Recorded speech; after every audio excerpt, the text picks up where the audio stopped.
Hey! Welcome to my channel. If you want an audiobook uploaded of your favorite light novel or web novel, please check the description for my Patreon and please subscribe. Taking up arms. Is this what hell on earth would look like? The sky was filled with black clouds that loomed over the blood-stained land, echoing with screams and covered in ash and filth. The monarchs, born in darkness and bred only for destruction, were erasing every trace of light across the land. Their leader, the Dragon King, stood atop the city of ashes and scanned his surroundings. Where did he run off to? When the Shadow Monarch used his perception and revealed his presence, the Dragon King had assumed it was a declaration of war. His heart, which seemed to have turned to stone while wandering the gap between dimensions, began hammering in his chest again for the first time in ages. Only a few opponents in existence could ever pose a threat to him, and now that one of them had bared their teeth, the real war was at hand. The madness of both sides of a war clashing was a veritable gift to the Monarch of Destruction. The joy it brought him was incomparable. However, against his expectations, the Shadow Monarch concealed himself once more and hadn't returned despite one of the human countries being completely wiped out. Of course, it would have been suicidal to attack with a little over 100,000 soldiers when the combined forces of the world of chaos boasted an army of 10 million. But the Shadow Monarch wouldn't have threatened the Dragon King and risked revealing his location if he'd been planning to run away from the start. What is he waiting for? As time went on, the Dragon King's anxiety grew. Not knowing where or when the Shadow Monarch would attack, he had no choice but to move his army with caution, which naturally slowed his advance.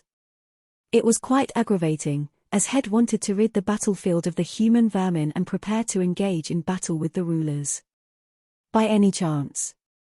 Is he looking to have his kind annihilated in order to turn them into soldiers? Regardless, the Shadow Monarch surely knew that recruiting humans who didn't know how to wield mana wouldn't be much help against the army of destruction. At that moment, a voice interrupted his musings. "Humans are approaching, my lord."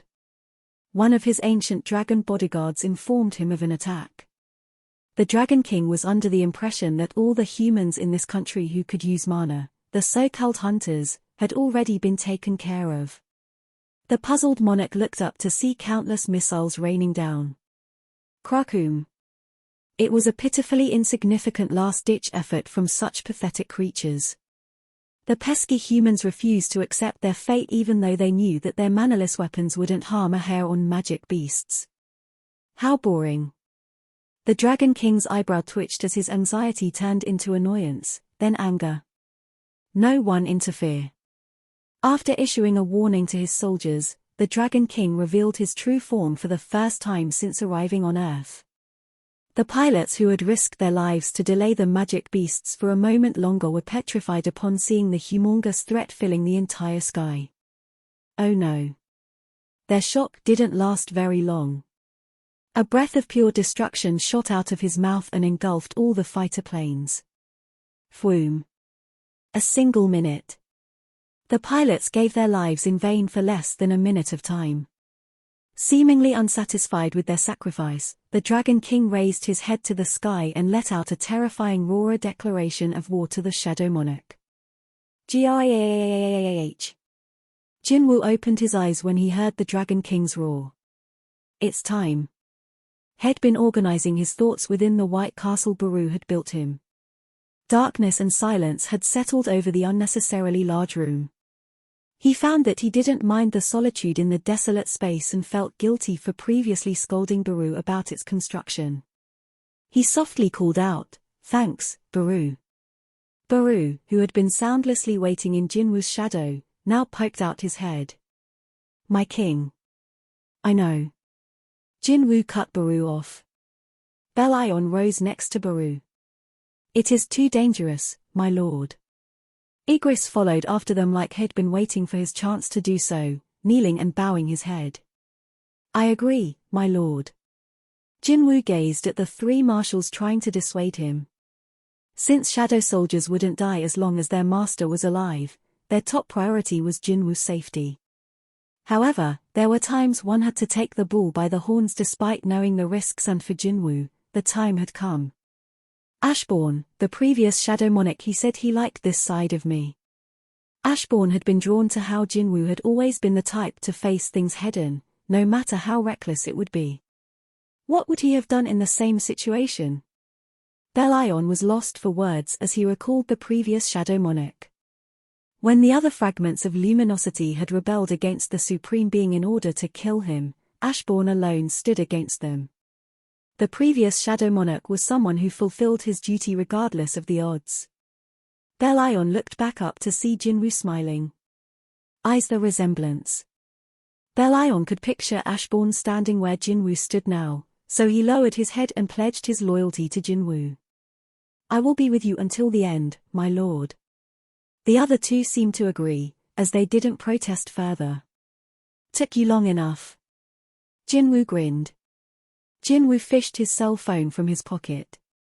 He was acutely aware that he didn't have much time left, and this could be the last time he'd be able to reach his family. However, he couldn't bring himself to press the call button. It was entirely possible that he'd get cold feet if he heard his loved ones' voices. Crack. The pieces of his shattered phone fell out of his hand. He'd be satisfied with hearing their voices after the battle was won.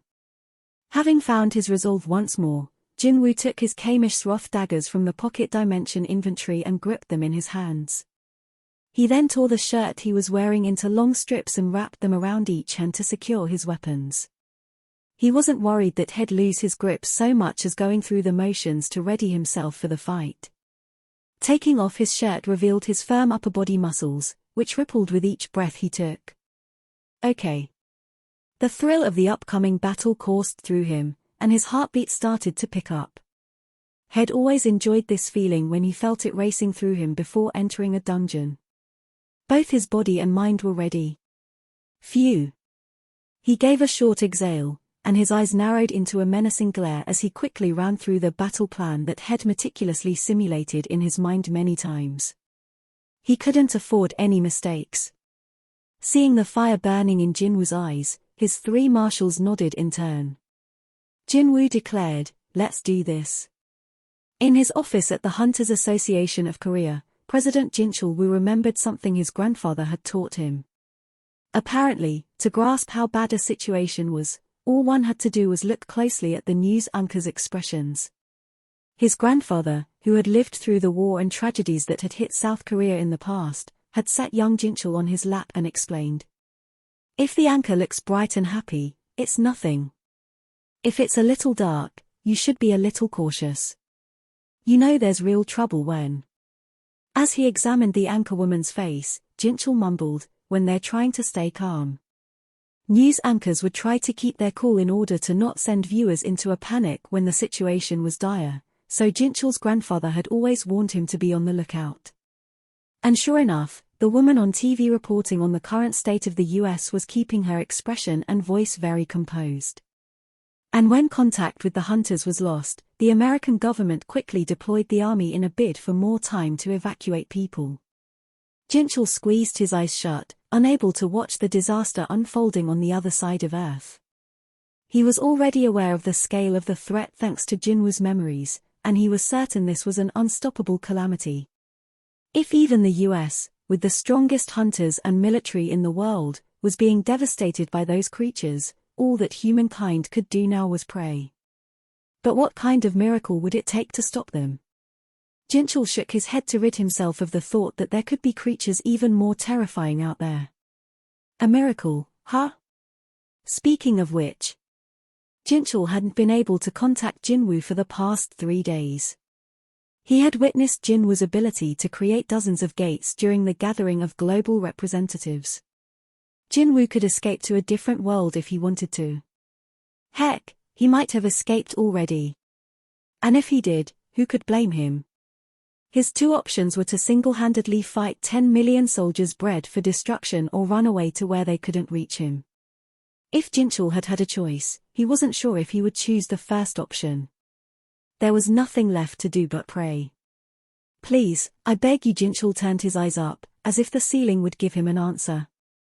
Do not abandon us. At that moment. Stunned, Jinchul was transfixed by the TV monitor, eyes widening at the sight. Ah. The powerful, undefeated U.S. Air Force fared no better than their Canadian counterparts against the Army of Destruction. Blam. One of the pilots scrambled to eject himself from his fighter plane as the engine was crushed. He let out a ghastly wail as he plummeted down, forced to witness his fellow pilots being instantly annihilated.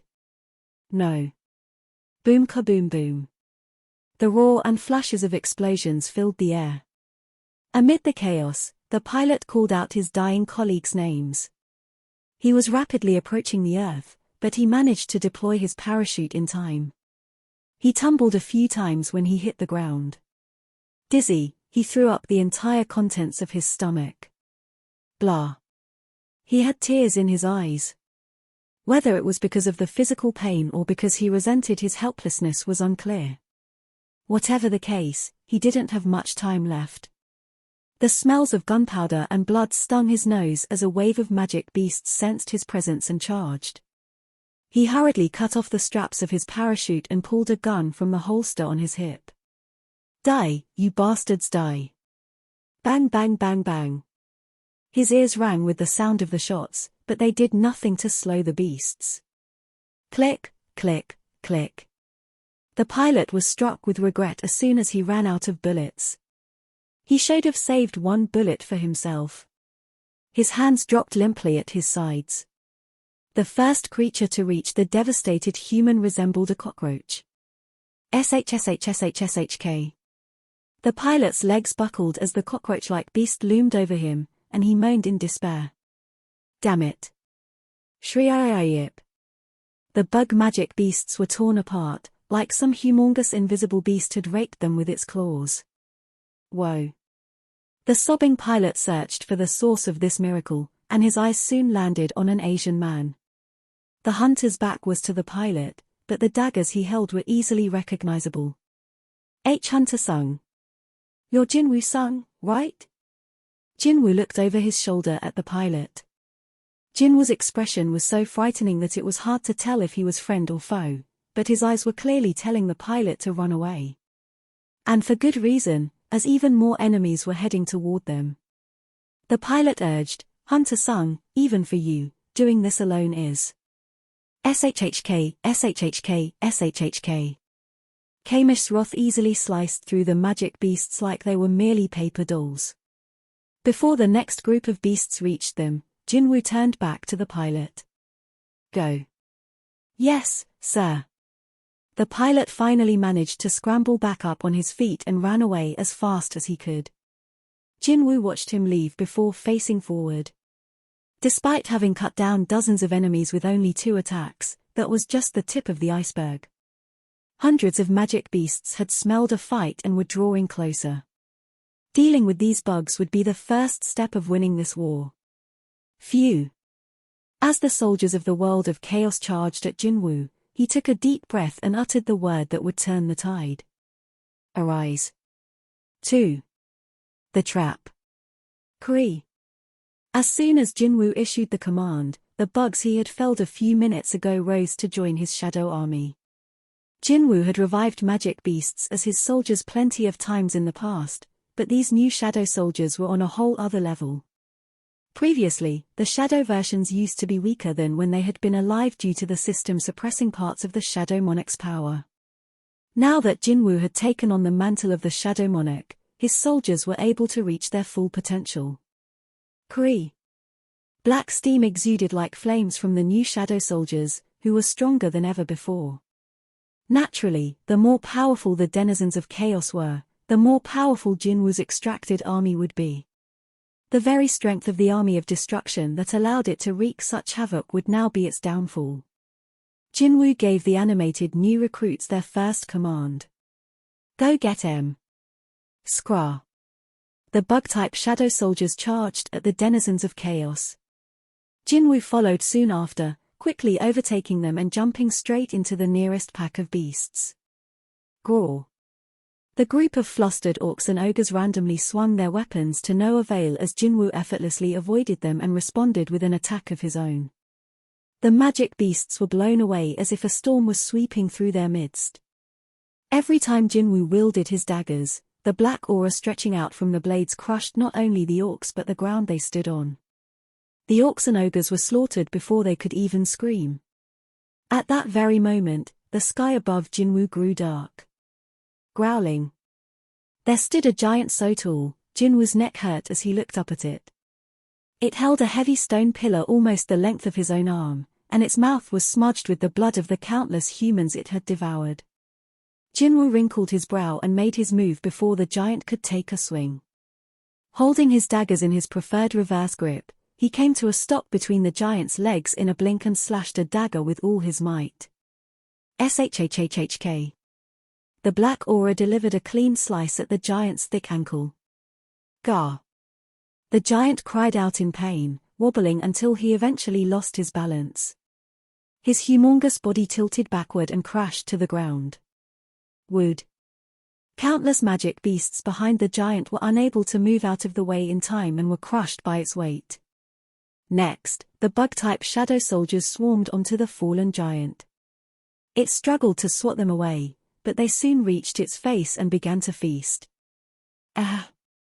The giant's spasms quickly ended, but death wasn't the end of the road for it as the Shadow Monarch gave his order once again. Arise. Growling. Due to the bug's handiwork, the shadow that slowly rose from next to the giant's body was faceless. Additional shadow soldiers crawled their way out from under the giant's corpse. These soldiers made from the corpses of dead orcs already gripped weapons in their hands as they glared at their former colleagues. The shadow army already had more than 100 additional recruits. Thud. The denizens of chaos flinched as the giant shadow soldier moved, but it ignored them. Instead, it bent over to pry the stone pillar from its corpse, reclaiming its weapon. Plop, plop.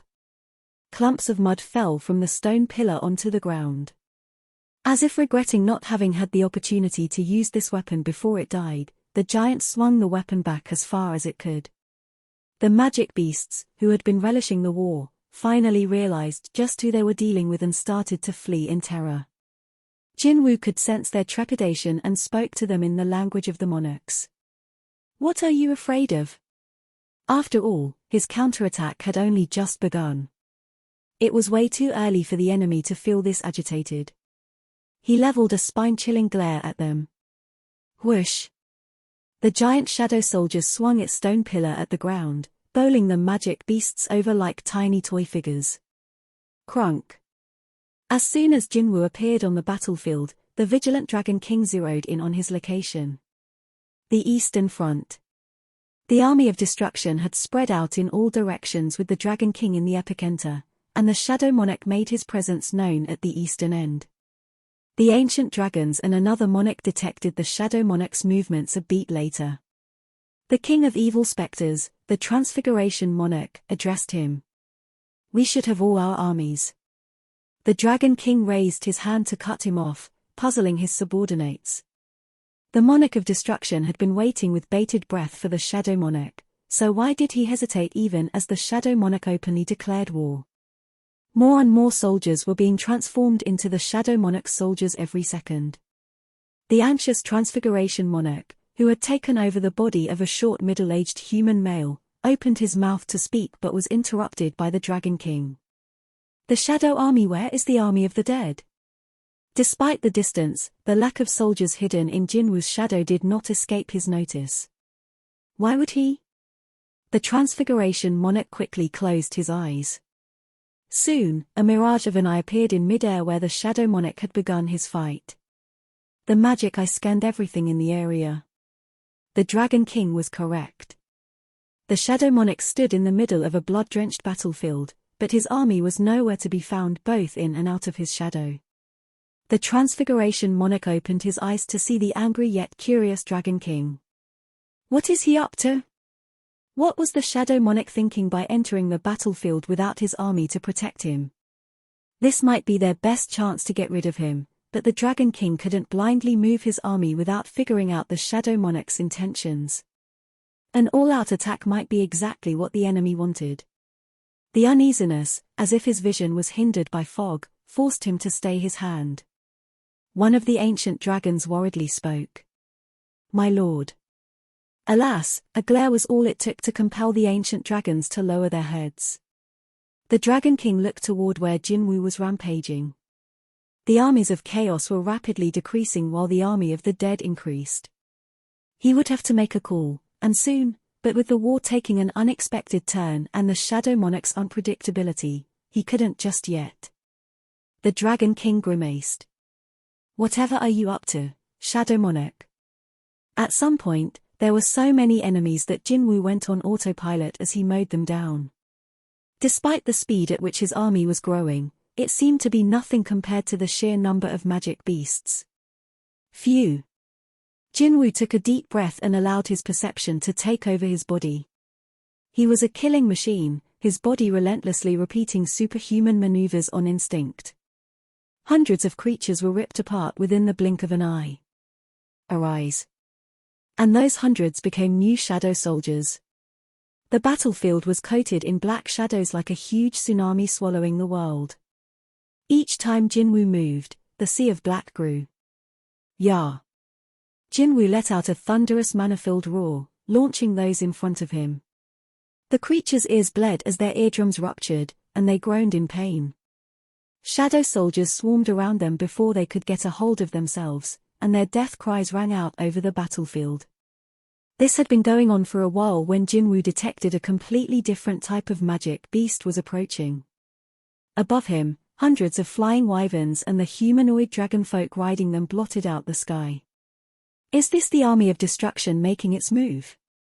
Jinwoo was unable to detect the presence of the Dragon King himself, but there was no need to be disappointed. He still had plenty of time. All Jinwoo needed to do was to give him a reason to join the fight. Krah! At the head dragonfolk's signal, the wyverns shot straight toward Jinwoo. Energy instantly gathered inside Jinwoo. Here was an opportunity to force the Dragon King to join the fray. He would oppress the Dragon King's own subjects with a strength they could not withstand. Jinwoo stretched his hands out at the dragons speeding toward him. Ruler's authority. He concentrated this power in both hands as if he was trying to compress the sky and pulled something invisible down. The mana in the atmosphere responded to the Shadow Monarch's will, and the entire swarm of hundreds of wyverns and dragonfolk was slammed to the ground by unseen hands. Crunch! It was a spectacular scene. The land shook from impact. The force was so great that Jinwoo also couldn't hide his astonishment at the Shadow Monarch's unbridled power. However, there was no time to be surprised, as Jinwoo spotted a dragon that had been hidden behind the pack of wyverns. There was a glow coming from its mouth. The dragon unleashed a terrifying plume of fire. Qua! The dragon increased its altitude after its strike. It could no longer sense the enemy's presence. Had it melted the enemy to nothing? The dragon hovered at a safe altitude and scanned the area for the Shadow Monarch. When the flames died down and the smoke cleared, the Shadow Monarch was nowhere to be found. Where is he? Just then, the dragon sensed a presence above it. By the time a chill ran down its spine, it was too late. Higher! Jinwoo landed on the dragon's head and stabbed it with Kamish wrath. Crack! The dagger's aura penetrated the dragon's head down to its chin. The lifeless dragon plunged toward the earth. Wood!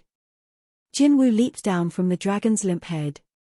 Without so much as looking back, he spoke his command as he advanced toward other magic beasts. Arise! Behind him, the dragon and hundreds of dragonfolk and wyverns rose as shadows. The Dragon King's army of destruction was leagues above the disorderly rabble of the other monarchs' armies, so he was able to sense that some of his soldiers had been recruited to the Shadow Army. He could no longer stand back and simply watch out of caution. He could not allow his soldiers to be devoured by the army of the dead. We shall strike, the Dragon King declared to the ancient dragons. Follow me. Just in case, he gave a different order to the Transfiguration Monarch.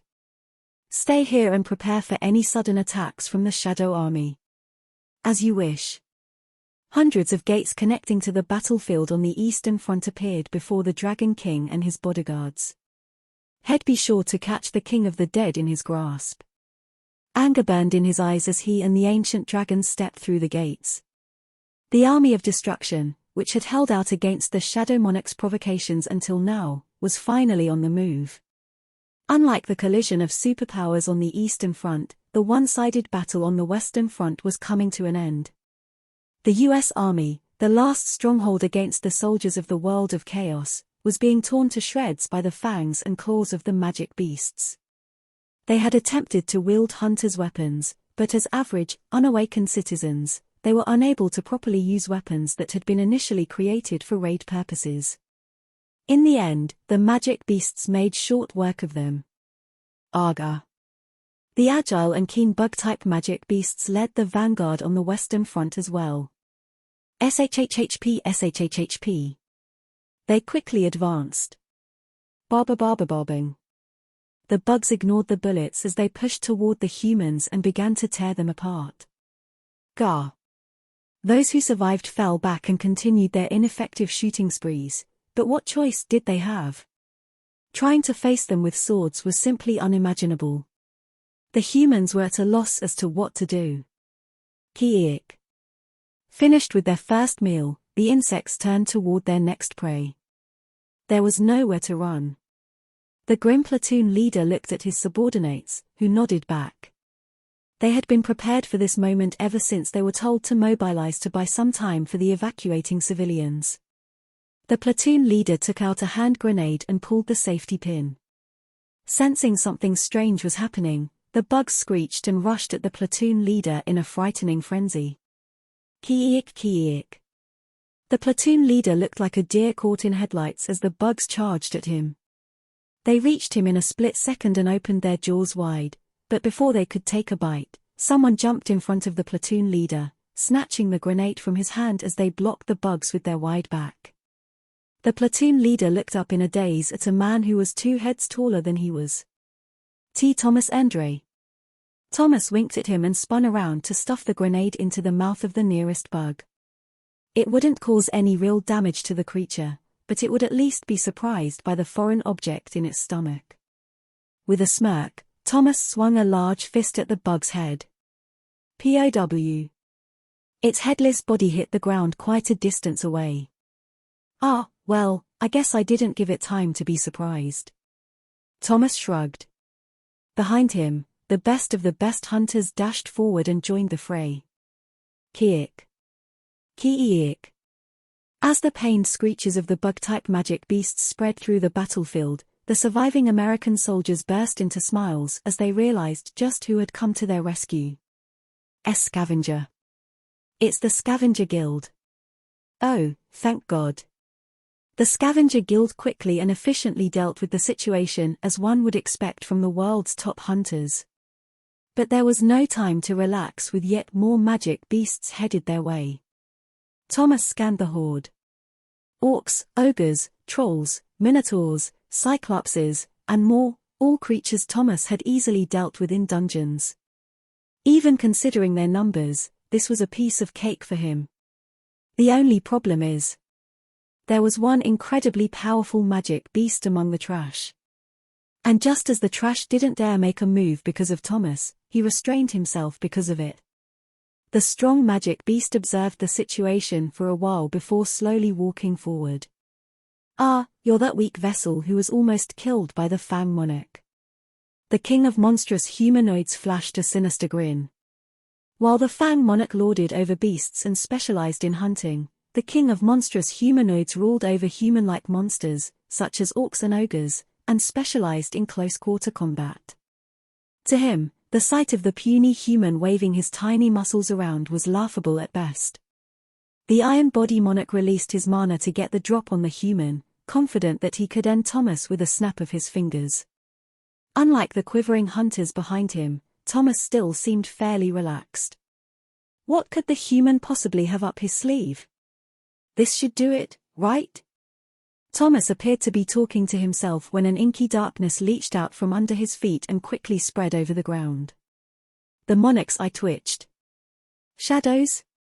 That was a skill the Shadow Monarch possessed, but there was no way the Iron Body Monarch wouldn't have sensed such power in the vicinity. It was then that a familiar voice came from behind Thomas. It has been a long while, king of monstrous humanoids. Grand Marshal Belion's polite words did nothing to mask the biting tone. Behind him, the 130,000 strong shadow army rose from where they were biding their time in no mass shadow. 3. Law. The 130,000 elite shadow soldiers revived by the Shadow Monarch had hidden inside the human's shadow, obscuring their presence as much as possible. It was a trap. Face with the shadow army, the Iron Body Monarch felt disoriented, as if he had been plunged into an abyss. I've been had.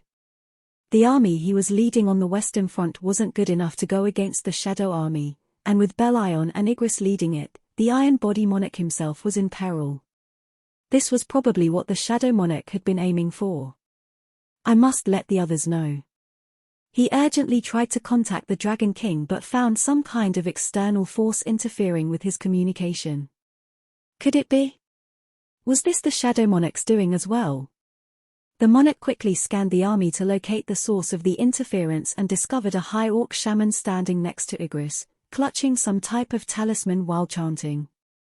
Fang, now a general rank soldier after being reborn as a true shadow soldier, was blocking the monarch's telepathy, aided by the sphere of avarice.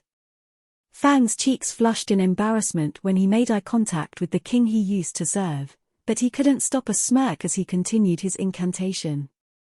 The seemingly mocking grin enraged the king of monstrous humanoids. How dare you? This was not how the Shadow Monarch operated, let alone his army. The Shadow Army had always stoutly confronted their enemies and announced their impending doom. All this sneaking around. It's because of the human. The current Shadow Monarch was tainting the war with his humanity. Where was his pride as a monarch? The furious Iron Body Monarch enlarged his muscles until they seemed close to exploding, veins bulging out. He howled, "He is not worthy of being a monarch." He appeared in a flash in front of Fang, but Baru blocked his path. Bam! Baru locked hands with the monarch, each straining to overtake the other. The Ant King glared at the king of monstrous humanoids and hissed. "Take back those words. You shall not get away with insulting my liege." However, the Iron Body Monarch applied enough pressure to twist Beerus' arms as he bellowed, "How dare a mere soldier get in a monarch's way?" Scrah! Baru let out an ear-piercing screech as his body doubled in size. The Dragon King had watched the soldiers of the world of chaos being decimated due to his hesitation, as well as the growing numbers of the Shadow Army. So when he stepped out of the gate, his eyes were ablaze with fury. They locked straight onto Jinwu, the very center of the storm swallowing up the armies of chaos. The Dragon King was out for Jinwu's blood.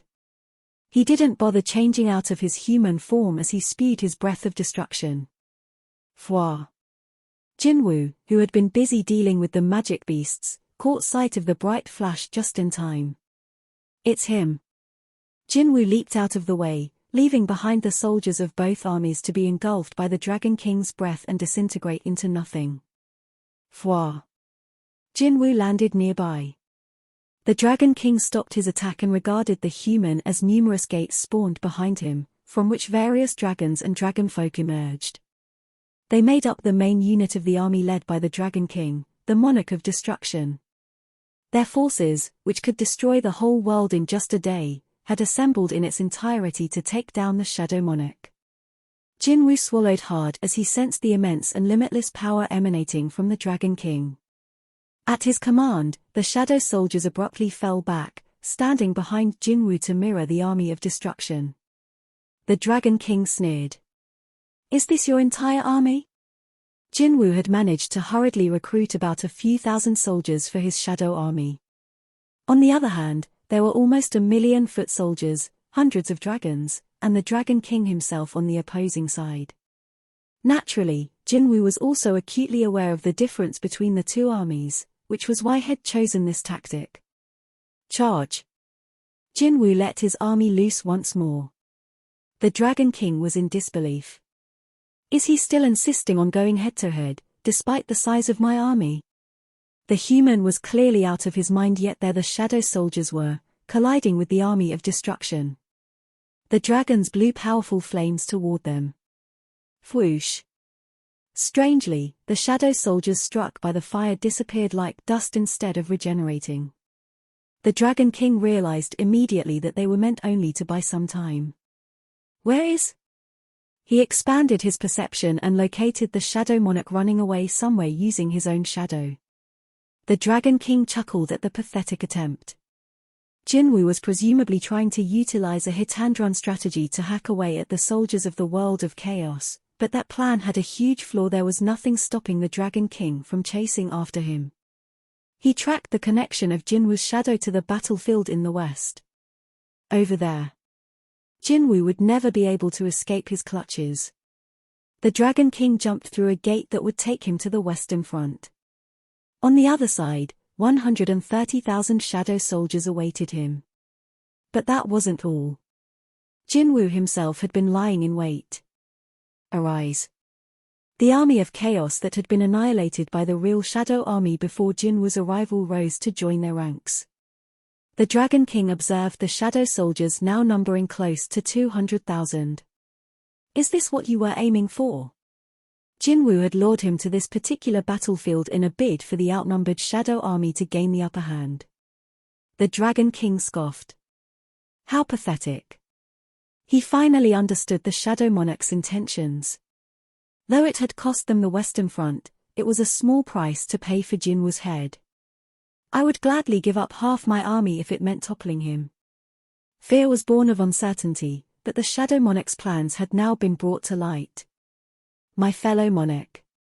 The Dragon King's lips curled into a smile. You probably thought that I alone would chase after you, but alas. Jinwoo couldn't be more wrong. The most powerful mage among the monarchs stood on the Dragon King's side. The Transfiguration Monarch, who had been waiting for this very moment, generated innumerable gates to connect the opposite ends of the battlefield, allowing countless soldiers of the world of chaos to join the fight against the shadow army. Checkmate. Jinwoo's plan was completely dashed, and his misstep would lead to his demise. The smug Dragon King taunted him. You've lost. However, for a brief moment, Jinwoo seemed to return the smile. Got you. Everything had gone just as the Shadow Monarch had anticipated.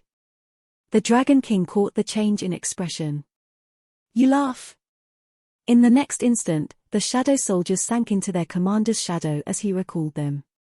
What in the world was going through his head? Doing so was practically suicide at this point. He wouldn't be able to run, either, without his soldiers to buy him time. Even if he didn't want to lose soldiers, leaving his back wide open was surely a foolhardy move. Before Jinwoo could do anything else, the Dragon King and the army of chaos advanced. Hundreds of thousands of soldiers flooded through the gates and rushed straight for the Shadow Monarch. Just as the Dragon King closed in on him and stretched out an arm, Jinwoo's pupils transformed into those of a dragon. The Dragon King finally realized that something was very, very wrong. Time seemed to slow for a second. A mighty roar that made any being weaker than him fall into crippling despair burst out from the depths of Jinwoo's soul. Woe. It was Dragon's Fear, the skill Jinwoo had acquired from Kamish's rune stone and one of the most lethal abilities dragons could use. Initially, Jinwoo couldn't be bothered with it, since the skill didn't discriminate between friend or foe. But the circumstances have changed.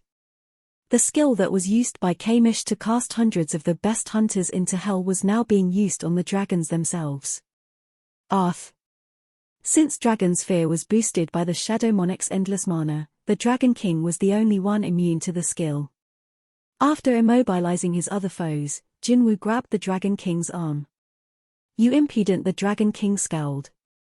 Jinwoo grinned and tightened his grip. You're coming with me. Go for broke. A circular shadow expanded from under Jinwoo's feet to include the Dragon King. The Monarch of Destruction was taken aback. Was this his plan the whole time? Appearing alone on the eastern front, dispatching the Shadow Army to clean up the western front, luring the Dragon King here, it was all for this. The Dragon King had to give it up for the enemy's clever strategy. The Shadow Monarch had put the Dragon King in a position where he had no other choice but to make a move, and by making him drop his guard by using an obvious trick, had manipulated the other monarch to show up exactly where he wanted him. On top of that, he uses dragon's fear. The Dragon King had been one-upped. Seeing the sour look on the Dragon King's face, Jinwoo clamped down harder on his arm. Success. Every move Jinwoo made had been calculated. All that was left was to move forward a few steps. The circular shadow swallowed up both Jinwoo and the Dragon King, briefly engulfing them in darkness before depositing them at the designated exit.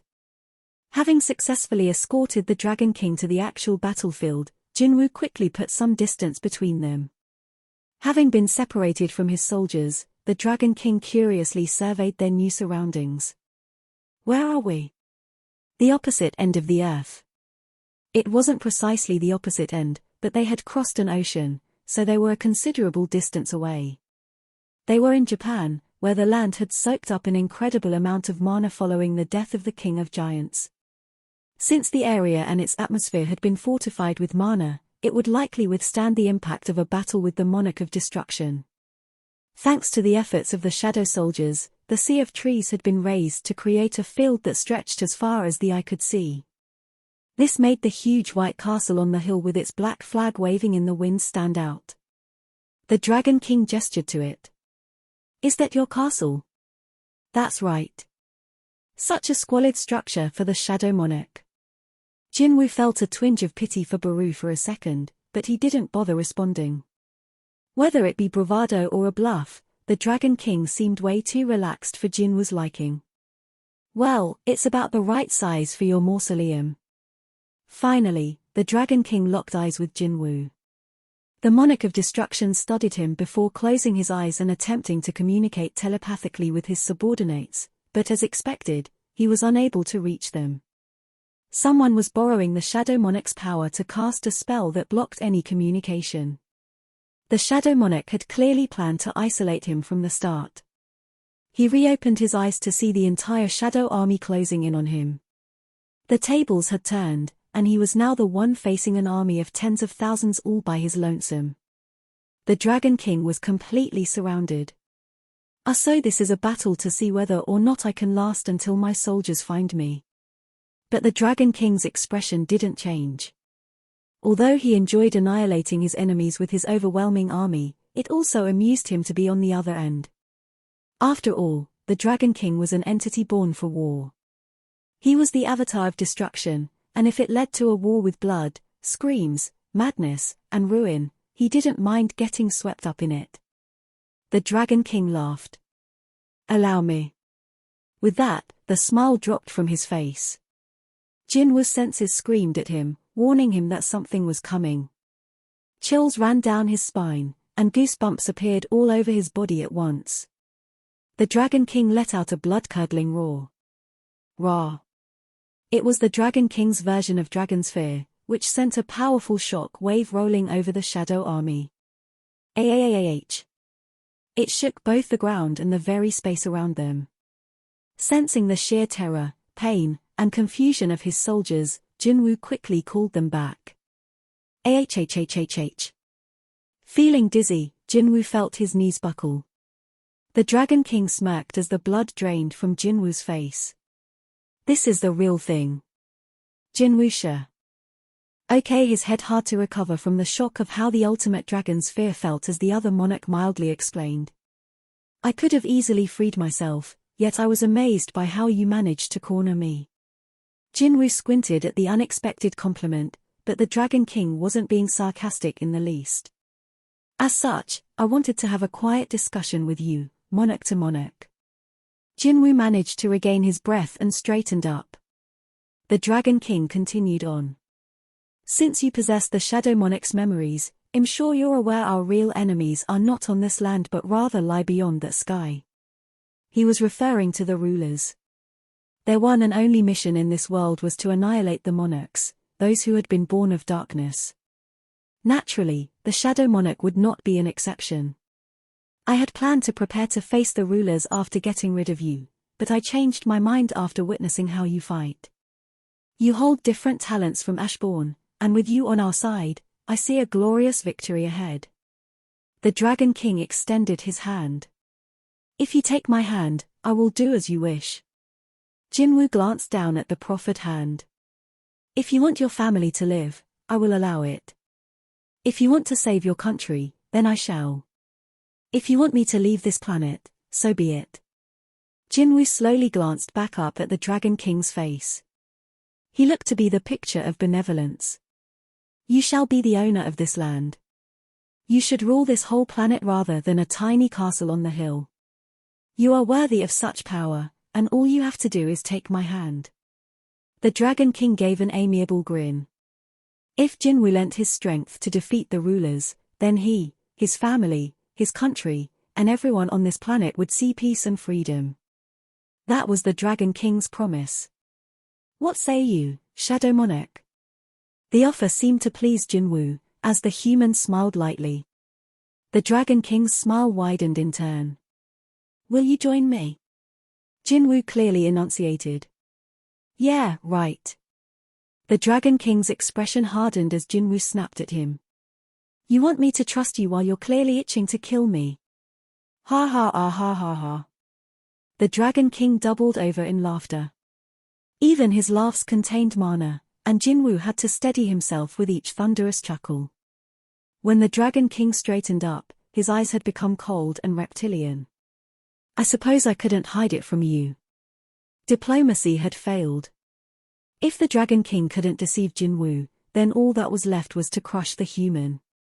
The Dragon King revealed his true form, letting his hostility flow unchecked. Bet everything you have and fight me, O great shadow. Jinwoo's eyes widened as a suffocating heat swept toward him. He hastily scrambled out of the way and watched what looked like a flaming mountain appear in front of him. The true visage of the Dragon King was like if someone made a dragon out of molten lava. It reminded Jinwoo of the floors of the demon's castle that were continuously on fire. In fact, this truly felt like a fight between a human and a living castle. The image alone would be enough to put fear into anyone, but Jinwoo calmly tightened his hold on the Kamish's wrath daggers. Stomp. Everything shook as the Dragon King stamped his left foot. Look out. Jinwoo swiftly avoided getting stepped on and summoned Kaisail. Kree. The wyvern burst from his shadow at the ready and flew straight up as Jinwoo jumped on his back. Jinwoo redirected the speeding wyvern toward the Dragon King. The Dragon King already had his breath of destruction locked and loaded. Dive. As the blinding light shot out of the Dragon King's mouth, Kaisail abruptly flew downward, evading the obliterating flames. The frightening white fire passed right above Jinwoo's head. Kaboom. Following his master's command, Kaisail approached the Dragon King, expertly maneuvering around the barrage. Whoo. When the flames abated, Kaisail got right in front of the Dragon King's forehead. Jinwoo gathered the mana around him. Good job, Kaisail.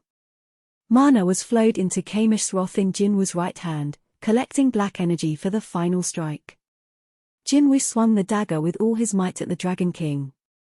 Wee-ish. The black aura, capable of making mincemeat out of anything, split off into several tendrils and struck the Dragon King on the head. SHK, SHK, SHK, SHK, SHK. However. What?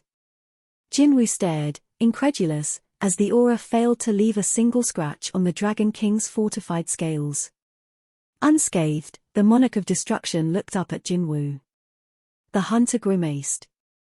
More fire breath. Instead, an ear-piercing screech resonated through the air. Grah.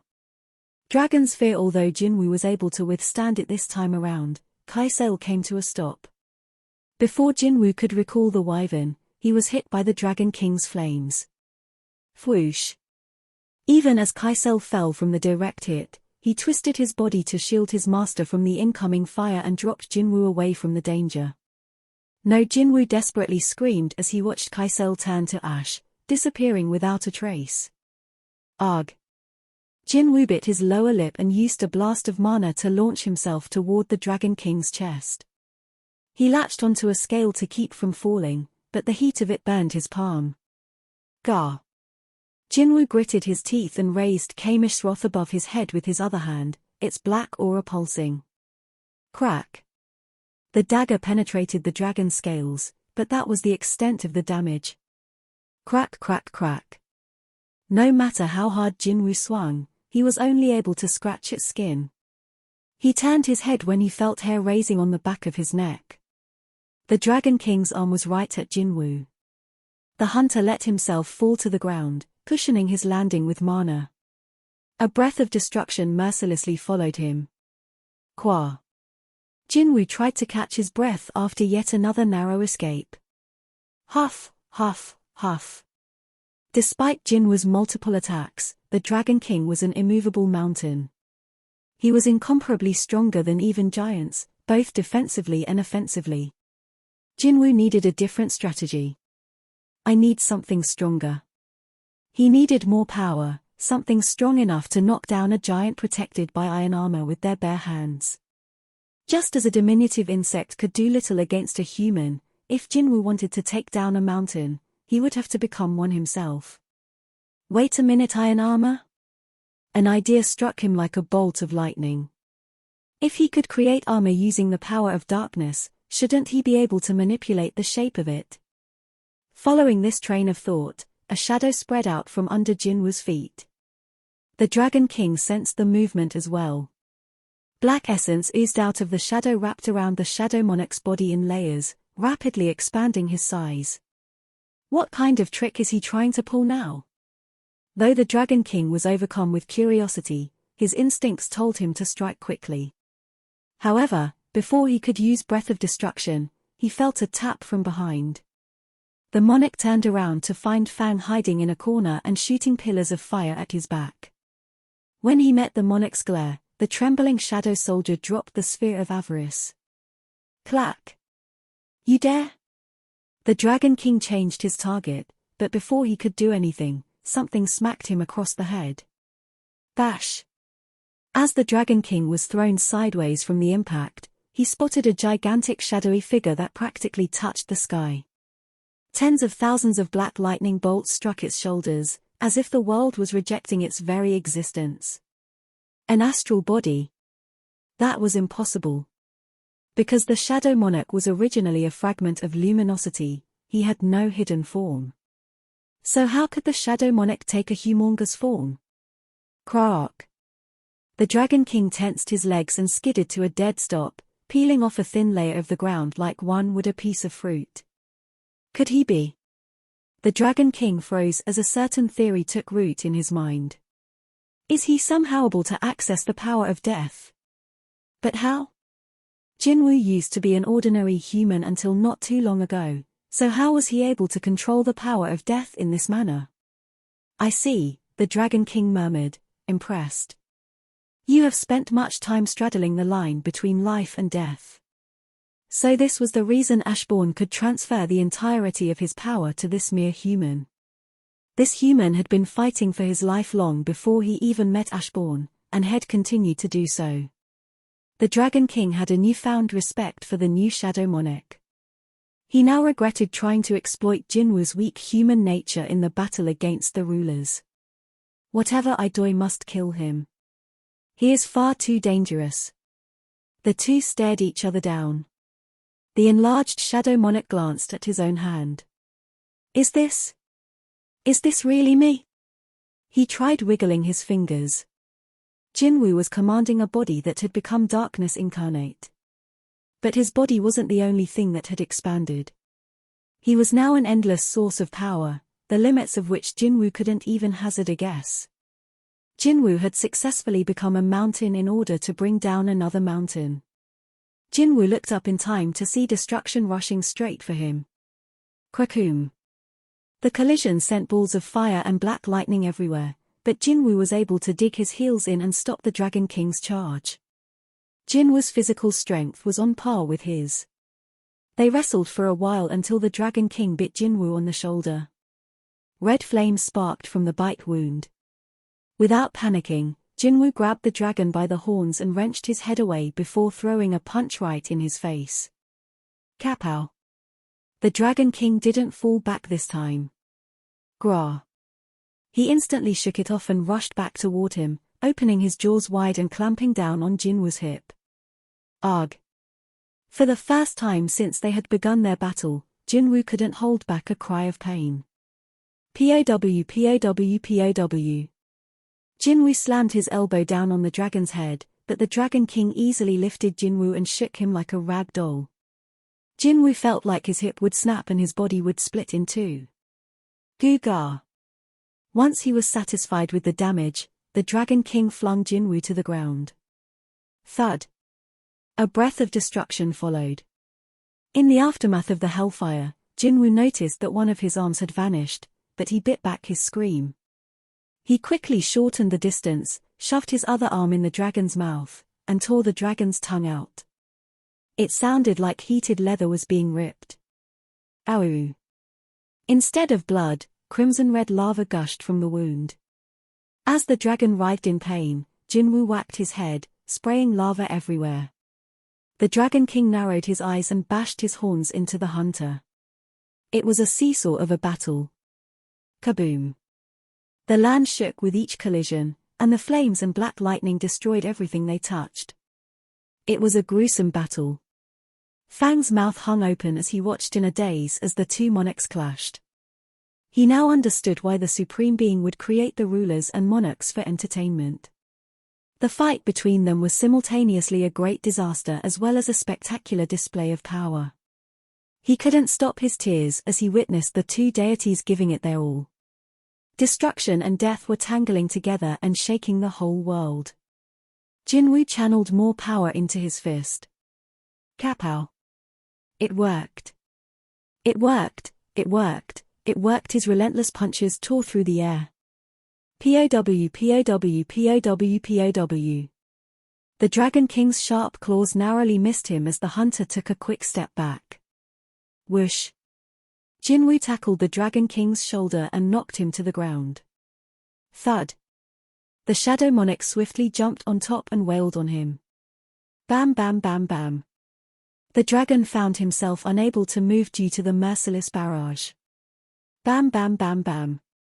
Lightning struck, sparks flew, and the very space around them seemed to warp. But one fist would certainly not be enough to deliver the fatal blow.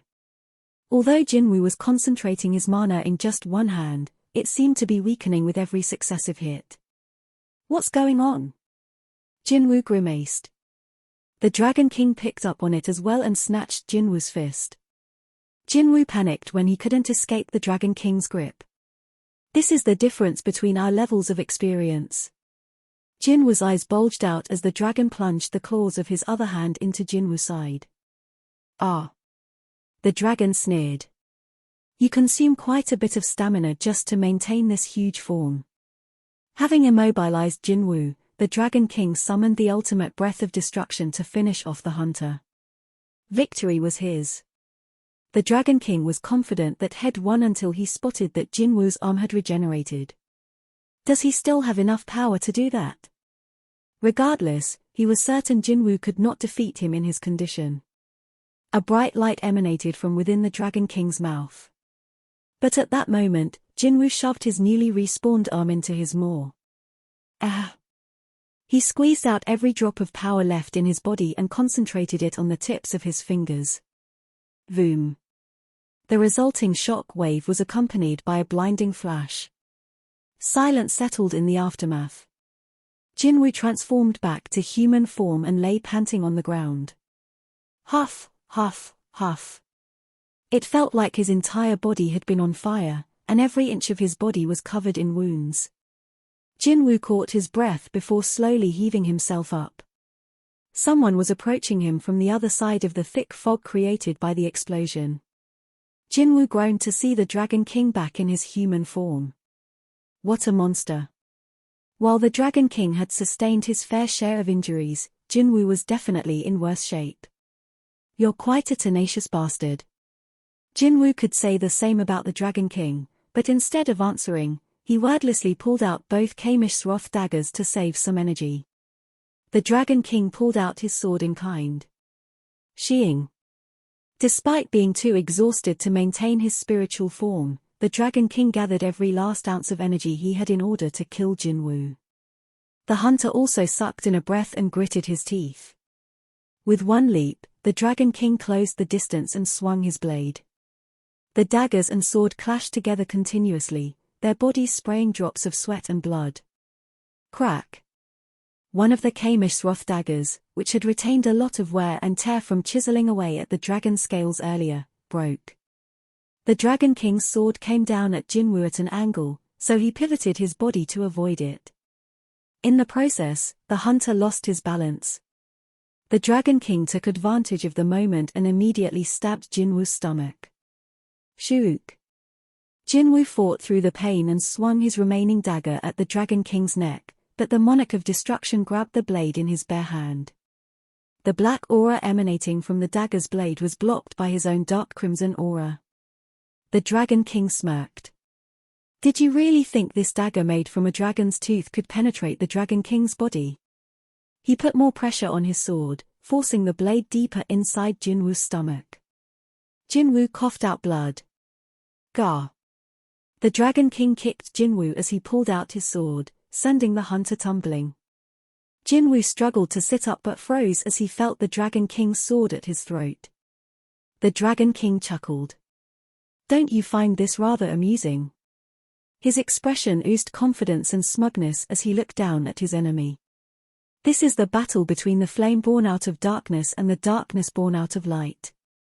And I suppose it has now reached its conclusion. Jinwoo readily agreed. Yeah. I can see the end. Well then. The Dragon King inspected the severely injured Jinwoo from head to toe with both curiosity and amusement. Have you concluded that resistance is futile? Jinwoo's hopeless gaze suddenly lit up. Alarmed, the Dragon King hurriedly thrust his sword, but Jinwoo unexpectedly also charged forward. The sword barely missed an artery in Jinwoo's neck and shaved off a piece of skin. Blood gushed in all directions like a fountain, but it wasn't a fatal wound.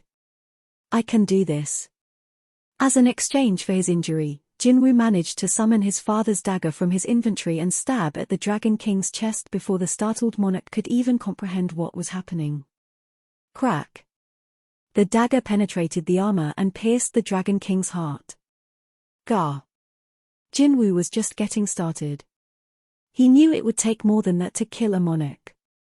He himself was still fighting even after sustaining an injury that would have killed an ordinary human. Jinwoo retrieved the dagger from the Dragon King's chest and activated mutilation. SHHK, SHHK, SHHK, SHHK, SHHK, SHHK, SHHK. Countless stabs struck the Monarch of Destruction. Again.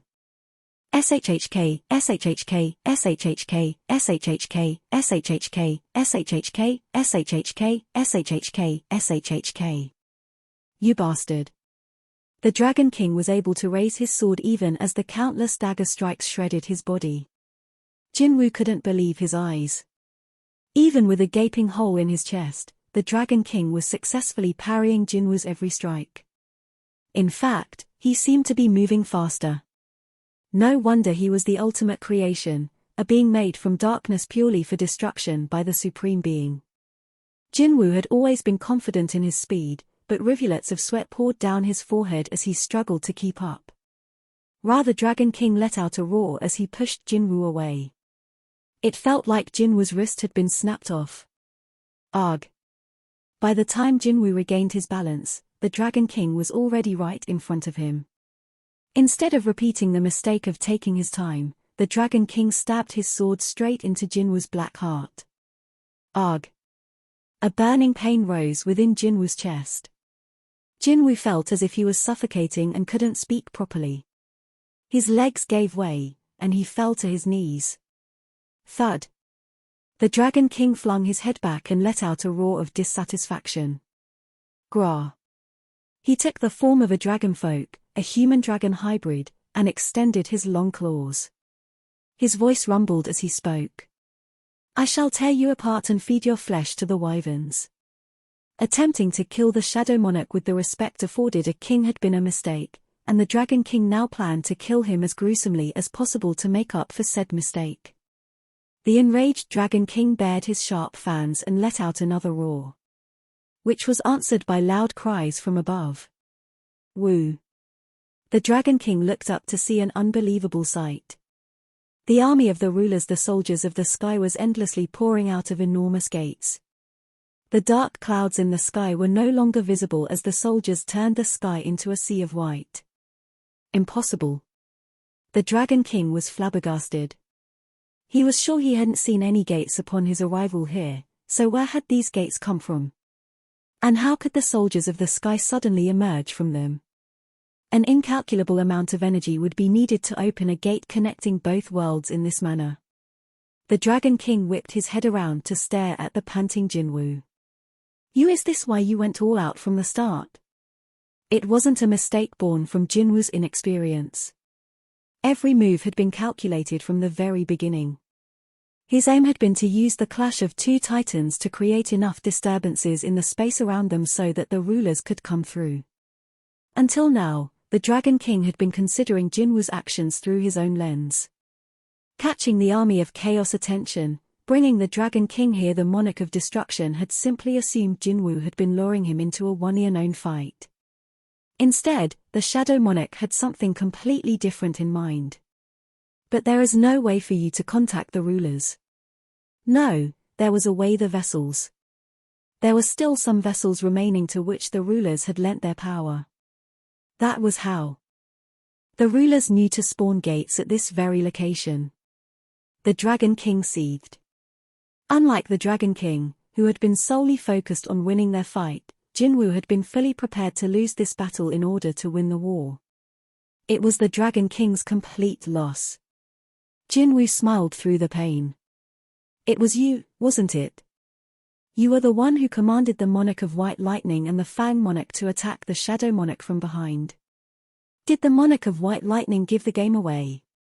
Instead of responding, Jinwoo looked up at the sky as countless soldiers flew down toward them. He then looked back at the Dragon King with a smile. Ashbourne sends his regards, said Jinwoo, flipping his middle finger at the Dragon King in the same breath. The Dragon King saw red. How dare you?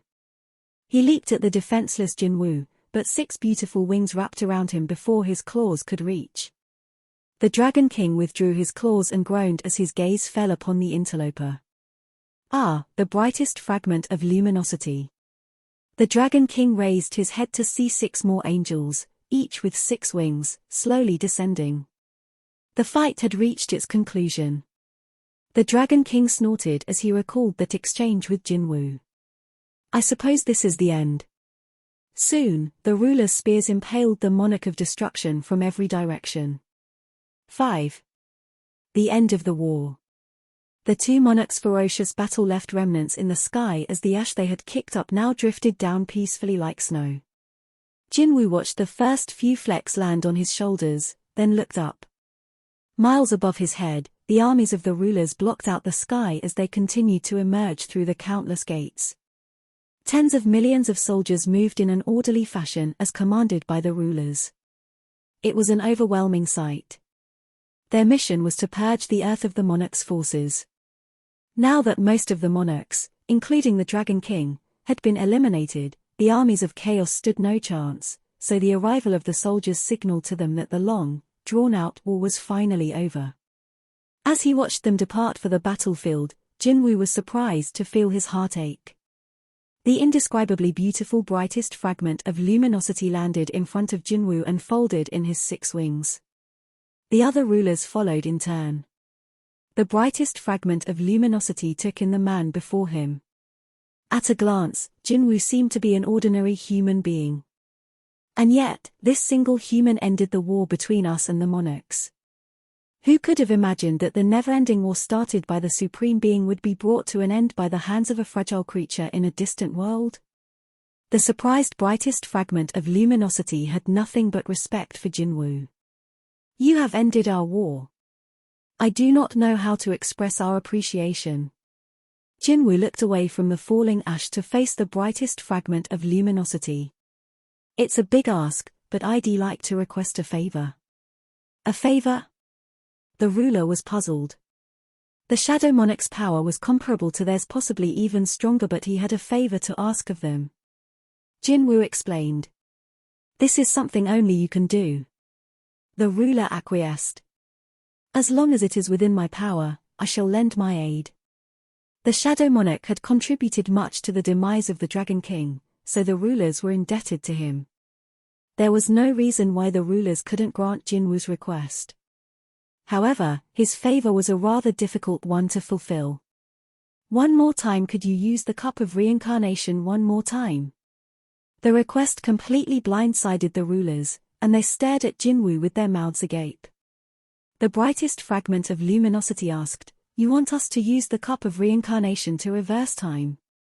"That's right." Jinwoo firmly nodded. "And once you've rewound time, I ask that you leave Earth alone. I'll take care of the monarchs and their armies myself in the rift between dimensions." Jinwoo's request left the brightest fragment of luminosity speechless. He wants to fight in our stead. The previous Shadow Monarch had explained the mechanics of the cup of reincarnation to Jinwoo. According to Ashbourne, higher beings like the rulers and monarchs retained their memories even if a forbidden tool was used to undo the past. Now that Jinwoo and Ashbourne had combined into one being, he would retain the Shadow Monarch's powers and memories, which would allow him to enact his plan and venture into the rift between dimensions. "You mean to deal with the enemy's army all by yourself?" The brightest fragment of luminosity asked in disbelief. "But why? We have used the cup of reincarnation again and again, but we have never had better results than this." Jinwoo glanced down at his father's dagger. "This war has claimed far too many lives. I want them back." If reversing time meant saving those people, Jinwoo was fully prepared to face the monarchs all over again. The brilliant fragment of luminosity closed his eyes in contemplation. He agreed with Jinwoo's reasoning, but reversing time was extremely risky. The cup of reincarnation is at the end of its life. While I do believe in your proven ability, we will not get another opportunity should your plan fail. A harsher, more terrifying future could await them. In other words, the current situation might already be the best possible outcome. You could forever remain in people's memories as the hero who stopped the invasion of the monarchs. However, no one save yourself will remember the war you seek to initiate. If you lose, destruction awaits. Even if you win, no one will celebrate your victory. The brightest fragment of luminosity's sorrow was evident. "Do you still wish to reverse time?" Instead of answering, Jinwoo closed his eyes and thought of the people important to him. Through the eyes of the soldiers he'd placed in their shadows, Jinwoo could see them in this moment. His mother and sister were clutching each other's hands as they watched the news coming from Japan with concern. Hain was praying desperately with her eyes shut tight. Jinchul's teary eyes were glued to his TV. Jinwoo basked in the warmth of their genuine concern. When he opened his eyes, he had made his decision. Yes. Reverse time. For those who yet lived, and for the fallen President Gun-hee-go, Adam White, his father, and there were many more people who had become casualties of war. Jinwoo was determined to never lose anyone ever again. To the brightest fragment of luminosity, his resolve was ironclad. The rulers had deigned to go as far as using a forbidden tool to save this world only because it had become their battlefield. But now, the hero, a citizen of the world he had saved, was choosing to save the entirety of the world instead of settling for saving a fraction of it. And not only that, but he also wanted to shoulder the burden all by himself. For a second, the brightest fragment of luminosity thought he saw Ashbourne's face overlapping Jinwoo's. The previous Shadow Monarch had been a stubborn colleague who stood his ground to protect his master, the Supreme Being, until the bitter end. He had been a terrifying enemy, but the brightest fragment of luminosity held just as much respect for him. This man resembles him. The thought of Ashbourne brought a gentle smile to the ruler's face. "I see. Then I shall pray for your victory." "Hold on." Jinwoo had a question. What happens to the soldiers who didn't exist in the past? For example, Baru. Ashbourne's original soldiers would remain as shadow soldiers, but what would happen to Baru, who hadn't existed 10 years ago, or Greed, who had been created from a human named Dong Se-hwang? Beings who will overlap in the past will disappear while the others will remain. In other words, Baru would stay but Greed would disappear. Jinwoo could hear the lamentations of the soldiers in his shadow. In his mind, he bid farewell to the soldiers who would have to depart. Then he looked up with a grin. "I'm ready." The brightest fragment of luminosity summoned the cup of reincarnation from a different dimension and nodded. "May your courage save your world." The world was bathed in light. Soon after, a local newspaper published a short article about a middle school student who disappeared and left behind a note saying that he had some business to take care of. 2 years later, the safe return of the missing middle school student caused a small stir. But the world quickly returned to normal, and time quietly passed as if nothing had happened. There was no longer any need for gates, magic beasts, or hunters. Jinho was frozen stiff at the welcome party for incoming freshmen. Despite the mouth-watering smell of grilled pork belly permeating the store, his nerves made him lose his appetite. And it was the strangest thing. Though he was currently keeping his family situation on the down low, had led a pretty cushy life as the second son of a wealthy businessman. So why did this very affordable frozen pork belly franchise feel so familiar? What's up with that? One of the upperclassmen slung his arm around Jinho's shoulders. "Loosen up, Jinho, I promise we don't bite." Flustered, Jinho squeaked, "No, it's not like that, sir." "That right there, stop talking like that." The upperclassman teased him with a laugh, then paused. "Oh, but there is one guy you should be careful around. There's this really scary guy in our department." "Oh." Jinho tensed up. "He's one of those, it's not like he gives his juniors a hard time per se, but his charisma is off the charts so that it's hard even standing next to him." Jinho knew someone exactly like that, his father, the iron-blooded CEO. He quickly shook his head to get rid of that thought. The upperclassman seemed to be getting rather tipsy, as he continued chattering loudly about the scary man. "Do you know Hain Cha? You mean the shining star of the track and field world, the athlete Hain Cha?" "Yeah, her. She's his girlfriend, if you can believe it." "Whoops, here he comes." The upperclassman bolted to his feet and gave a polite bow as another young man entered the restaurant. "Hello, sir." "Sir." "Hi, sir." It was clear from the sight that the upperclassman hadn't been exaggerating. The mood at the loud and lively welcome party for freshmen changed completely with his appearance. Jinho's mouth went dry. It was just his luck that the scary man took a seat right next to him, even though Jinho was so nervous, he couldn't bring himself to lift his head. Oh no, of all the empty seats. Jinho quietly sighed to himself when the scary upperclassman handed him a glass. "Have a drink." Was he seriously handing him an entire glass of soju? Jinho figured it wasn't a joke and was unable to refuse. "I'm not much of a drinker, though." Jinho squeezed his eyes shut and forced himself to take a sip. His eyes widened at the taste. "Is this soda?" "That's right." The supposedly scary upperclassman waved the bottle of soda in his hand with a friendly expression. "Wanna help me finish this off?" In fact, the upperclassman seemed happy and relaxed, like he was meeting up with an old friend. "And, Jinho, what's with the sir? Come on, now." He laughed as he refilled Jinho's empty glass. "Just call me bro." "Pardon? What? You don't like it?" When the smile slipped off the upperclassman's face, Jinho instinctively straightened his back and answered firmly. "No, I do, boss." "Huh?" Head called him boss without thinking, but it somehow felt right. "And did I ever tell him my name?" Jinho broke out of his thoughts as the upperclassman clinked his glass against Jinho's. "Cheers." There was something so familiar about that smile. Jinho blinked away tears as he toasted him back. "Cheers." Jinho's voice came over the phone. "By the way, boss, why didn't I see you in the student lounge?" Jinwoo chuckled. "I have an errand to run today." "Oh, and, Jinho?" "Yes, boss." Something came up, so I'm counting on you to go to my afternoon class for me. Huh? Hang on, boss. Boss? Jinwoo ignored Jinho's desperate calls and hung up. Click. Jinwoo took in the big sign of the Seoul Ilshin Hospital up ahead. There was someone he needed to meet today.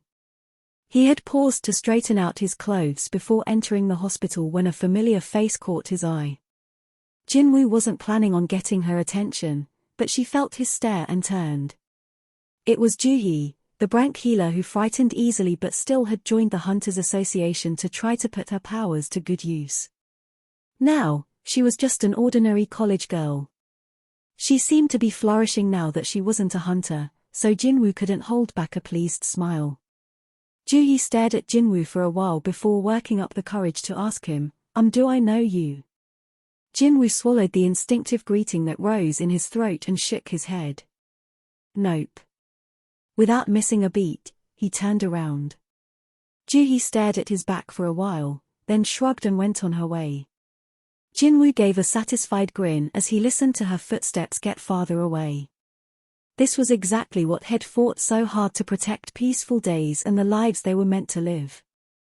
Running into the fruits of his labor every so often like this served as yet another reminder that it had been worth it. Good enough for me. This was good enough for Jinwoo. Jinwoo stopped in front of the hospital for a bit to look down at the permanent burn scar on his left hand before slowly making his way inside. If anyone ever asked him about it, he would tell them he got it while saving the world. The patient waved over the attending physician. Could you help me sit up? The doctor rushed over and carefully helped lift the patient's torso. Thank you. The doctor noticed a wooden bottle on the patient's bedside table that had never seen before. What's this, sir? The patient, who had lost so much weight that he resembled a withered tree, was racked with coughs as he explained. Some young man came in just now and gave it to me. The attending physician was alarmed. This was a VIP room, and 2 burly bodyguards stood by the door around the clock. No visitors were allowed to enter without the doctor's permission, so who could have waltzed in here and left this bottle? Strange, don't you think? And the young man told me something even more unbelievable. According to the young man, he and the patient had fought against monsters in a previous timeline that no longer existed. The young man had come to give him a token of appreciation for all the help the patient had given him. Then the young man disappeared just like that, like a mirage. It was like he was never here. Had there been no evidence, the doctor wouldn't have given this story a second thought, but with the bottle left plainly on the table, the doctor didn't know what to make of things. The patient pointed a shaky finger at the bottle. Bring it to me. The doctor put the wooden bottle in the patient's hand. The patient chuckled. He said drinking the contents of this bottle would cure my illness. Ha ha. Sir, surely you don't believe. I am tired. The patient cut off his doctor. Let me ask you one thing. Let's say I don't drink this. How much time do I have left? The doctor couldn't answer him. Modern medicine was barely keeping the patient alive. In fact, that had lasted this long was a miracle. The patient sucked his teeth at his doctor's silence. If this drink does me in, write this on my tombstone, here lies President Gunhigo. He fought his illness to the end. Sir. As a doctor, he should have stopped his patient, but he couldn't bring himself to do so. The determined chairman popped open the lid and swallowed the liquid with difficulty. Gulp, gulp. As he poured the last drop into his mouth, President Go recalled the look in the eyes of the young man who had given him the bottle. No matter what anyone said, President Go had decided that he could trust a young man with eyes like that. Once the bottle was empty. Badump. Badump, badump, badump. President Go's faltering heartbeat stabilized for the first time in a long while. The heart was beating properly once more. Bonus stories. 1. Ask any student on the street what they want to be in the future and 10 times out of 10, they'll say one of 3 jobs: a famous hunter, a staff member of a large guild, or an employee of the Hunters Association. A dumb kid would bank on becoming a famous hunter and waste their time. A smarter kid would aim for a large guild where people get paid according to their talents. The smartest kid would choose the Hunters Association, where the pay was just as good as a large guild and there was less of a chance of getting fired, since employees were considered government workers. I was a smart kid. A very smart one, too, so when I told my parents that I wanted to work for the Hunters Association, they were actually a little disappointed. My father was hoping I'd be a judge and my mother, a doctor. Of course, I was fully aware that my parents were hoping their one and only son would follow in their respective footsteps. However, I had a dream, and that dream helped me to successfully become an employee of the Hunters Association. Why do you want to join the Hunters Association? President Gun-He-Go asked me this question during my job interview. At the time, I was all stiff, scolding myself for messing up my answers to the other interviewers' questions.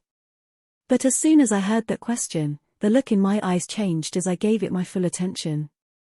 Even at this moment, hunters all over are protecting civilians at the risk of their own lives. Then who are the ones who risk their lives for the hunters? I loudly declared my intent to be one of the people protecting the hunters as a member of the Hunters Association. I might have imagined the impressed murmurs that sounded around the room, but I clearly remember the smile that graced President Go's face in that moment. That's how I was able to become what many others dreamed of, being an employee of the Hunters Association. My parents were slightly saddened to see me go, but with their blessing, I left my beloved hometown and started my new job at the headquarters in Seoul. I was quite excited to get one step closer to fulfilling my goal of being someone who could help keep hunters safe. Things really seemed to be going my way. However, my first day on the job shattered my fantasy. I held the delusion that there was still something left that I could do when 9 years had already passed since awakened beings, gates, and magic beasts first appeared in this world. After many failures and missteps, society had already settled into a stable status quo. From the start, there never was anything a mere entry-level staff member venturing into the world on their own for the first time in their life could hope to do. Instead, I was assigned to the support team, where I would do all sorts of odd jobs. Calling them odd jobs was an understatement, though. The reality was, we were catering to the whims of the hunters working under the association. Hey, hunters in the next neighborhood get coffee or snacks before their raid. What about us? There's something I urgently need money for. Could I get an advance this month? If I join today's raid, I don't have anyone who can pick my kid up in my place. Would you be able to do it? And so it went. Someone had to take care of low-rank gates that didn't pay as well, and there were only so many hunters, so I had no choice but to meet their demands. The worst days were when hunters filed a complaint. And if a hunter who lodged a complaint suddenly threatened to quit the association, I was growing exhausted, running around trying to prevent that from happening. But while it was far from my ideal, I was slowly getting used to things. One day, when I felt like I'd been put through the ringer, I got a phone call. Ring. I wondered which hunter was calling to gripe at me this time. I picked up my phone with a sigh and was met with an irritated shout. How many times do I have to tell you not to send Jinwoo-sung? I didn't know what he was talking about, but I defaulted to an apology. I'm sorry, sir. There must have been an error when the raid team was being assembled. Could you please explain what the issue was? What is there to explain? I don't want any dead weight on my team. One hit and he goes down. And we're supposed to clean up after his ass. I'm quitting if this happens again. And then he hung up on me. I reminded myself to have patience as I placed the receiver down, then pulled up the data on the hunter the man on the phone had mentioned in an effort to nip this in the bud. I didn't think much of it, since people demanded squad member changes for a variety of reasons, including insubordination, lack of chemistry with the team, not being good enough at fighting, and so on. Sung, he said his first name was Jinwoo. As soon as I saw Hunter Jinwoo-sung's file, I realized what the problem was. Huh? He was an E rank, and his level of magic power was the lowest even among the rank hunters. Based on these stats, this man is basically a regular civilian. As expected, he had a long list of injuries on record. Whoa. I slammed his file shut in utter shock. This had to be wrong. If I pretended that I didn't see anything, he could very well be killed in the near future. It was then that I remembered my initial dream. Hunters risked their lives to protect civilians, but who put their lives on the line for the hunters? I nodded resolutely. A year after I joined the Hunters Association, for the very first time I found something I could do. Step 1 was talking to my boss. However, no one, from my immediate supervisor to his supervisor to the supervisor of that supervisor, was willing to get involved. In the end, I had to speak to the head of the support team. Sir, a person's life is on the line. Avoiding the issue isn't the solution here. The head of the team looked like he was seconds away from chewing out the newbie who used to be a team player, but that didn't stop me from speaking my mind. If the hunter dies during a raid, how are you going to explain his death to his family? Hey now, don't jinx it. But it is a very real possibility for Hunter Sung. Please look at his hospital records. It's a miracle that he's still alive. The manager took a minute to look over the documents I had brought, then looked up. Are you saying the association needs to step in and bar Mr. Sung from working as a hunter? Yes, that's right. If Hunter Sung continued this line of work, death would be inevitable. You say this knowing Hunter Sung's situation, right? I nodded. I was aware that Hunter Sung's mother was in the intensive care unit on life support and that her hospital bill was being subsidized, since he was affiliated with the association. But no one has ever woken up from the eternal sleep disease. A living person shouldn't die for a dead person, right? Tons of people were dying from the eternal sleep disease at this very moment. It was unfortunate, but I couldn't continue to shepherd Hunter Sung toward death for the sake of his mother. I had to save him at least. Though the team head kept trying to dissuade me, I had made up my mind, and he eventually gave in. Fine. Seeing my face light up, my manager added a condition. However, you'll need to convince Hunter Sung. He has to agree to this. That was to be expected. I would never kick Hunter Sung out of the association without his consent. I had my work cut out for me. I nodded resolutely. Understood, sir. I had never worked this hard on anything in my entire life. The most research I ever did wasn't for a presentation in front of my superiors or studying for a difficult exam but to persuade a single man. Hunter Sung is 23, which makes him 6 years younger than me. I was so thorough that I was fairly confident going in. I was ready to lecture Hunter Sung about how he needed to quit working as a hunter and bring him to his senses. I was going to convince Hunter Sung that he needed to value his life as much as his mother's. Ding. The CAF door opened to reveal the face I had seen only as a picture in a file until now. I froze as soon as I spotted him. Hunter Sung looked around the CAF until he spotted me and took a seat across from me. Hello. As he greeted me, I found myself unable to say anything I had prepared. We've tried, too, you know.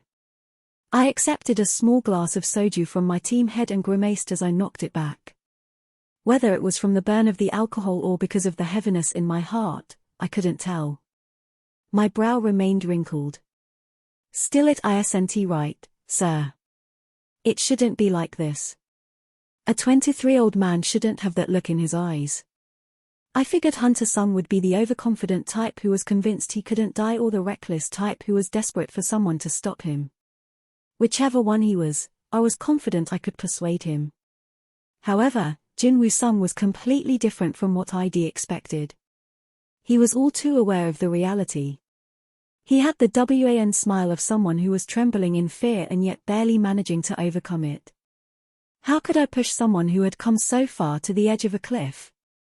I couldn't do it.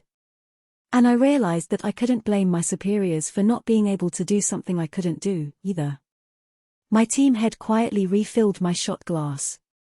So why did you choose the Hunters Association? I hung my head as I recalled the moment when I first decided that I wanted to help hunters. When I was a kid, I was watching the news, and there was a story about a hunter who got trapped in a dungeon while trying to save his colleagues. I'd seen footage of hunters bleeding out and writhing in pain in an amusement park, a place people go to have fun.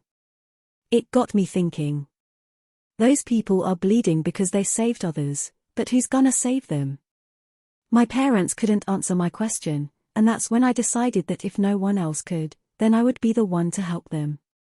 I would do my best to keep hunters from getting hurt or dying. But in the end, I'm no different than everyone else. I couldn't be of any help to Hunter Sung as he faced death. There was nothing I could do. My team head watched me wallowing in my misery and put down his shot glass. What if there is something you can do? Huh? I looked up as my manager pulled out a file of a high-rank awakened being from his bag and handed it to me. There are some people who aren't materialistic and aren't hunters despite being high-rank awakened beings. How about helping the association's hunters by persuading those people to join us? I perked up and looked down at the file. Juhee Lee, a rank healer. A high-rank healer. If a person like her worked for the association, she could prevent serious injuries and fatalities.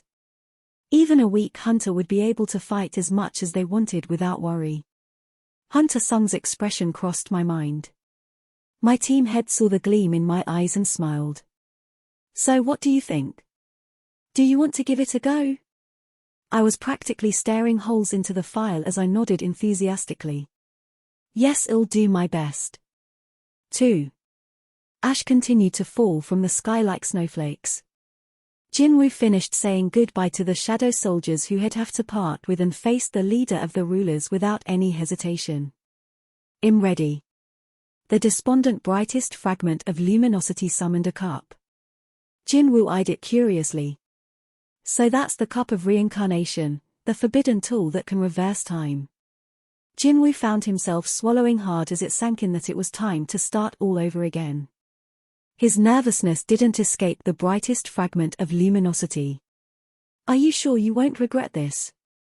After the countless hours he had spent fighting the monarchs, he knew better than anyone about the burden of war. He also understood the weight the Shadow Monarch would now carry on his own. The second Shadow Monarch nodded. He'd won the war once already, so things would only go better this time around. They would have to. Seeing the resolve and confidence on Jinwoo's face, the ruler nodded in turn. Jinwoo had the resolve to get back what he had lost to the war. As someone who had rebelled against the Supreme Being for the sake of his fallen subordinates, he understood what that was like. May your courage save your world. With that sincere wish, the brightest fragment of luminosity flipped the cup of reincarnation upside down. The light filling the cup poured out, soaking the earth. The world was bathed in a gleaming light. The soldiers who had sustained injuries on the battlefield, their mournful families receiving reports on the soldiers via TV, those praying for their loved ones' safety, those who felt sick to their stomachs watching the news, those hanging their heads in despair. Everyone saw the bright light coming through their windows from their homes, cars, hospitals, schools, and workplaces. Soon, the world was covered in light. Then, just as the light quickly and quietly engulfed the whole world, it disappeared without a trace. Morning. Through his closed eyes, Jinwoo could feel the sun's rays and the familiar texture of the bedding he lay on top of. Despite not being fully awake, Jinwoo could sense what was going on in his surroundings thanks to his superhuman perception. Jaina coming out of the bathroom after washing up, the sound of cooking and the smell of stew simmering, my scent lingering in my room. He was home. Jinwoo had returned to his home. His heart slowly began to race. Then he heard his mother's voice outside his room. Jaina, can you wake up your brother? Right. She was a growing kid, which meant that she loved sleep but still sprang out of bed in the morning as little kids tend to do. That led to her often waking up her brother per their mother's request. It felt like a memory of his childhood was playing in real time, and a smile formed on his face. Creak. Jinwoo.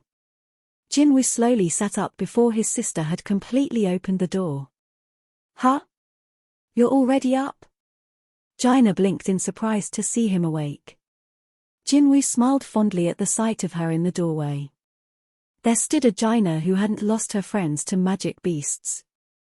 Jinwoo got out of bed and brushed past his sister to head to the living room. Good morning, Jinwoo. Hearing footsteps behind her, his mother looked over at him as she prepared breakfast. Jinwoo no longer had to see his mother struggling to wake up from the eternal sleep disease. But there was something else he wanted to see more than anything. Jinwoo heard a newspaper page being turned and looked toward the dining table. His father was quietly reading the paper as he waited on breakfast. Sensing Jinwoo's gaze, he looked up. Jinwoo's breath caught as he and his father made eye contact. Father. The word came out of Jinwoo's mouth without him realizing it. Ilhwan raised an eyebrow, since the Jinwoo he knew usually called him Dad. He noticed that Jinwoo was fighting back tears. Maybe he'd had a bad dream. Ilhwan walked over to him. What's the matter, son? Jinwoo was face with his dad and could hear his voice. To Jinwoo, who vividly remembered the sight of his father disintegrating into sand and slipping through his fingers, it felt like a dream. However, it wasn't a dream but a reality he had to protect by any means necessary. The sorrow in his eyes faded, replaced with fierce determination. His father and mother stood in front of him, looking at him with concern. Jinwoo managed to slap on a smile. I think I had a nightmare. Right. The nightmare was over. His sister was a young kid, his mother was healthy, and his father was present. He had been given one last chance to make it all right, and he wasn't going to squander the opportunity. He was going to rewrite the future. His steely eyes glinted with resolve. It felt like he'd only returned yesterday, but a week had already passed. He'd yet to find a good time to enter the gap between dimensions. He rested his chin on his hand and looked outside the classroom window in a daze. Baru called out to him. My king. I know. Jinwoo knew that the monarchs who coveted this world were most likely preparing a huge gate on the other side of the sky at this moment. But after having finished a monstrous battle, this felt like a short break. Couldn't he enjoy the peace just a little as a reward? Jinwoo was brought out of his musings by a welcome sound. Ding dong, ding dong. It was the final dismissal bell. The languishing children suddenly perked up, brimming with energy. Jinwoo lit up as well. He might be 25 years old inside, but had physically returned to being a 14-year-old kid. After a chorus of goodbyes to their teacher, several boys sporting short styles crowded around Jinwoo. Hey, Jinwoo. You're coming to the internet cafe, right? Their excitement was infectious, and Jinwoo laughed and nodded. Awesome. Hey. Jinwoo is on our team today, okay? Huh? What Trey you talking about? He was on your team yesterday.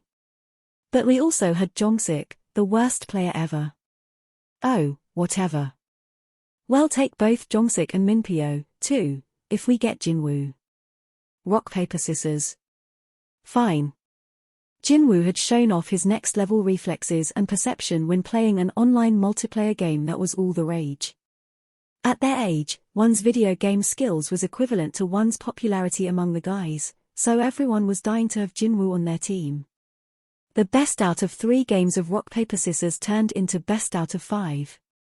The female students not interested in video games rolled their eyes at the fierce match to get Jinwoo on their team.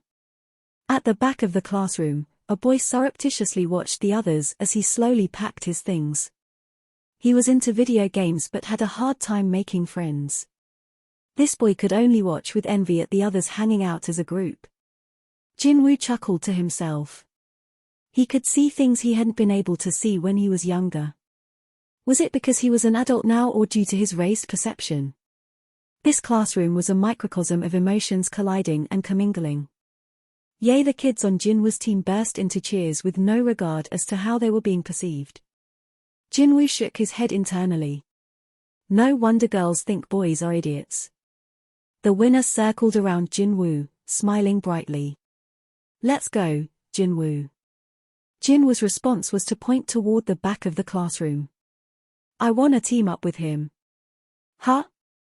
The other boys turned their heads toward the kid quietly packing his bag. He froze like a block of ice when he realized everyone was staring at him. Huh? Me? Yeah, you. Seeing the boy's conflicted expression, Jinwoo smiled at him. Why? You don't want to? No, I do. The boy smiled shyly. Jinwoo picked up his backpack. Then let's go. The boy nodded as he strapped on his backpack. Yeah. Jinwoo laughed. Just a little. Just a teensy bit longer.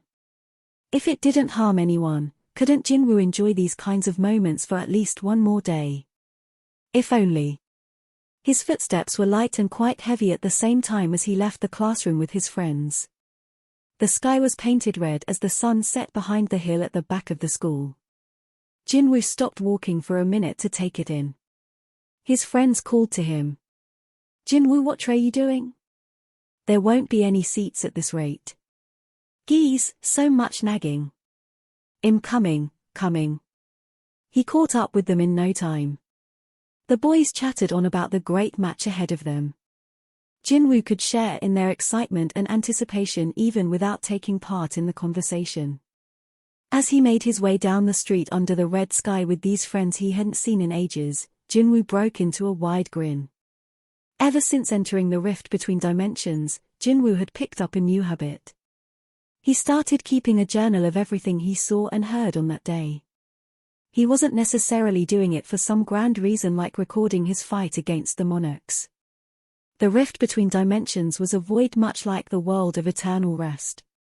This place of nothingness contained only endless darkness, and it was hard to stay sane when not in the middle of battle.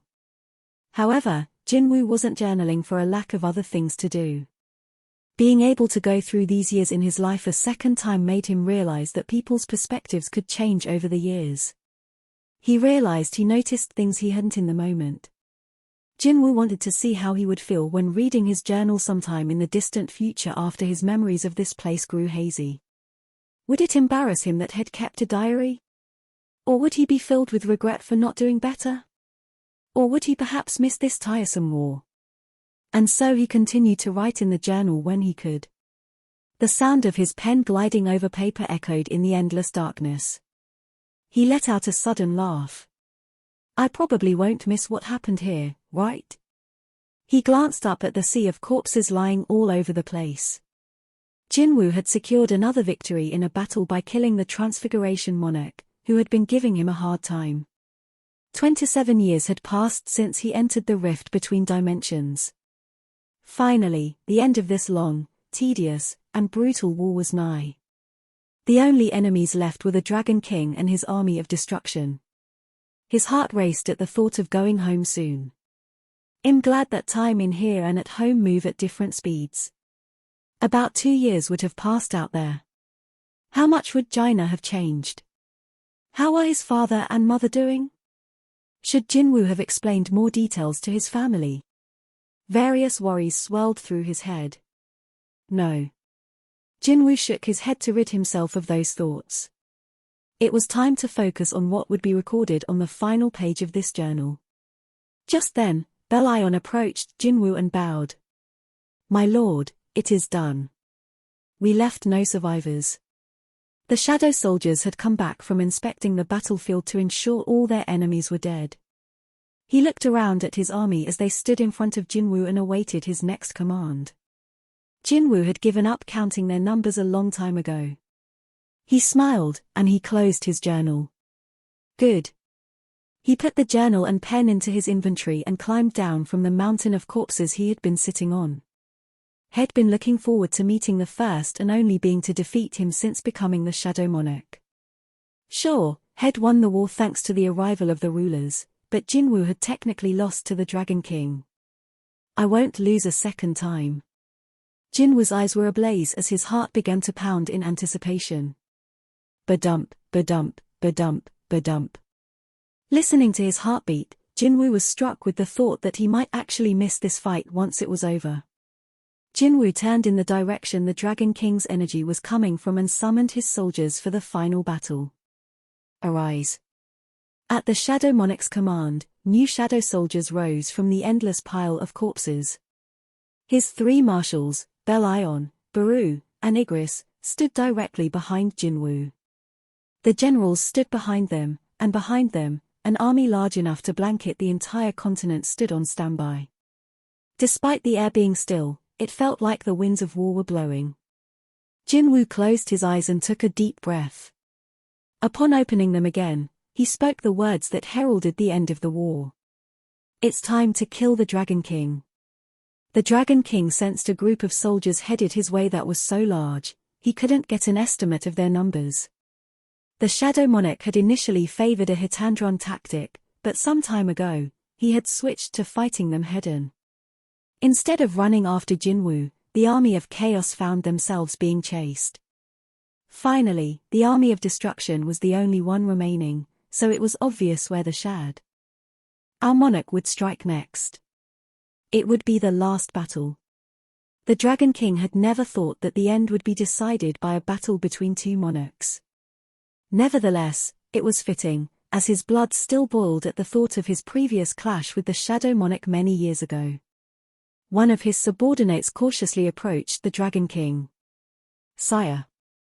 The Dragon King folded his arms and announced, "Yokmunt has been killed." The subordinate was taken aback to learn of the Transfiguration Monarch's fate, and he lowered his head. "Sire, perhaps you should move away." "No." The Dragon King bared his teeth, emanating a bloodred hostile aura. "I am tired of showing my back to the enemy. I will fight him here." The Shadow Monarch had spent more than 20 years hunting down the Monarch's soldiers. They wouldn't give the army of destruction time to reorganize themselves. If they couldn't escape Jinwoo's advance, then the Dragon King preferred to end things right here. The Dragon King made his decision. "Prepare for battle." The army of destruction reacted at his command. Woo! The dragons, dragonfolk, ancient dragons, and wyverns reared up and let out a massive roar. "Here they come." The Dragon King turned as he sensed a mass of power moving closer. It was clear how the Monarch's armies had been defeated by the Shadow Monarch all along. What excellent mobilization! The Monarch's armies couldn't have kept up with the Shadow Army's movements, since Jinwoo could transport his soldiers freely. The Shadow Army could instantly approach or pull away, no matter the distance. The Dragon King witnessed the cause of their defeat with his own eyes. The Shadow Monarch quietly rose from the darkness, accompanied by several million incredibly powerful soldiers swathed in darkness. The Shadow Monarch, the sheer presence of the Shadow Army was so forceful that it startled the Dragon King. After dozens of years, the Shadow Army was more powerful than ever before. "Ah ha ha ha." The Dragon King chortled. "Incredible. Truly incredible, O King of the Dead." How the tables had turned since their last meeting. The Shadow Army now eclipsed the army of destruction. "I never thought you'd be able to take our entire army. Who knew you'd come this far?" Clad in black armor, the Shadow Monarch stared in silence. He had matured as the Shadow Monarch, clearly much stronger than before. As his base instincts as a wild dragon stirred, the Dragon King itched to rip such a powerful adversary to shreds and devour him. However, it was too early to know whether this feeling was a blessing or a curse. He simply wanted to relish it a while longer. Luckily, the Dragon King had a question he'd wanted to ask. "Tell me. Why did the rulers use the cup of reincarnation? Why did they revive the dead monarchs and the soldiers?" The Dragon King had perished at the hands of the rulers. He vividly remembered the pain from the spears that had impaled him on that day. The loss of their leader was sure to cause the army of chaos to crumble, and the long war between the monarchs and the rulers would end as a victory for the rulers.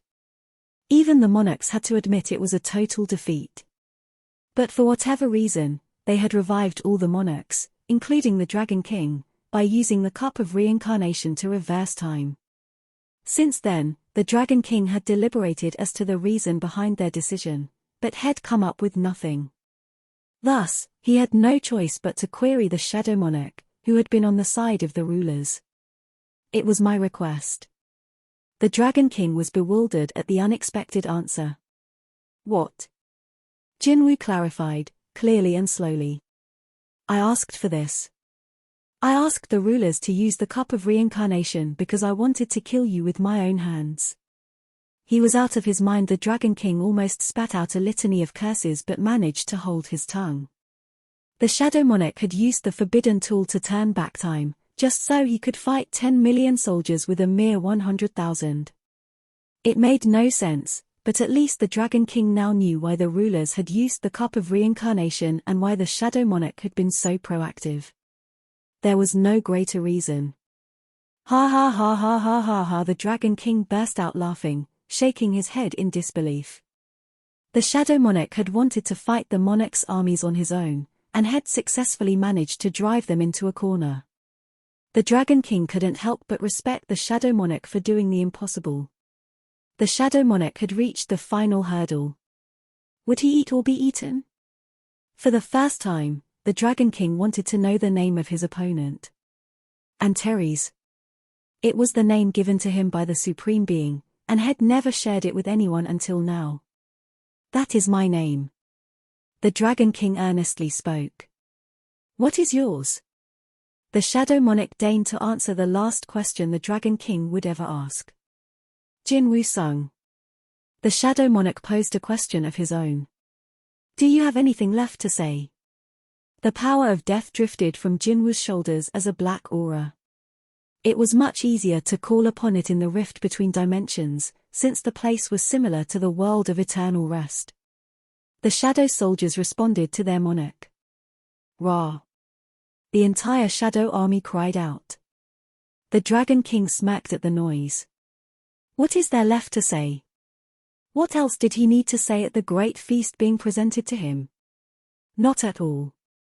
The Dragon King and Jinwoo both transformed into the astral bodies of a flaming dragon and giant made of darkness respectively. The two mountains faced off against each other. Gra! The Dragon King's roar shook the area, and the army of destruction charged forward. Jinwoo wordlessly pointed ahead, and with that, his army of close to 10 million instantly mobilized just as he ran toward the Dragon King at full speed. This reunion with the Dragon King marked the end of a long, long war. Jinwoo had been waiting for this moment. A menacing glow gathered in the Dragon King's mouth. It was time for Jinwoo to show him the result of his cumulative battle experience from both timelines. Time slowed as Jinwoo focused solely on the Dragon King. Just as the breath of destruction left the Dragon King's mouth, Jinwoo gathered his black aura on one fist and swung. In the rift between dimensions, light and darkness collided once more. 3. People across the United States were in a panic over the psychic's prophecy. The god of death will soon descend on this land. Normally, people would wave off predictions like these that sounded like the tagline of a comic book. However, this prophecy came from Norma Selner. Norma Selner's spiritual eyes had opened 2 years earlier. Since then, she had been the talk of the town for her accurate predictions regarding matters such as the death of the North Korean leader, a terrorist airplane hijacking, the stock market crash due to the housing crisis, and so on. For someone of her caliber to predict the apocalypse was a huge deal. The media had dubbed Mrs. Selner the unerring prophet, and after her proclamation, she was slammed with interview requests. However, she rejected all of them except one. She personally called up a reporter she was friendly with and said the following. The god of death will land on this planet with his infinite army. Just like we can't escape death, there is no way to run away from the god of death. The very next day, when an enormous black hole covered the sky over Seoul, Mrs. Selner's prophecy made the headlines of newspapers around the globe. Inside that same gate, Jinwoo gasped as he glanced down at the crowd below him. It seemed like the whole world had gathered to stare. Oh! How touching would it be if those people were there to hail his return? Jinwoo smiled bitterly, since he fully knew that that was not the case. Soon the gate would open. Though a subject of fear for civilians who didn't know better, it was a way back home for Jinwoo. Home. He couldn't wait to get back. Hey, is this the first time I've looked through a gate from the inside? The gate was transparent, which allowed him to watch people gathering beneath his feet. He placed his hand on the barrier separating them. Head slammed into similar gates at full strength in order to reach the top and battle the Dragon King.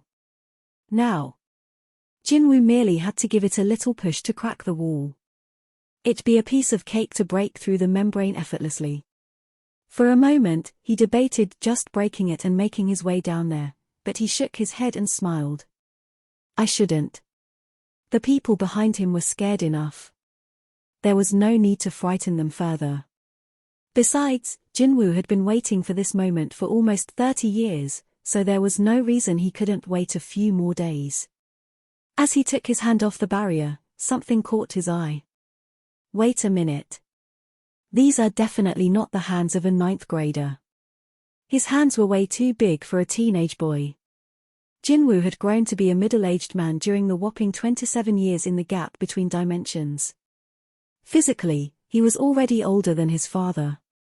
However, only 2 years had passed since his disappearance in the outside world. He needed to adjust his physical appearance so the people in his life wouldn't freak out at his abrupt change. It had absolutely nothing to do with him wanting to look younger, right? I guess I have no choice. He looked down at his body with a smile and activated his powers. Now that he was able to use the power of the Shadow Monarch effortlessly, old age, sickness, life, and death all bent to his will.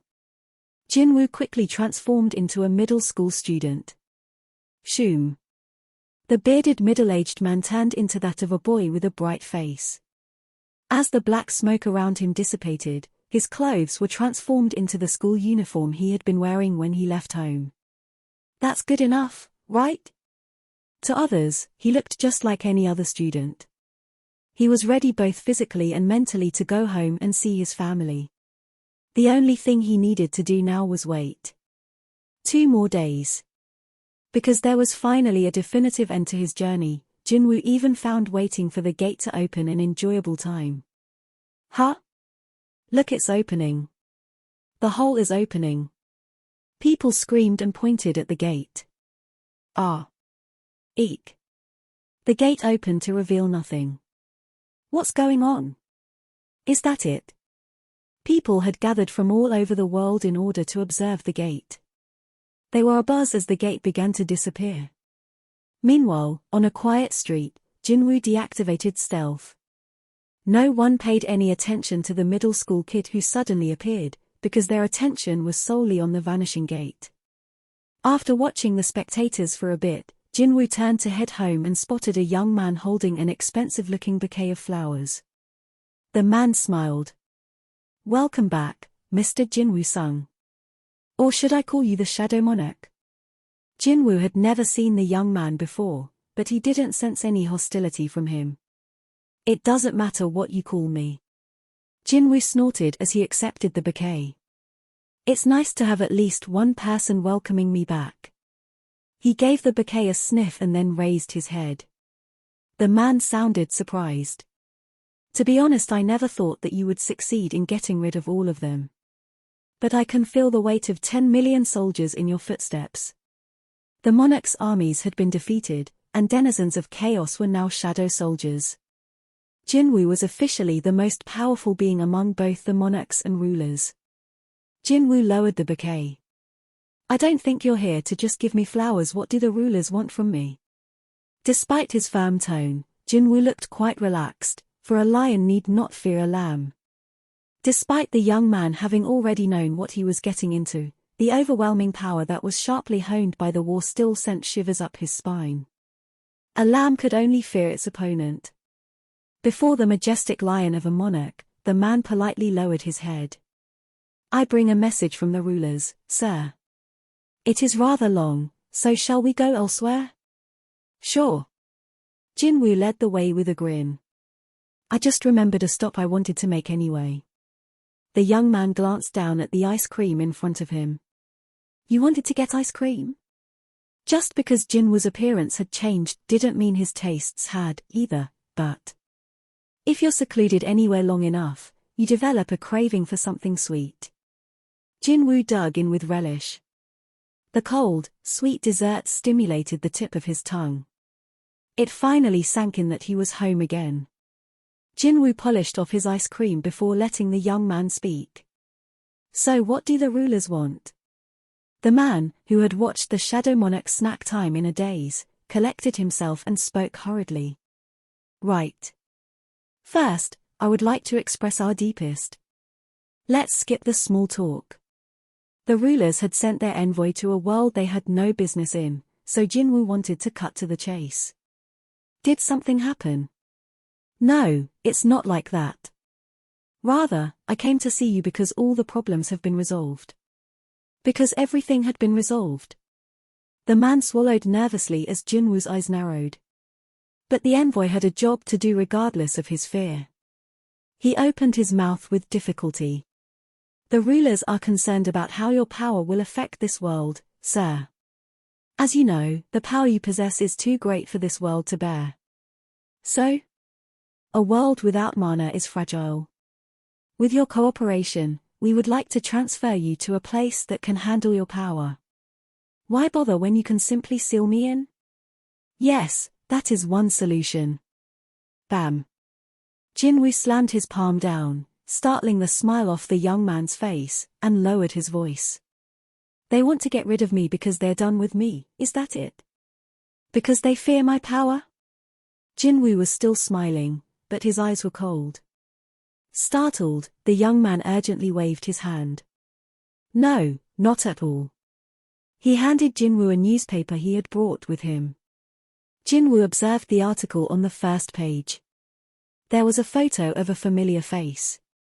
It was about a prophecy from Norma Selner, the woman who had been called the Upgrader in his previous life. The god of death will soon descend on this land. Jinwoo's brow twitched at the words god of death. She wasn't this accurate in the previous timeline, but contact with our world has changed her. Jinwoo's eyes stopped on a part of the article about Mrs. Selner's spiritual eyes opening 2 years ago. It couldn't be a coincidence that 2 years ago had been the point in time the cup of reincarnation sent them back to. Are you saying my existence can trigger this kind of change? That is correct. As Jinwoo calmed down, the young man breathed a small sigh of relief. The rulers are willing to provide you a safe place to prevent these kinds of changes if you so desire. Jinwoo leaned back in his chair. He still couldn't detect any hostility from this man. He and the rulers meant well. However, Jinwoo couldn't believe he was hearing this on his first day back home. He had been so excited to return, so he couldn't hide his disappointment. He didn't want to talk about this now, and he made it clear. Could you come back another time? Of course, great monarch. The envoy politely said his goodbye to the greatest hero who had ended the war between the monarchs and the rulers. Then he got up, leaving behind only a pure black business card so Jinwoo could presumably contact him once he'd made his decision. Jinwoo inspected both sides of the card before tucking it into his pocket with a wry smile. His mind raced, but the anticipation of returning disappeared like bubbles. If every living creature has a purpose. Jinwoo was sure about one thing. He had fulfilled his purpose in saving the world from strange phenomena and the attack of the monarchs. But his power was no longer of any use, and it was hard to dispose of, much like nuclear energy. One question remained. Have I become redundant? Just as he was having trouble sorting out his thoughts, he spotted a familiar face passing by the ice cream store. Before he realized it, Jinwoo had opened the door and stepped outside as if he was being compelled. He would always have these moments wondering if he, the Shadow Monarch, should remain here. However, as long as I still have a reason to stay. A girl in a tracksuit stopped in the middle of her run and looked back as she picked up a wonderful scent. It seemed to be coming from an ice cream store where a boy stood in the doorway, staring at her. Did ice cream always smell this good? The girl shrugged and continued on her run. Jinwoo couldn't stop his grin as he watched the girl get farther and farther away. There were still people whom he loved in this world. And there were people who loved him, now and before. That was enough reason for him to stay. 4. The first time I met him was inside the strange space my king had created. My mission was to test whoever entered the place. My king told me that he wanted to see if the human was good enough to be his vessel. Somehow, I knew that this would be the last order he would ever give me. After all, my king had lost interest in the war ever since he absolved the rulers, so there had to be a reason why he was showing such interest in this insignificant human. I surmised that my king was about to bid me farewell, but his order was absolute. I could neither question nor stop him. I had no choice but to follow his orders, for that was all I could do. After having most of my power sealed, I was made to stand alone in the strange space to put the human to the test. The inhabitants of this world call this space a dungeon, do they not? The dungeon simulated the look of a throne room of a castle, and deep inside this fake dungeon sat a tall throne. As I looked around, I tried to search my now hazy memories from when I was a human. Indeed, the architect has created such a sophisticated stage using my king's power. I ran my hands along the thick columns that lined both sides of an aisle leading from the entrance all the way to the platform where the throne was. I was amazed by the architect's craftsmanship. The attention to detail likely helped the human accept my king's power. Just then, I sensed a presence. Already? In a panic, I inadvertently sat on the throne as I felt something drawing near, much quicker than I had anticipated. After gathering myself, I wondered if I was being arrogant by sitting on the throne. My king's consciousness remained within the human I was about to test, so I was self-conscious about being disrespectful. In the end, I decided to refrain from displaying any rudeness and hurriedly hid behind the closest column. Creak. The door opened then as if on cue, and the human didn't see me panicking because of the surrounding darkness. Thankfully, my mistake hadn't spoiled my master's plans. I breathed a sigh of relief. Then, when the human was about 10 steps away from me, I slowly walked out from behind the pillar and blocked his way. It was a young man. His nervousness was palpable in the silent room. Of course, I did not look upon him favorably. So he is the one my lord has chosen. Even if this weren't my last mission, I would have had no intention of holding back. If the human wasn't up to snuff, he would die by my hands. But as my fighting spirit flared up, the man suddenly raised his tightly clenched fists at me. Does he intend to defeat me with his bare hands? For a moment, I considered him quite brave for a human. I took off my cape and dropped my weapons to the ground to level the playing field. Why did he seem surprised by every move I made?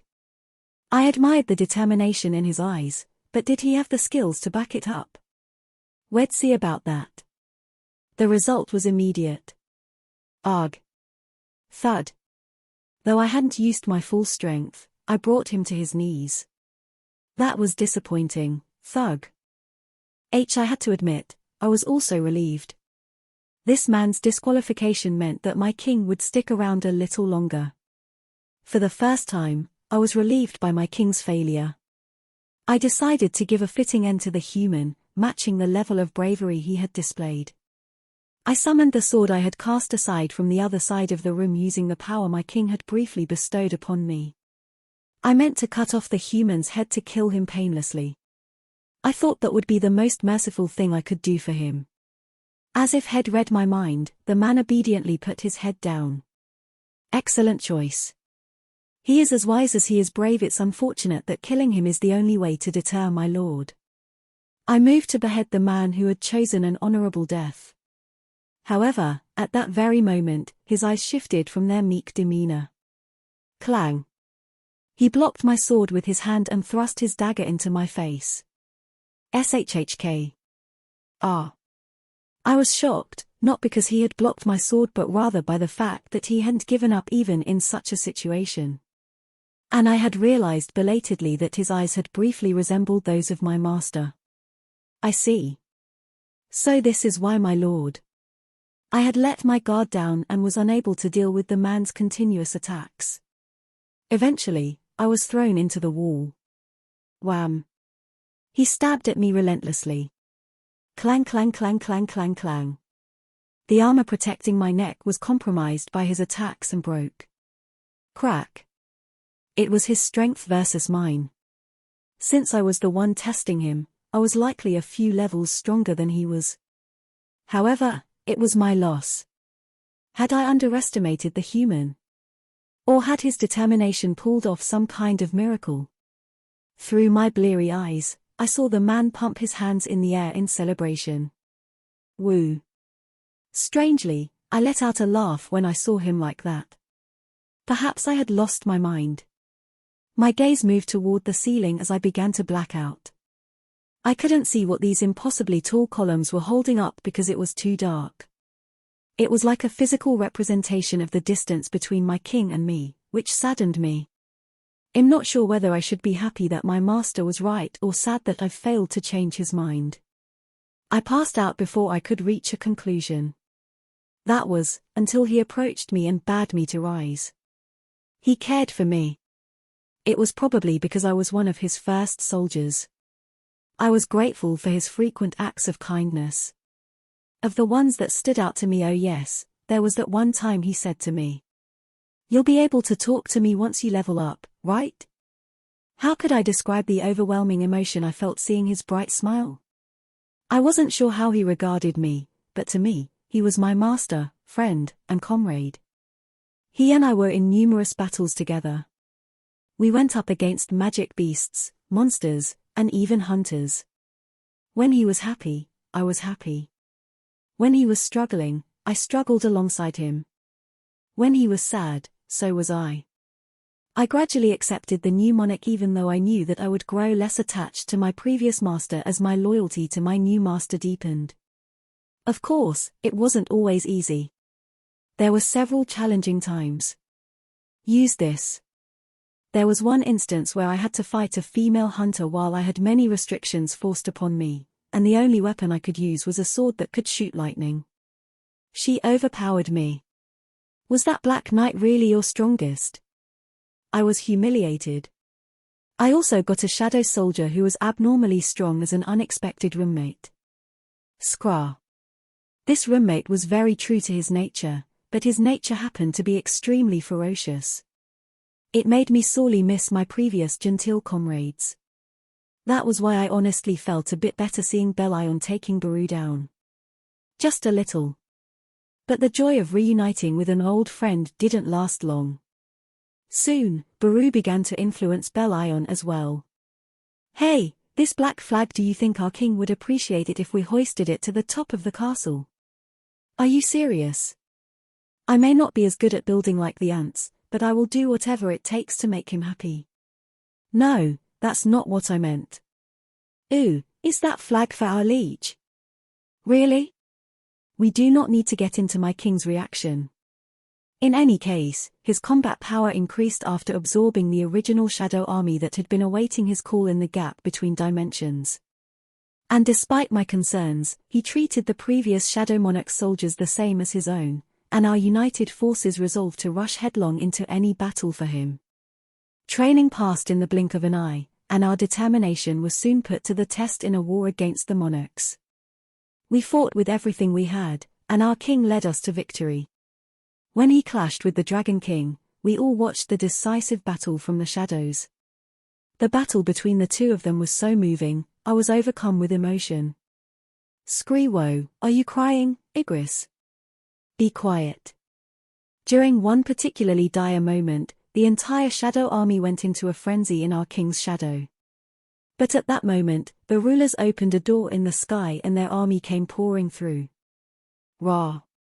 We cheered as we watched the reinforcements raining down from above. "You couldn't come any faster." I bet they arrived at the last minute just to make us anxious. If I was out there, I'd have tried to smack some sense into them. Regardless of our complaints about the ruler's army, we were exchanging hugs in happiness over our king's victory. However, our joy didn't last long. Our king spoke. "One more time, could you use the cup of reincarnation one more time?" He told the rulers that he wanted to reverse time in order to delete every trace of them and the monarchs from the world he was living in. I had people I wanted to save when I was human, so I understood where he was coming from. I would probably make the same choice if I was in his shoes, so I respected his decision. My fellow soldiers and I were ready to collide with not only the monarchs, but any army for our king's sake. However, not everyone was invited to the battle. Some of us would vanish when the forbidden tool was used. Those soldiers dropped to their knees, wailing. I tried to console Iron, who had been with us for so long, Greed, who suffered at the receiving end of our king's ire since his rebirth, as well as the other soldiers who were grieving. Once we bade farewell, we went back to the past and were thrust into a new war. Our king's skills grew and grew, and we became more powerful in turn. We dealt with several predicaments big and small, but with each crisis he overcame, he grew stronger. That went on for almost 30 years. Having crushed all our other enemies, the army of destruction was the only one left standing in our way. As the fight commenced between our king and the Dragon King, we faced off against the ancient dragons. One of the ancient dragons, Granode, spoke to me as I tore through the draconic army. Igris, you, who used to be one of 2 wings in the Shadow Army, now follow the new human monarch. Have you no shame? Granode, who had already reverted to his human form because he didn't have enough energy to keep the shape of a dragon, panted as he gripped the sword plunged into his chest. I looked down at him in a daze. He was right. I had completely forgotten about the previous Shadow Monarch because the time I had spent with my new master had been so glorious. How long had it been since I completely stopped thinking about the previous monarch? Although Granode was dead and the battle raged on all around me, I was rooted to the spot for quite some time. My previous master had once been my entire world, but had my judgment become clouded somewhere along the way? My mind went blank as a wave of doubt washed over me. But at that moment, from elsewhere, I heard a call that brought me back to my senses. Igris. It was my king's voice. I hurriedly looked up to see a bright flash. The breath of destruction.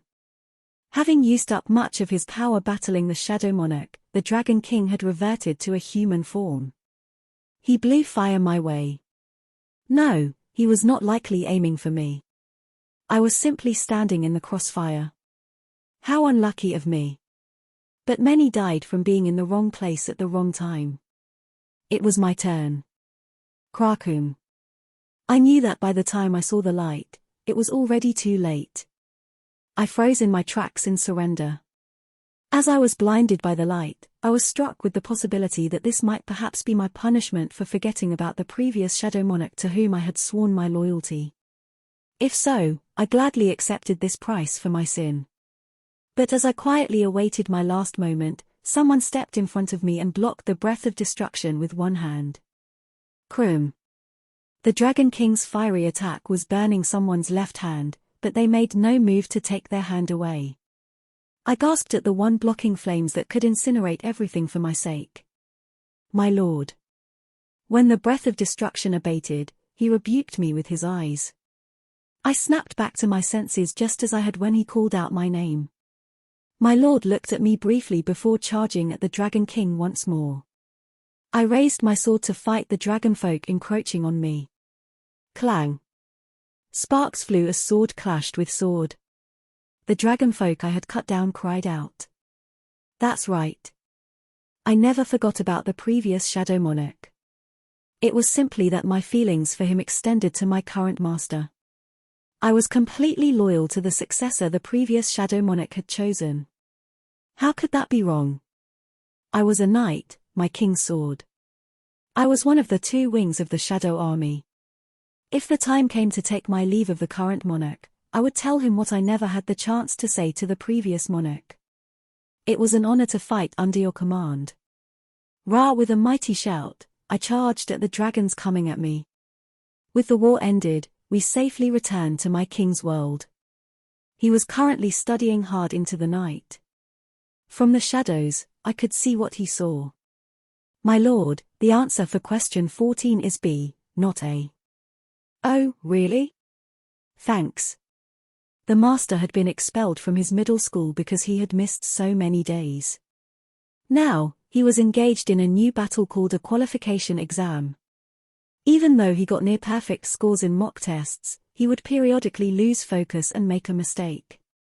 Who would assist him then? Grand Marshal Belion, who was more muscle than brain? Or Marshall Baru who, despite his intelligence, was still a bug? When I was a human, I graduated night school with excellent grades, so if I didn't assist my master. You sure about that, Igris? It says the answer for question 14 I say, my king quipped as he consulted the answer sheet. As a knight, I accepted my error. It appears as though my training was lacking. I shall try even harder for you, my lord. I am my king's knight. I am my king's sword. My king's battlefield is also mine. Since my master has entered a new battlefield, my glory days go on. 5. Jinchul sometimes felt a sense of loss, like he had forgotten something important. No matter how hard he tried, he couldn't put a finger on it, but the longer he dwelled on it, the more the hole in his heart seemed to grow. So what are you thinking so hard about? The rookie detective asked Jinchul as he handed him a cup of hot coffee from the vending machine. Thanks. Jinchul took it and shrugged as if nothing was bothering him. The aroma of coffee seemed to shrink the hole in his heart. Jinchul was in his 4th year as a detective in the Violent Crimes Investigation Unit. He was never the sentimental type, but this feeling of loss started to plague him 3 years ago and came back every so often. Anytime he shared this with someone, they'd only nag him that it was because he still didn't have a family of his own, despite his age. Jinchul gave a bitter smile and downed his coffee in one go. That's right. Didn't people say a busy bee doesn't have time to be sad? The best way to get over feeling blue or green or whatever was to work hard. As Jinchul entered the office, he saw the backs of 3 men sitting next to one another.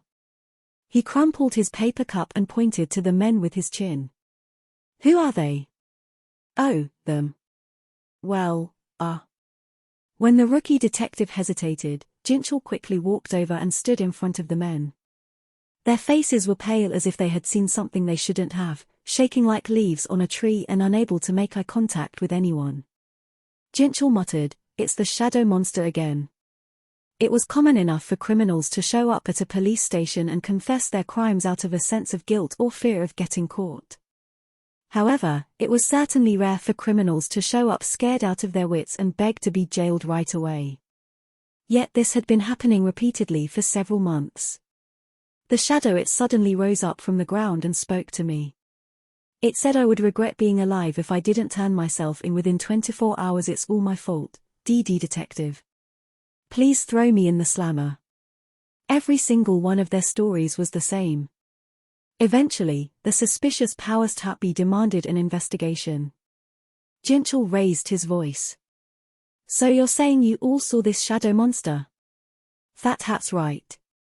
Jinchul, who was taking their statements, sighed as he wrote down the reason for turning themselves in. How am I supposed to submit this? The thought of reporting on some shadow monster story and a 24-hour curse gave him a headache. Tap, tap. Jinchul looked over his shoulder as a senior detective said, "Jinchul, let the rookie write this up. Come to the conference room." Conference room. Violent crimes had gone down due to this shadow monster's brilliant performance, and now a sudden meeting. What could this be about? The senior detective went on ahead, leaving behind a puzzled Jinchul, who raised an eyebrow as he got up from his chair. "I'll take it from here, Detective Wu." "Great, thanks." He left the rookie behind with some words of encouragement before joining the other detectives in the meeting room. "What? You want to let those crooks go? Hey, lower your voice. People can hear you." Incredulous, Jinchul asked again. "What do you mean you want to release them?" "We're not releasing them per se, we're putting them under surveillance to see what will happen to them after 24 hours. One of Jinchul's colleagues frowned. "Sir, they're just talking nonsense because they're strung out on something. This monster is probably a hallucinogenic side effect of some drug. Their drug tests came back negative. I went to forensics myself to confirm the results. But that's... Do you really think a drug could make all those unrelated criminals see the exact same thing, one that would cause them to turn themselves in?" Jinchul's colleague had nothing to say to that. The senior detective continued. The higher-ups have been asking for answers, but we still have nothing. Anyone have a better idea? We should at least be able to pick up some clues this way. Though the other detectives didn't look too impressed with the plan at first, they exchanged glances and nodded. If everyone had indeed seen the same apparition, this might give them some good leads. So let them talk their nonsense, and let's see what happens. Jinchul had been quietly listening but finally opened his mouth. But what if something happens to them? Then what? The detectives collectively turned to look at him and broke out into grins. Detective Wu, do you actually believe in ghosts and stuff? I never knew you were so superstitious, Jinchul. Ha ha ha. It wasn't that Jinchul believed that there was a monster, but there had to be a reason the criminals had seen the same apparition, right? Their testimonies made Jinchul uneasy, as if he was staring into the eyes of something hidden in the darkness, and he had a hunch that they shouldn't trouble it. The chief detective misunderstood Jinchul's worried expression and patted him on the shoulder. Don't worry, Detective Wu. No harm will come to them. We'll take just one of them to a quiet place like a warehouse and simply observe. He'll be properly guarded by several of our strongest detectives so he can't escape. His boss looked at him as if asking whether Jinchul really believed in monsters or ghosts, so Jinchul had no choice but to nod. His boss chuckled. Anyway, let's say a monster appears and does something to the criminals after 24 hours, shouldn't we thank it? The three men were vicious criminals who had broken into the home of an elderly couple to rob them, beating them to death when they fought back. The chief said half jokingly, half seriously, that it would be better for these crooks to be ripped apart by a monster instead of being sent to jail where they'd be provided 3 warm meals a day. Then I need volunteers. The chief gave a sly grin. Detective Wu, you can sit this one out if you like. Jinchul hesitated, but he could read between the lines. The chief clearly meant for Jinchul to take part. No, Imin. Detectives please, you can't do this to me, I'll die. Be quiet. We just need to check something. But I'm gonna get killed. Hey, no one's dying today. We'll be right here to guard you. Detective Kim, how long until the 24-hour mark? Let's see, looks like there's half an hour left. Really? Wow, it's cold out. Although it was already spring, there was still a chill in the air, and the detectives could see their breath. It was dawn, and since nothing was happening to the criminal they were watching in the warehouse, they were pretty bored. But one person among them, Jinchul Wu, remained alert as they kept watch. Something's not right. He felt a shift in the air, like something they needed to avoid was approaching them. Hoping that he was worried about nothing, he took some deep breaths to calm down. Soon, it reached the deadline set by the so-called shadow monster. And time. Really? One of the detectives checked his watch as he got to his feet. Tick, tock. Time was up. It was just as they'd expected. Nothing had happened, and it didn't look like anything was going to happen. The hell? A quick-tempered detective glared at the trembling criminal, who peeked his head up, looking bewildered. Huh? With no witnesses around, the detectives surrounded the crook and yelled at him. Were all of you on drugs? Why don't you make this easier for us and fess up already? The criminal looked around, but when nothing happened for some time, he seemed very confused. No, I mean we really saw it. Actually, there were 4 of us and... Jinchul, who had stood to the side and kept his guard up, suddenly turned and desperately yelled at the others. Get out of there. What was Jinchul talking about? The detectives looked at Jinchul when something forcefully pushed them backward. Arg. They tumbled on the ground a few times, knocked out cold. Jinchul was about to run toward them but suddenly stopped in his tracks. There, in front of him, were monsters rising slowly from the shadows. Oh. He couldn't speak or even breathe properly. The creatures weren't human but resembled humans with ant heads. Jinchul's eyes widened. There are 3 of them. They weren't hallucinations or side effects of drugs. The criminal's testimonies were 100% true. The criminal screamed as the ants surrounded him. It was the most desperate scream a human could make, one that came out in the face of death. The ants didn't waste any time in ripping off the man's limbs and eating them. Gah! The scream didn't last long. All that was left of the ants' feast was a little bit of blood and some tiny pieces of flesh.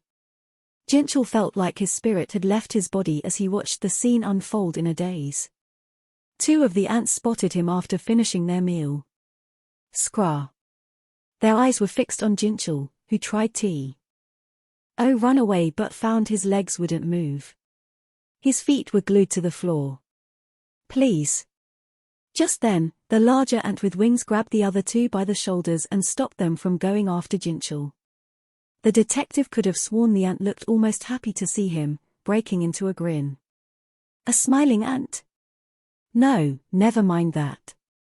How did Jinchul know that the ant was happy to see him? Jinchul had a weird sense of longing amid this awfully scary and frightful situation. It felt like deja vu. Why? How is that possible? The bewildered detective saw the ants sink into the shadows. Hey, wait. They ignored his calls and disappeared in an instant. By the time Jinchul reached the shadows, there was no trace of the ants. He ran his hand over the spot as he felt the emptiness in his heart more prominently than ever. Jinchul returned to his senses when he heard his colleague stir. Are you guys okay? After checking on them, he urgently called for help. But even when the ambulance arrived and took his colleagues away, he couldn't keep his eyes off the shadows the ants had vanished into. That's great, that's fan-fucking-tastic. The chief was furious, which was understandable. The criminal had gone missing, and the detectives assigned to guard him couldn't remember a thing because they'd been knocked out. The chief clicked his tongue at the two detectives lowering their bandaged heads. Then he turned toward Jinchul. How about you, Detective Wu? You called the ambulance, right? Don't you remember anything? I'm sorry. When I came to, they were still unconscious, so. My God, the chief sighed as he beat his chest in frustration. Luckily, the report hasn't reached upstairs yet, so you need to be quiet about all of this. You two were injured while investigating gangs in Gurogu. Got that? Yes. Yes, Chief. And with that, the matter was closed. For a time, it was uneventful for the Violent Crimes Investigation Unit. Detective Wu, you seem to be in high spirits these days. Did something good happen? The rookie detective handed Jinchul some hot vending machine coffee. Nothing in particular. Jinchul took it and shrugged nonchalantly. But the rookie detective was onto something. Seeing those ant monsters had filled a tiny part of the constant emptiness that had been gnawing at him. There's something to this.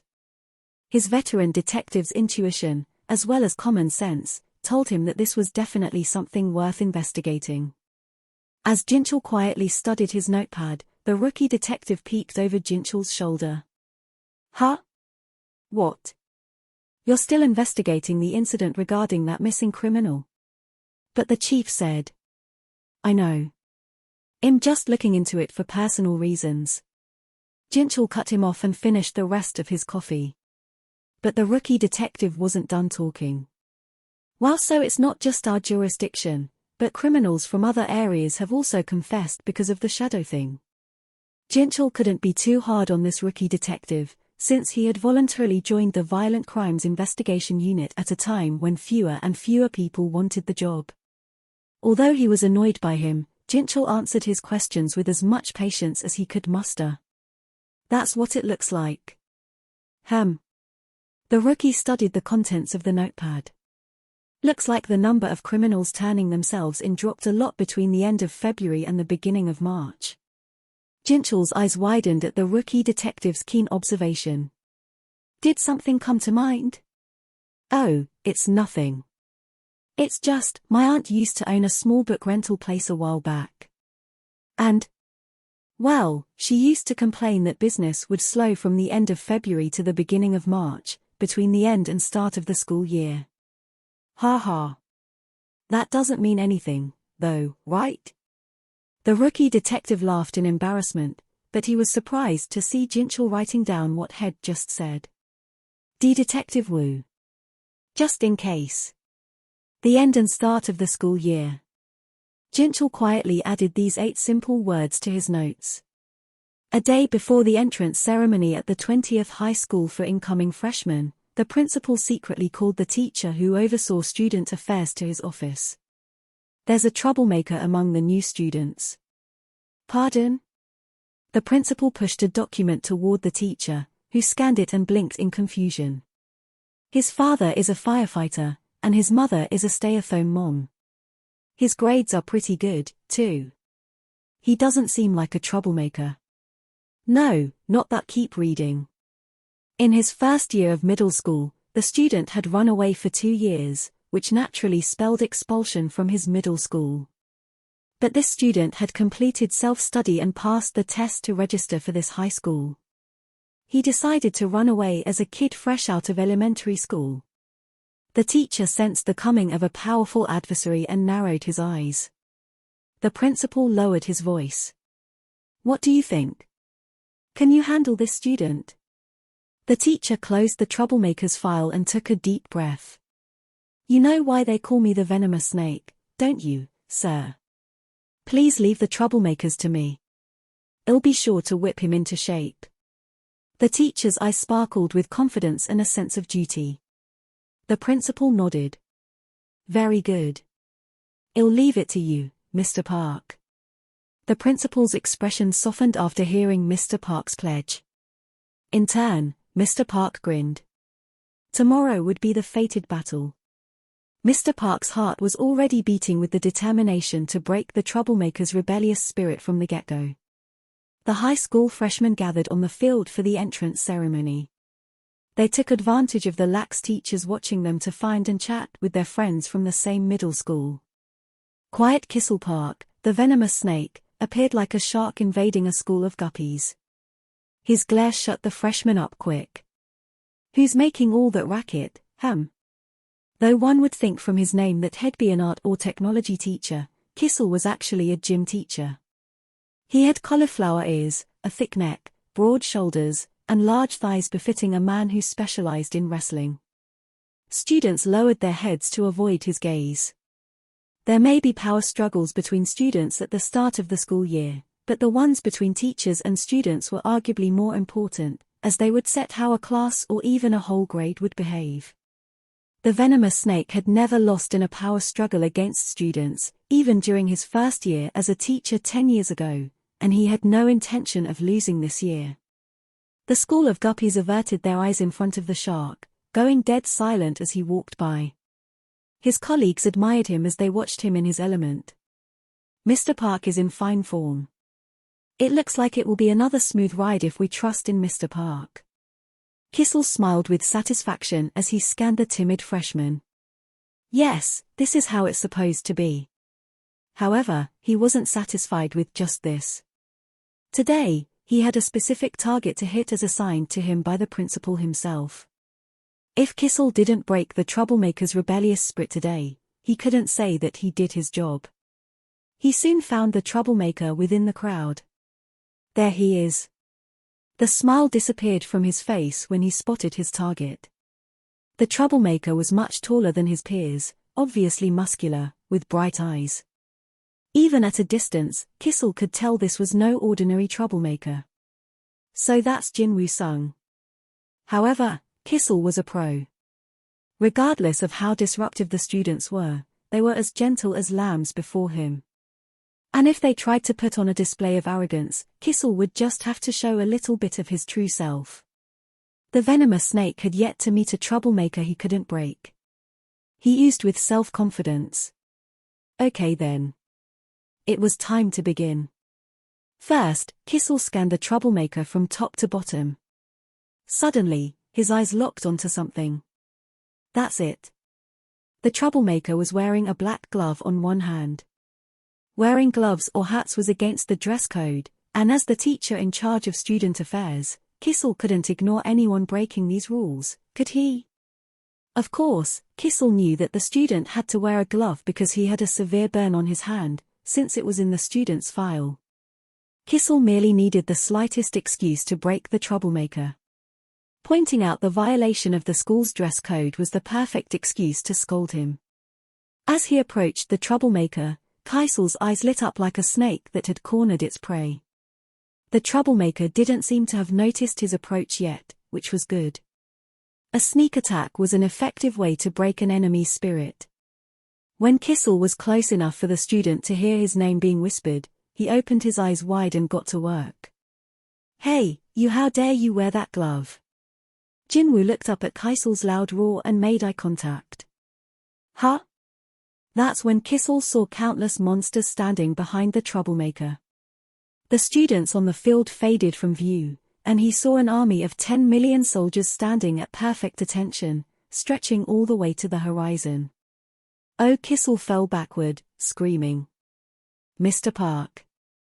Are you all right, Mr. Park?" The teachers nearby rushed to help him as the blood drained from his face.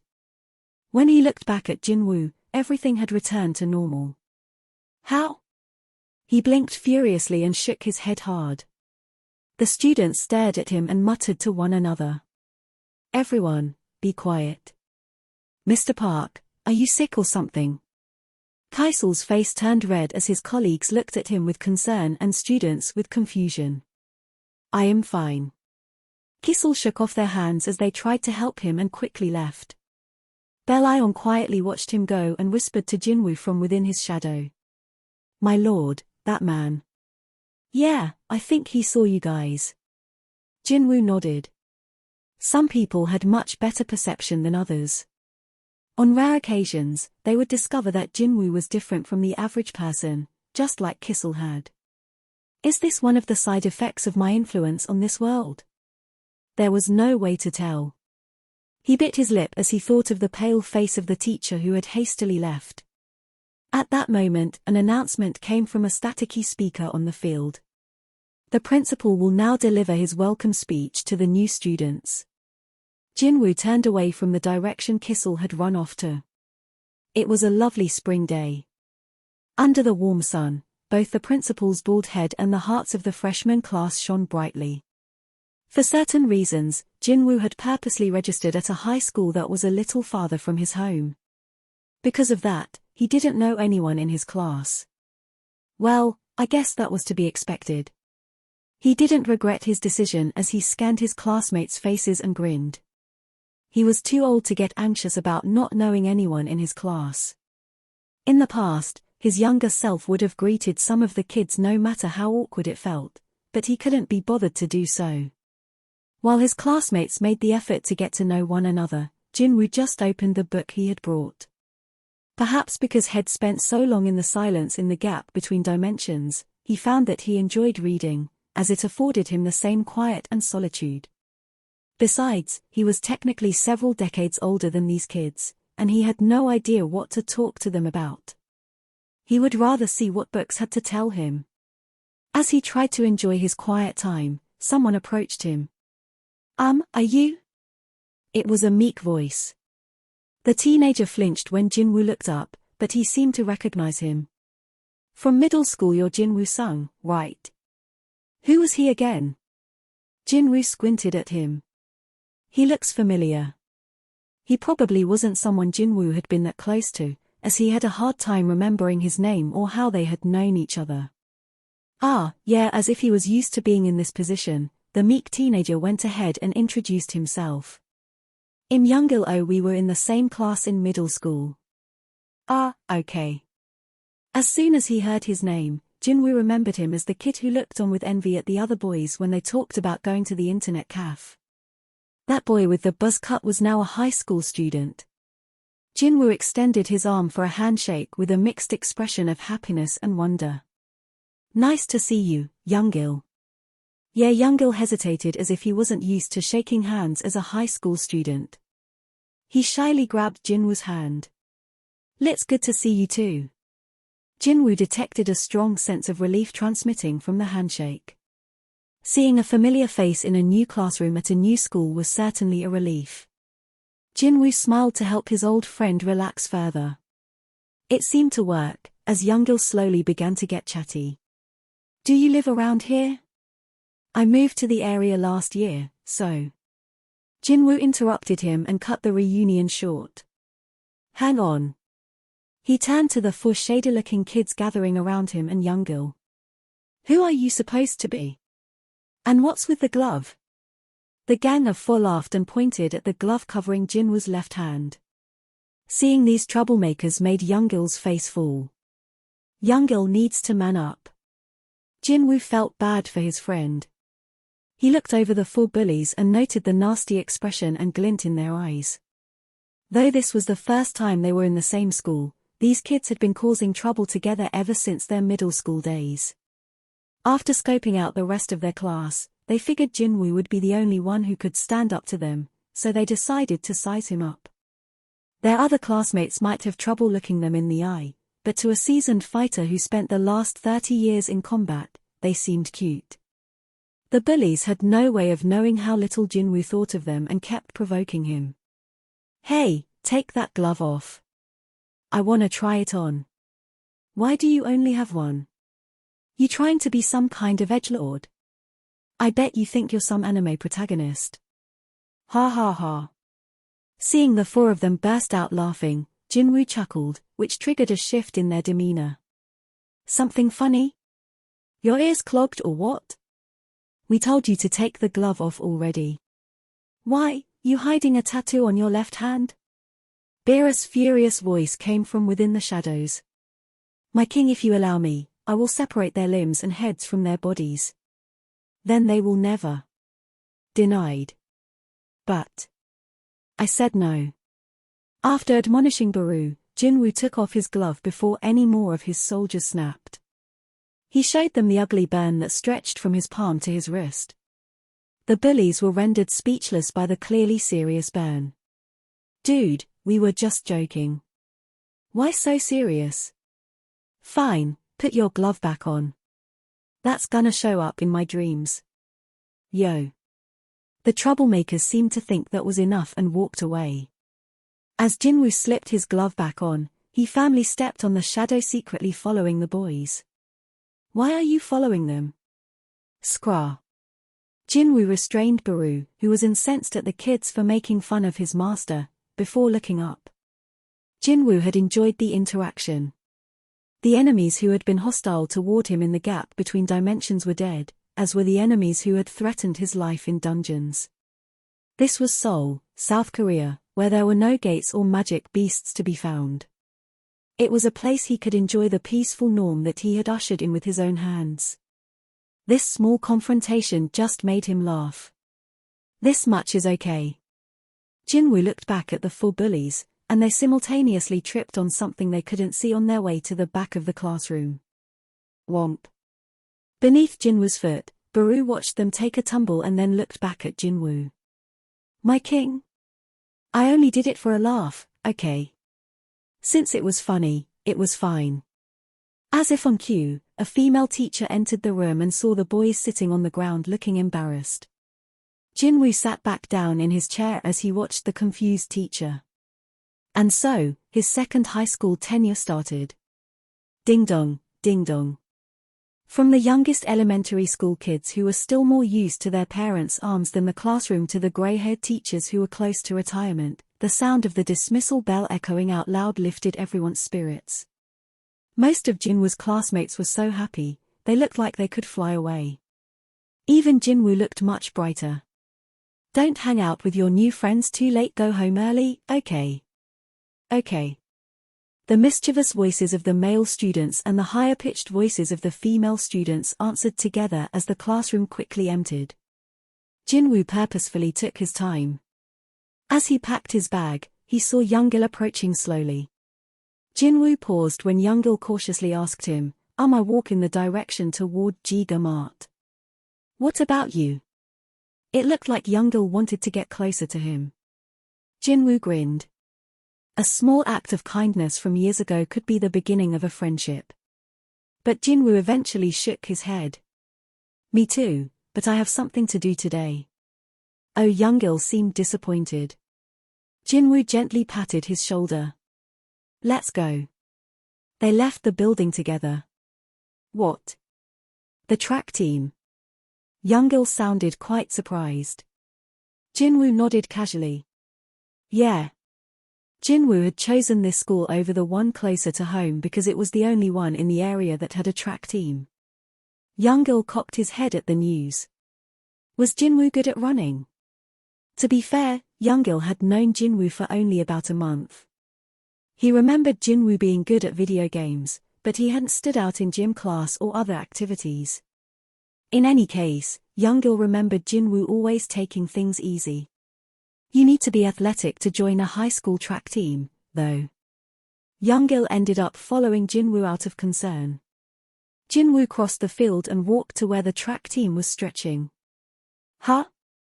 The track team expected the two freshmen to walk past them or go in a different direction, so they all turned to stare when Jinwoo and Youngil walked right up to them.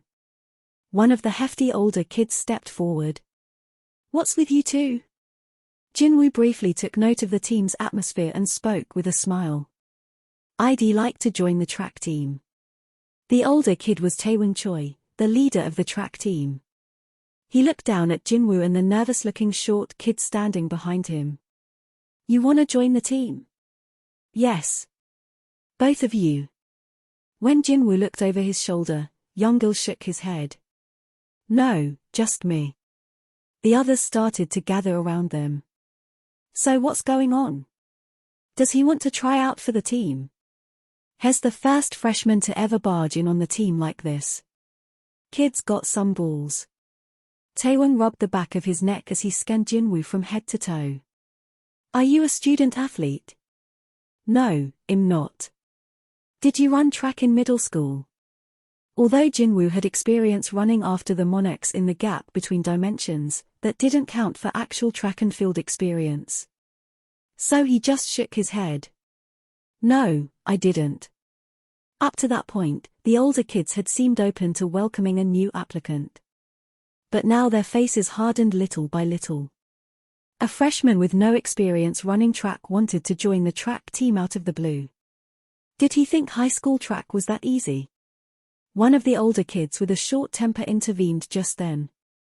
If you don't have any experience, why do you want to join the team? Jinwoo's answer was simple. Because there's someone I need to meet at track and field competitions. Although she'd be in the middle school division, she was probably good enough to attend local competitions. She had been a promising track athlete before she gave up on that dream to become a high-rank hunter. That meant Jinwoo would naturally run into her at track meets where middle school and high school athletes competed, wouldn't he? Jinwoo had concluded that this was the best way to insert himself into her life without interfering with it. But the expressions of the older students seemed like they weren't down with this plan. Track and field competitions. Gushik Jung, the short-tempered kid, glared at him. He thought Jinwoo was mocking track and had gone too far. But before he could swear at the two freshmen and kick them out, Taewon grinned and allowed Jinwoo to join. Fine. Gushik looked at Taewon in disbelief. What? On one condition, though. Taewon gave Gushik a look telling him to wait. He then pointed at a kid with glasses doing stretches in the distance. Do you see that dude over there? Jinwoo nodded. Yes. He's a second-year reserve member and the worst runner on our team. You should be able to beat him at least if you want to qualify for the team. That was a lie. Jinwoo had already analyzed the 11th grader's abilities even before Taewon's explanation. Jinwoo snorted. He looks skinny at first glance, but he has strong thighs and calves. He's also oozing confidence. Jinwoo could tell that, from his stable breathing to his proper posture, he was an extraordinary athlete. These seniors were trying to make a laughingstock out of Jinwoo. Having seen right through them, Jinwoo could only laugh. Realizing what Taewon's intentions were, Gushik relaxed. That's right. Your goal is to attend competitions, right? So this test should be a piece of cake if you want to join the team. Jinwoo didn't like Gushik's smarmy face, but he decided to play the part. So, is he really a reserve? I swear. The other members of the track team tried hard not to laugh at Taewon's earnest tone. Technically, it's not a lie, but he only became a reserve after twisting his ankle during winter training. He finished third in a local competition last year. Hence, he really was a reserve, and he really was the worst runner after having to take some time off to heal. Jinwoo cheerfully answered the sly Taewon. Okay. I'll give it a shot. Jinwoo had fallen for it. The team mentally cheered. This dude couldn't even recognize the third-place winner of the local competition, even though he wants to join the team. It was especially hard for Taewon to keep from bursting out in laughter as he brokered the deal with Jinwoo right in front of the other kids. But it's no fun if it's just a race, so how about if you win, you get to join the team, but if you lose, you have to clean the team's locker room and do our laundry for a month. Sounds good. Jinwoo. Youngil tried to stop Jinwoo, but Jinwoo reassured him he'd be okay. Let's see how long this dude can keep smiling. Taewon faced the reserve member and called, Sanjin, mind doing a lap? Sanjin-woo, the ace of the team, finished warming up and stood up straight. No problem. He took off his glasses and handed them to a teammate, his eyes on fire. Jinwoo handed his jacket and bag to Youngil as he met Sangin's gaze. While the track team couldn't wait to teach the freshmen a lesson, Jinwoo was trying to calculate how well he would have to run to give them a little surprise. You ready, freshie? Yes. How about you, Sanjin? Ready. Jinwoo and Sanjin stood side by side at the starting line. Jinwoo's initial pose was one optimized to leap into battle at any time, while Sanjin got into the textbook runner's pose. The other team members mocked Jinwoo's awkward pose. What the hell is he doing? Is he serious about joining the team? He's a newbie who doesn't know the first thing about running track. Jinwoo ignored their whispers and calmed his breathing. Ready, Taewon shouted out to signal the start of the race. Go. Mr. Park, are you feeling better now? Oh, yes. Kissel Park, the venomous snake, gave a vague answer before quickly brushing past his fellow teachers in the hall with a grimace. I can't believe I was made a fool in front of the whole school. He must have been seeing things. Maybe it was because he hadn't had a good breakfast. Kissel ducked inside the male teacher's lounge to get away from what felt like the mocking eyes of students. He heaved a big sigh. Ha! He needed a smoke. Kissel put a cigarette in his mouth and stood in front of the window. He absent-mindedly looked down at the track field as he lit his cigarette. His eyes widened as he spotted something, and he hurriedly crouched and pressed his back to the wall. What? Why is he running around the track with the team? At that very moment, the track and field coach entered the lounge and discovered Kissel. Mr. Park. The coach ran over to help Kissel get up, assuming he wasn't feeling well again. Are you okay? You sure you don't need to go see a doctor? I am fine. I was just feeling a little dizzy. Kissel shrugged it off and asked, so he is Jinwoo Sung running with the track team? Oh, is that the student's name, Jinwoo Sung? The coach laughed as he looked out the window over Kissel's shoulder.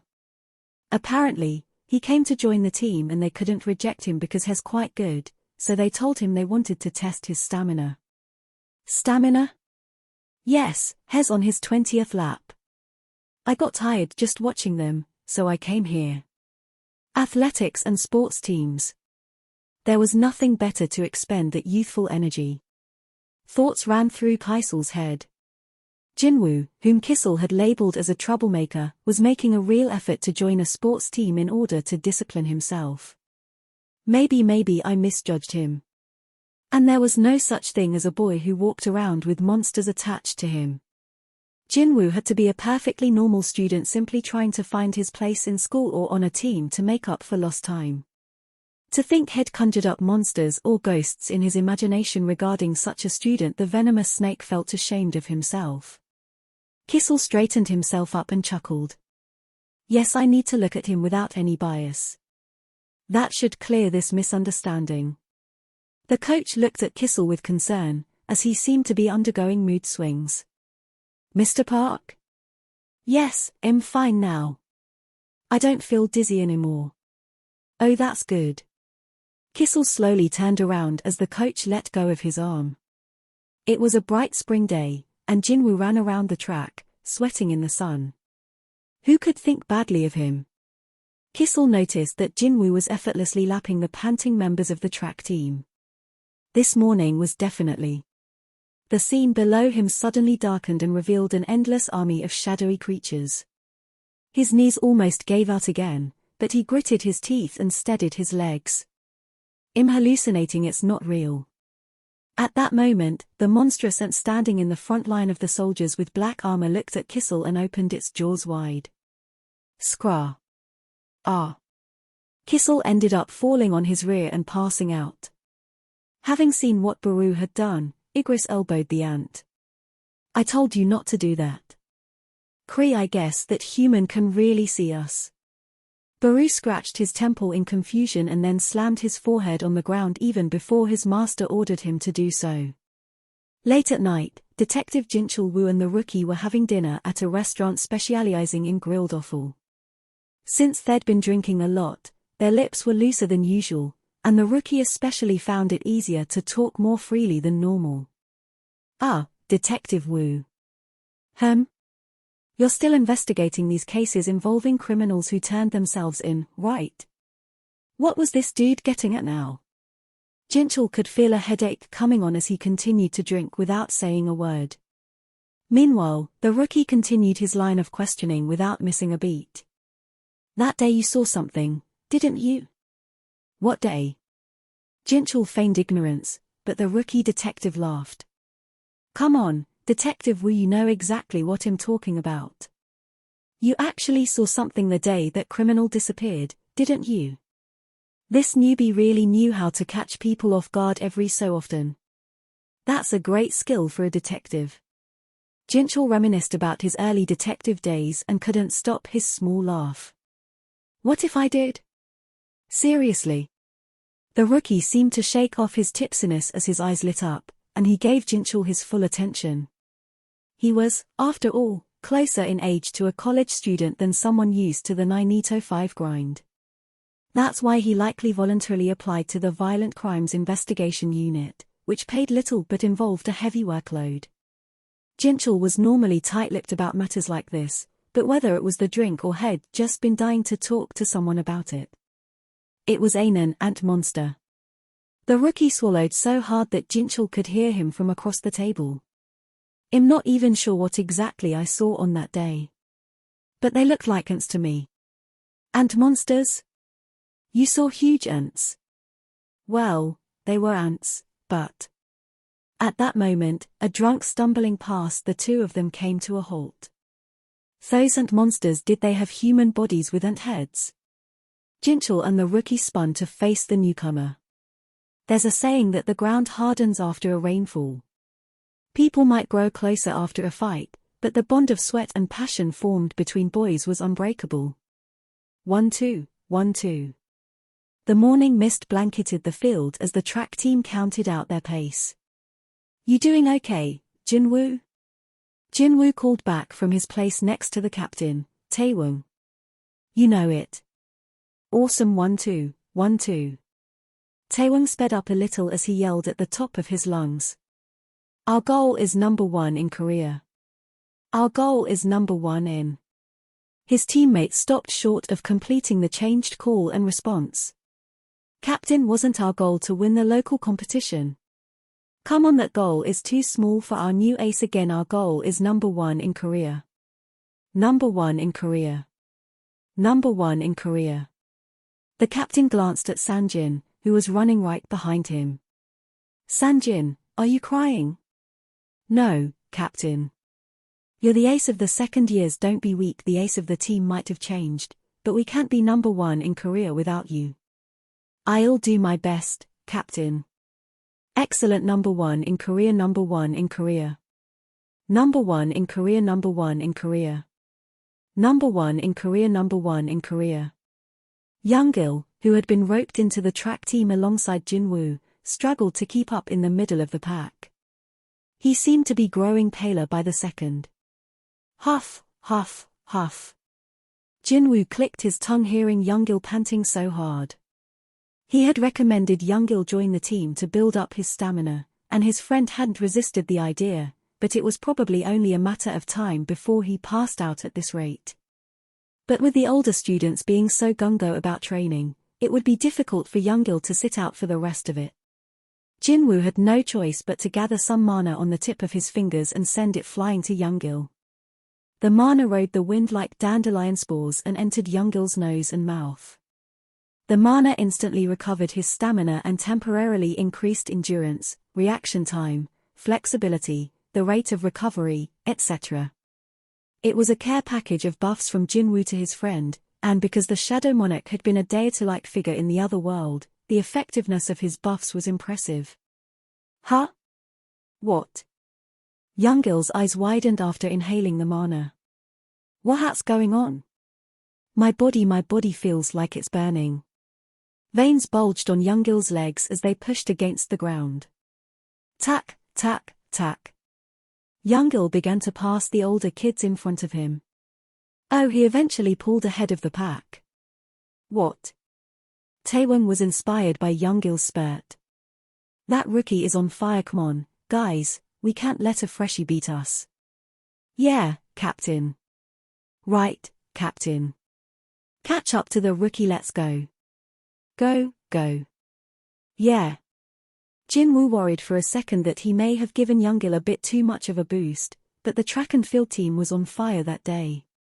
As the venomous snake, Kissel, welcomed students at the main gate, he also kept a watchful eye from a distance on the track team members, who had been training hard since earlier that morning. Despite his concerns, Jinwoo seemed to have adjusted to the team without causing any trouble. The principal had even credited Kissel for it this morning. The track team's coach told me that you've been keeping an eye on Jinwoo-sung. That's right. We have you to thank for keeping the problem student out of trouble. I know I can count on you. Oh. Considering how Kissel had collapsed or passed out every time he'd looked at Jinwoo thus far, he wanted to crawl into a hole as the principal heaped praises on him. Kissel hated how he couldn't bring himself to even look at Jinwoo despite the principal thinking so highly of him. That was why he had gotten drunk and shared things with strangers he normally wouldn't. Why did I do that? Kissel wanted to pull his hair out whenever he thought back to that night.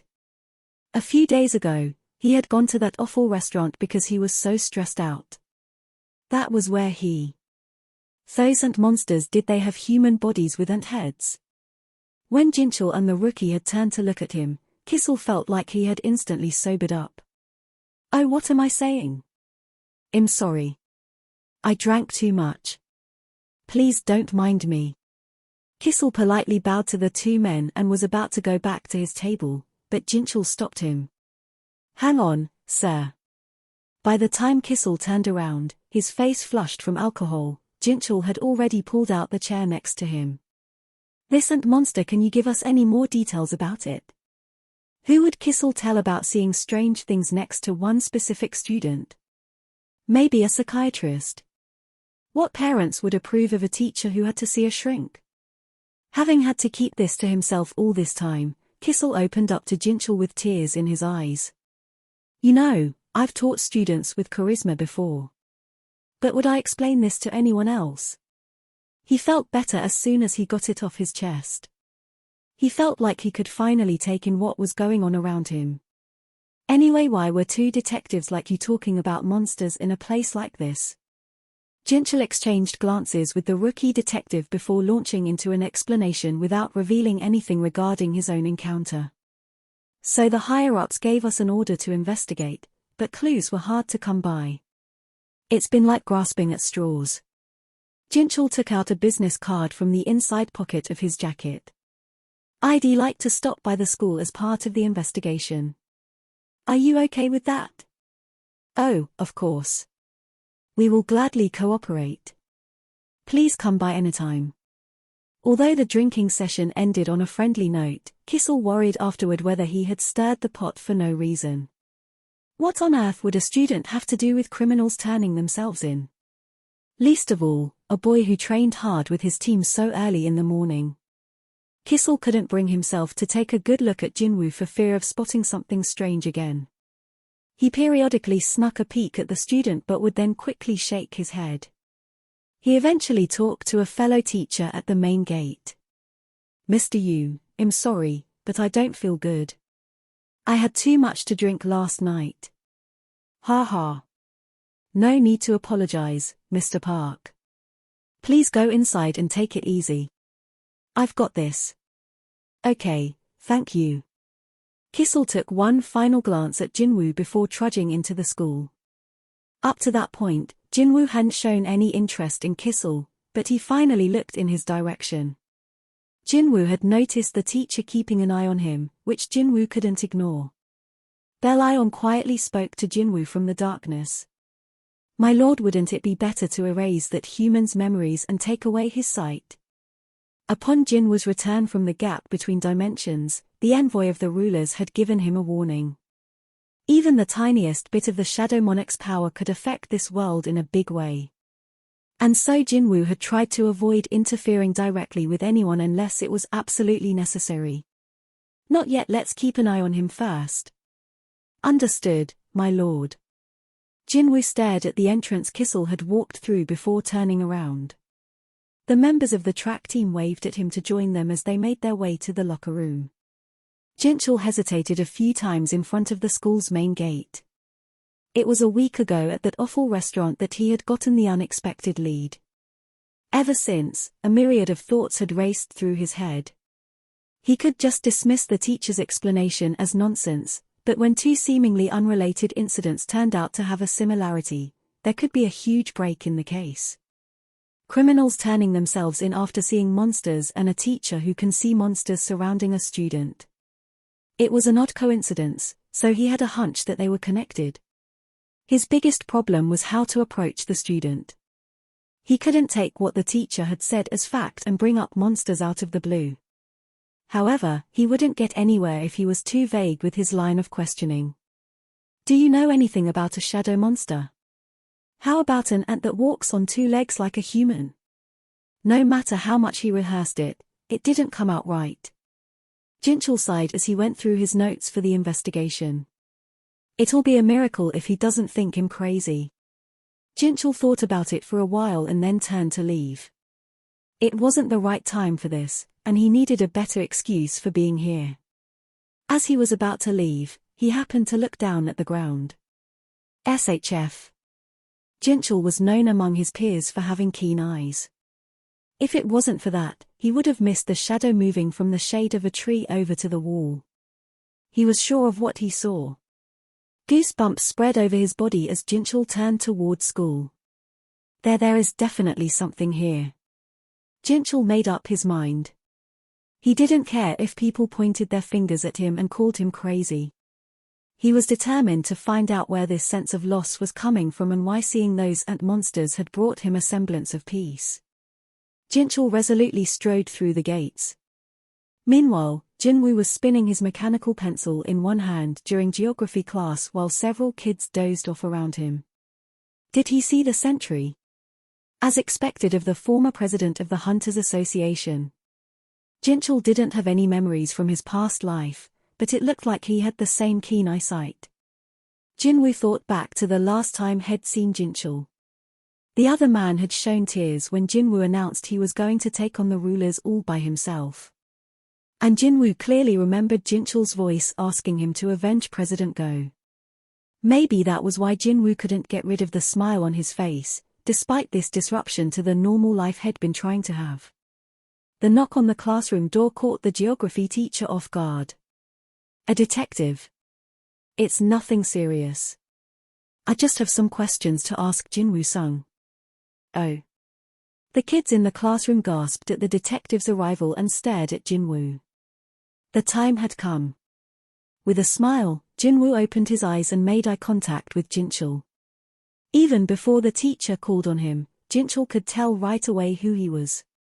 Badump, badump, badump.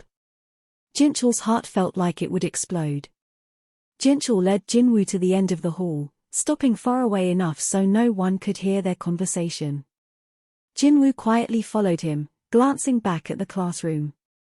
As a student, he felt quite odd to be leaving in the middle of the class. Jinchul understood his concern and started with an apology. "I'm sorry to pull you out of class." "It's okay." Because he could see how hard his teacher worked, Jinwoo bit his tongue to keep from admitting the class was boring and he was glad to skip it. Instead, he looked up at Jinchul. This Jinchul was younger than the one head known and currently a head taller than Jinwoo. His shoulders were much broader than Jinwoo's, too. He looks more like a gangster than a detective. Jinwoo couldn't hide his happy at seeing an old friend once more. It had been decades since he'd seen President Wu, if he counted the time he'd wandered around the gap between dimensions. Though he tried not to, his face broke into a smile. On the other hand, Jinchul didn't know what to make of Jinwoo smiling.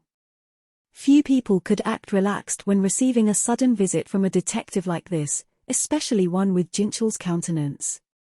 A high school student should be even less at ease, but the boy standing before Jinchul was able to smile. This kid, there's something different about him. Jinchul had felt it ever since he entered the classroom. In his line of work, Jinchul had encountered serial killers and gangsters who ruled entire neighborhoods, but none of them seemed as poised as Jinwoo. How could a student have eyes like that? The tension made Jinchul swallow nervously as his heart pounded in his ears. For starters, Jinchul took out his notepad to begin asking some questions swimming around in his head. By any chance, did a shadow know, an ant? He cut himself off as he stared at his notebook before pulling a pen out from the inner pocket of his jacket. Jinwoo watched Jinchul as the detective concentrated on drawing something. Jinchul handed the finished product to Jinwoo. Jinwoo was impressed. "I won't lie, is pretty good." Jinchul had drawn a rough sketch of Baru. It wasn't very detailed, but the drawing showed an ant's head, human limbs, sharp claws, and wings. Anyone who knew Baru would immediately recognize that it depicted him. "Does this bring anything to mind?" asked Jinchul. Jinwoo looked up to see that Jinchul was blushing a little bit. The detective was fully aware that what he was doing was quite absurd. But it seemed like he was desperately searching for his long-lost memories. "Do you recognize it?" Jinchul pressed. Before the detective could get any more embarrassed, Jinwoo answered him. "Yes." Badump. Jinchul's heart leaped. "You do?" His voice grew louder. In contrast, Jinwoo seemed rather calm. "Yes." Jinchul's eyes widened. Finally. Had finally found it. Breathless, he hurriedly asked Jinwoo, "What is this ant monster? And who are you really?"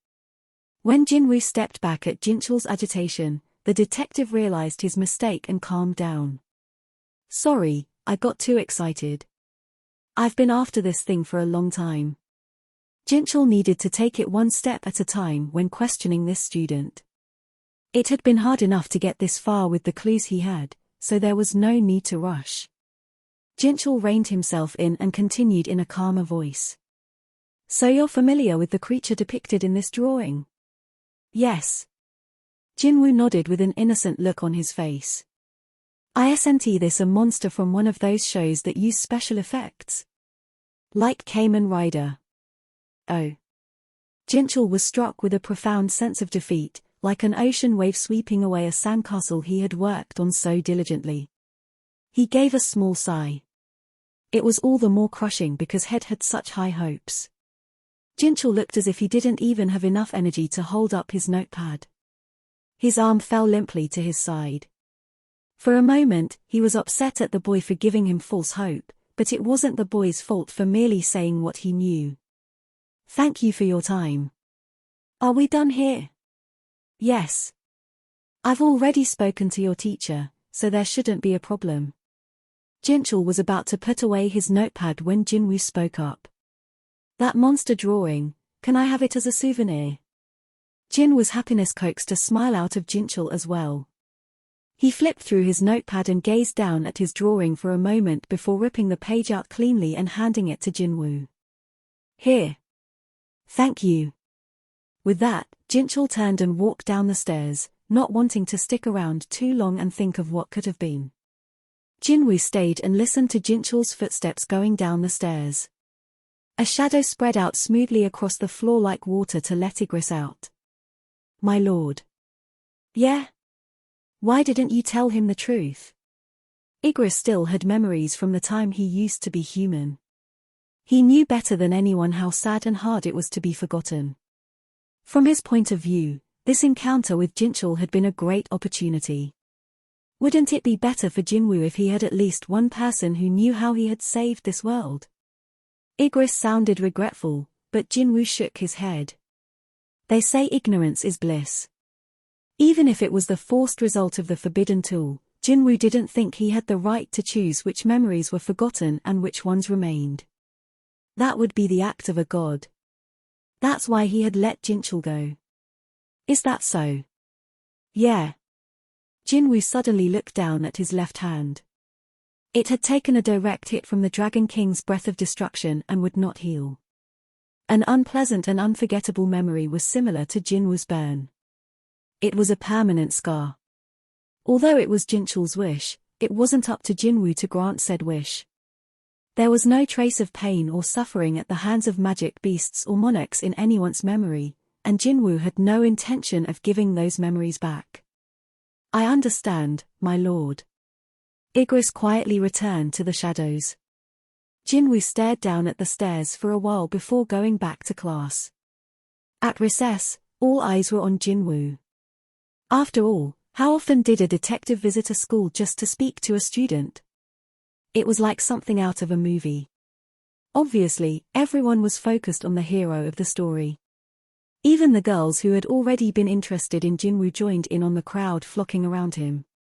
What was that about? What did the detective want with you, Jinwoo?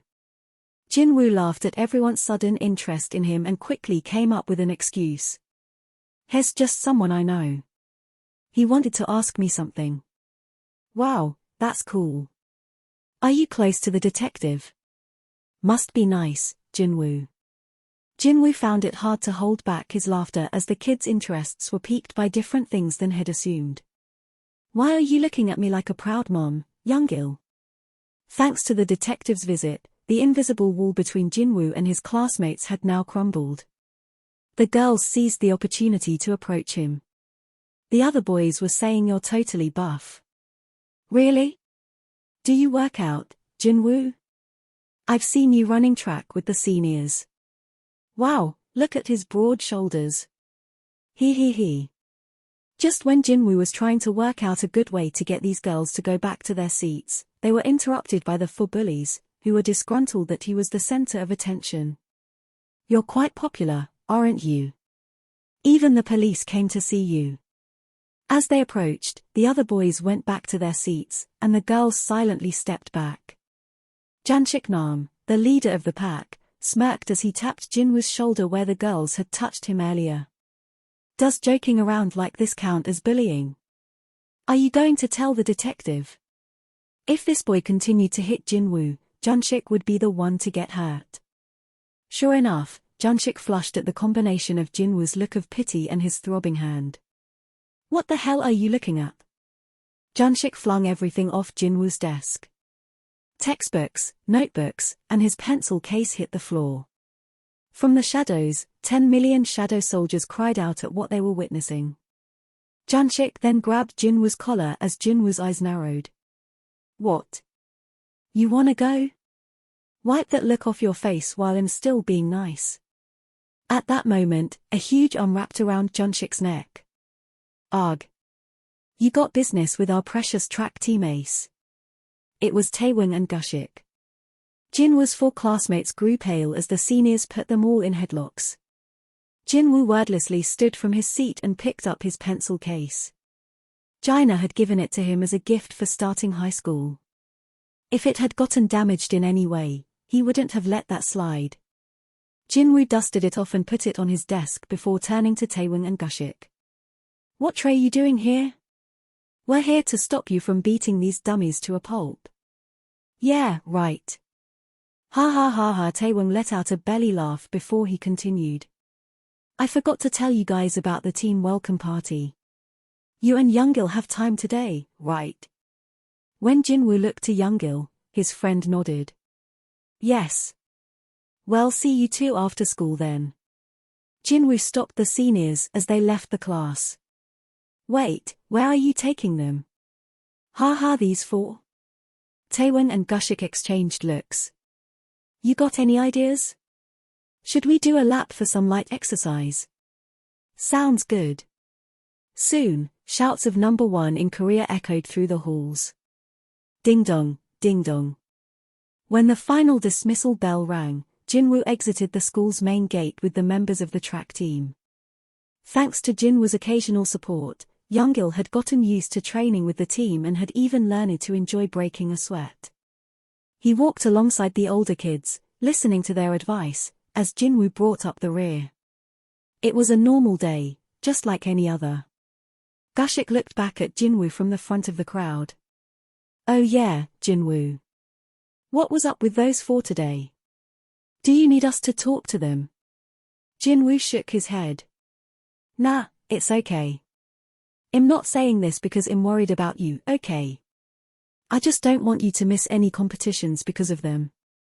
Jinwoo grinned. I promise I won't. At that moment, someone suddenly waiting next to the school gates called out to them. Hunter Jinwoo sung. Time seemed to stop as Jinwoo abruptly stopped walking and slowly turned around. Detective Jinchul Woo had been waiting for him. Jinwoo's voice was shaky. How? His response confirmed Jinchul's suspicions. Jinchul's eyes grew red as he fought back tears. It really is you, Hunter sung. That monster drawing, can I have it as a souvenir? A few hours earlier, Jinwoo had asked for the drawing of Baru drawn by Jinchul as a souvenir of their reunion. It really looks like Baru, so. A protest came from his shadow. My king, I beg of you to pay no heed to those rubbish scribbles. As Jinwoo ignored Beerus whining, Jinchul looked down at his drawing for a beat as if trying to shake off any disappointment before cleanly ripping it out of his notepad and handing it to Jinwoo. Here. Thank you. As Jinwoo happily took the drawing, their fingertips brushed. It may have been a tiny action, but the biggest events in history often begin with small gestures. Jinchul turned and descended the stairs. This was stupid of me. With the hope of finally catching a break, Head ended up doing something he'd have a hard time explaining to even the rookie detective. Regret flooded him. It's like the staircase just wants to drag out my humiliation. Jinchul grumbled as he made his way down the stairs, but then suddenly he froze. Huh? Head heard a voice. Do you trust me, President Wu? Unnerved, Jinchul looked up and down the stairwell, but it was completely empty except for him. It was dead silent during class time. Jinchul wrinkled his brow as he continued down the stairs. He then heard another voice. Yes, I do. That was his own voice. What the hell?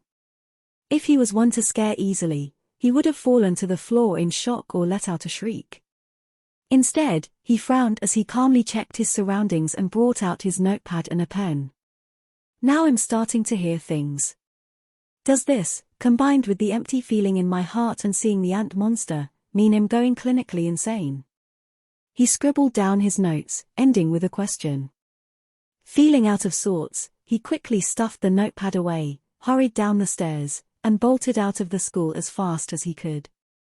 But then Jinchul was hit with another auditory hallucination that threw him into disarray. Then please believe everything I'm about to show you. Ugh.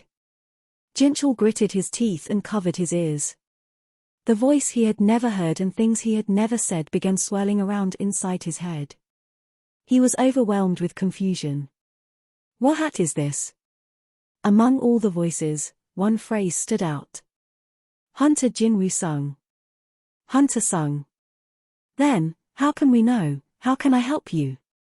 Hunter sung. Hunter Jinwoo sung. The name Hunter Jinwoo sung kept repeating in Jinchul's head. Jinwoo sung, that's the name of the student I just met, isn't it? Jinchul had heard that patients with mental illnesses who made up strange stories tended to pull from the people around them. Was this what was happening to him? He walked unsteadily down the street, his head throbbing. He was in such agony that he couldn't even lift his hands to massage his temples, but at the same time, the hole in his heart seemed to fill little by little every time he thought of Hunter Jin-woo-sung's name. Jinchul collapsed on a nearby park bench and repeated the name swirling inside his head. Hunter Jin-woo-sung, Hunter Jin-woo-sung, Hunter Jin-woo-sung. It had to be some kind of sign. Jinchul definitely knew the name Jin-woo-sung. He needed to remember it. He had to grasp hold of the memory. He needed to remember everything he could about Jinwoo and find out why he'd forgotten. Nga. Jinchul persevered through his severe headache until he finally remembered a certain exchange. Do you trust me, President Wu? Yes, I do. Then please believe everything I'm about to show you. Excuse me. Someone touched their finger to Jinchul's forehead. At that precise moment, darkness clouded Jinchul's vision, followed by a barrage of images. They were memories connecting the past, present, and future. They were stories of gates, magic beasts, hunters, rulers, and monarchs. This is insane. How could this be? Jinchul was at a loss for words. Jinwoo, the shadow monarch himself, looked lonely as he answered. It's because a higher being's memories aren't affected by the flow of time. A monarch's memories transcended time itself. Huff, Jinchul was out of breath after the flashback. His mind had been briefly connected to that of a higher being, Jinwoo, in a timeline that no longer existed. In that instant when he'd come into contact with Jinwoo, the memories that had been sealed somewhere in Jinchul's soul were brought to the surface once more. Oh my God. With the hole in his heart finally filled, Jinchul began to weep. He remembered the question he'd asked Jinwoo when he heard Jinwoo's plan. Hunter Sung, are you actually planning to fight them? By yourself?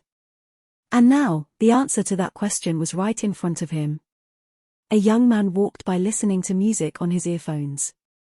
A couple whispering sweet nothings to each other. An old man walking his dog. People warming up near the exercise equipment. There were no gates, no magic beasts, and no fighting. Jinchul sobbed as he took in the peace created by Jinwoo's own hands. Hunter Sung, you did it. Jinchul cried for a long time as he recalled the screams of those who had been killed by magic beasts. No, I don't have time for this now. The veteran detective wiped away his tears with a calloused hand. Jinchul needed Jinwoo to know that though the rest of the world might have forgotten, Jinchul at least knew that Jinwoo had fought for them all. He was overcome with the duty to tell Jinwoo. But at the same time, Jinchul wondered if that was the right thing for Jinwoo or not. He's left his past as a hunter behind and is living as an ordinary student now. If Jinwoo wanted people to know, he'd had so many opportunities to tell Jinchul about their past lives. He could have answered Jinchul's questions or transmitted the memories to him with a touch of his finger like before. Yet despite their coincidental encounter, Jinwoo had sent Jinchul away without a word. Perhaps Jinwoo didn't want his current ordinary life to be disrupted. So wouldn't it be better for Hunter Sung if Jinchul pretended not to know anything and they both went back to their everyday lives? Jinchul was lost in thought, agonizing over it for hours until school let out. When he saw the students walking through the park, Jinchul finally reached a decision. Okay. He would leave the decision in Jinwoo's hands. If Jinwoo continued to play dumb, Jinchul would respect his choice.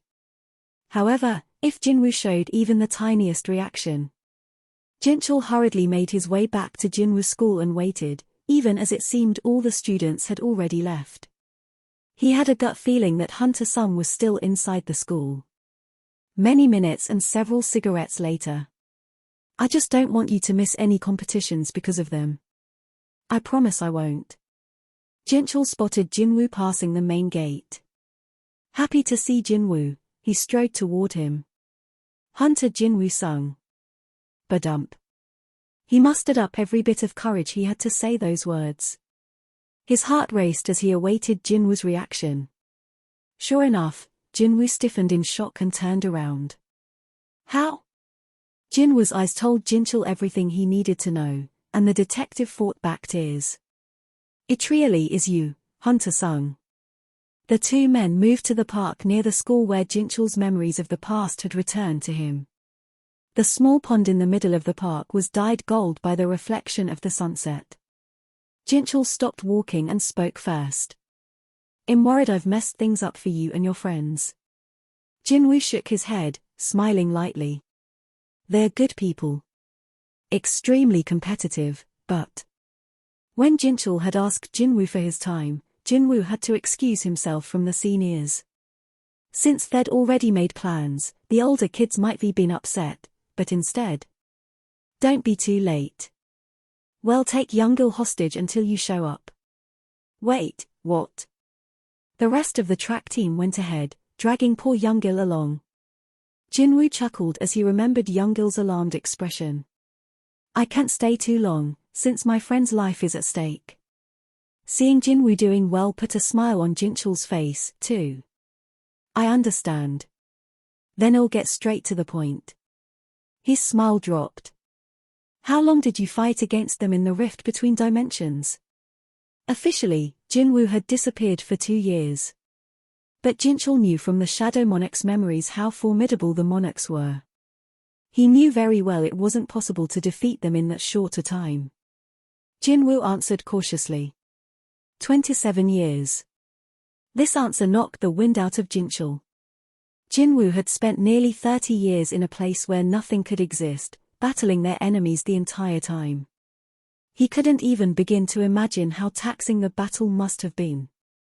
He was at a loss for words, then barely managed to get out, "Do you regret it?" Jinwoo answered without any hesitation. No. This was the one thing Jinwoo was confident about. I'd make the same decision over and over again. Going to a baseball game with his dad on his day off. Eating his mom's wonderful soybean paste stew. Jaina's blinding smile, unmarred by the fear of magic beasts. Every little thing was invaluable to him. If the price he had to pay was to take on this burden alone, Jinwoo would do it again gladly. "I have absolutely no regrets." The calm in Jinwoo's voice moved Jinchul. He considered expressing his thanks, but swallowed his words. They weren't enough to properly express how he felt toward Jinwoo. Jinchul looked down at his watch as he remembered Youngil being held hostage, then looked back up at Jinwoo. "It looks like you're enjoying your life now." Jinwoo laughed. "It's fun so far. Except for the fact that I consciously change my physical appearance every now and then because I don't age anymore. Everlasting youth and immortality." Hunter Jinwoo Sung had become the Shadow Monarch and gained the power of a god. Despite the strength he wielded, Jinwoo had decided to live like an ordinary human. "Have you thought about what you want to do in the future?" "Not yet." "Then how about joining me?" Jinchul showed Jinwoo the police ID in his wallet. "You mean a police officer? A lot of brutal criminals have been coming in recently." "Something about a shadow monster?" Jinwoo inspected Jinchul's ID and then returned his wallet with a smile. "If I became a police officer, there wouldn't be anything left for other officers to do. We're doing our best to make it that kind of world." Jinchul hadn't changed.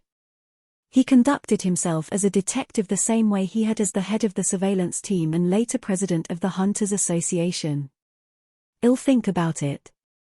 Jinwoo seemed to be growing concerned for his friend's well-being, so Jinchul bade him goodbye. "I'll be waiting for you. Please don't. I've heard police officers work hard but don't get paid much." With a wave, Jinwoo walked away. Jinchul smiled as he watched him go. "Work hard but don't get paid much, huh?" Jinwoo's accurate and irrefutable assessment made Jinchul laugh. At the same time, he thought of the rookie detective who had joined the unit despite the circumstances. "Is he off duty today?" Jinchul figured he owed the rookie a meal. Jinchul gave a deep bow to Jinwoo, who was now a small outline in the far distance. As the only one who knew of Jinwoo's sacrifice, Jinchul sincerely expressed his gratitude on behalf of everyone in the world for the first and possibly last time. 6. It appeared out of the blue. Sometime at the tail end of April, the emergency call center in the United States received a certain phone call. So, I'm a traveler currently crossing the desert. Travelers often got lost, so the agent assumed that the call was from another poor soul trying to find their way in the desert. Are you lost, sir? No, it's not like that. Then did something happen to you, sir? No, I'm fine. I called you because I wanted to report something I saw. The agent kept her voice as soothing as possible in order not to panic the caller as she prepared to connect with the emergency dispatch center. Is it something urgent? Should we send someone over? I think so. To be honest, I'm not sure how to explain this. The agent looked up the caller's identification, since he sounded somewhat hesitant. Based on his emergency call records and the fact that he was a university professor and a family man, the agent didn't think he'd be the type to make prank calls. Sir, if you explain what's going on, we can respond appropriately. Could you please explain the situation to me slowly? The man took a deep breath on the other end of the line. Something is about to break. There are a lot of cracks. Could there be a building about to collapse in the middle of the desert? The agent cocked her head in confusion as she pressed him. Could you tell me where the cracks are? There are. The man hesitated before explaining in a tone that didn't hide his own disbelief. The sky. There are cracks in the sky. April was a busy month for all students, but Jinwoo was especially busy because of midterm exams and track and field competitions. He was studying late one night when Gina brought him some fruit. Mom says to have some. Illuminated by lamplight, Jinwoo raised up his head. What about Dad? He's on night shift again this week. Jinwoo nodded as he took the plate of melon slices neatly arranged by Gina. As she turned to leave the room, he tugged his sister's ponytail. Hang on. Gina spun around. Where's the soft middle part? Who knows? You might want to get rid of that seed from your lip first. Oops. Gina pouted at being caught. Jinwoo giggled at her cute expression and helped her wipe it off, feigning a frown. If you take the best part of my melon one more time, I'm gonna make you eat the hard parts of it for every single meal. Oh, okay, fine. Jinwoo patted his sulking sister on the head and let her go. Gina was now in the 6th grade. Having seen her grow up once already, she was adorable in his eyes no matter what she did. Crunch. Jinwoo returned to his textbook as he took a bite of melon. Igris, always concerned about his king's grades, offered up some advice once again. My lord, question 24 shouldn't be approached like that. Should I check the answer sheet? I shall ponder the question some more, my lord. He appreciated Igris' concern, but at least it keeps studying interesting. Crunch. The pieces of melon decreased as he worked through the practice question. Tick, tock. He wasn't sure how much time had passed when he felt a sudden chill down his spine. Huh? Where's this coming from? Jinwoo bolted up and turned in the direction from which he sensed the strange energy. He then closed his eyes and focused. It wasn't a false alarm. Picturing the worst-case scenario, Jinwoo grimaced. Where did I put that business card? He searched the pockets of his school uniform and pulled out the business card left by the envoy of the rulers. He dialed the number, and it quickly connected. It has been a while, Shadow Monarch. Jinwoo ignored the pleasant greeting and cut to the chase, telling him the exact coordinates. Is this your doing? The envoy was taken aback at the severity of Jinwoo's tone. I'm not sure what you are talking about, please give me a second. The short silence was broken by the envoy's panicked voice. Let's not us. We had no idea until your call.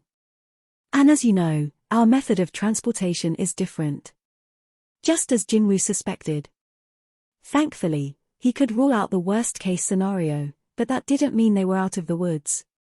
Something or someone is coming to Earth. At this point, there was no way of knowing the visitor's intent.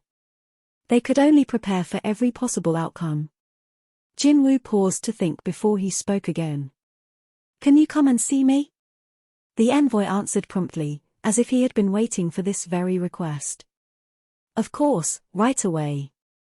They met at the cafe where Head had a proper conversation with Jinho for the first time in his past life.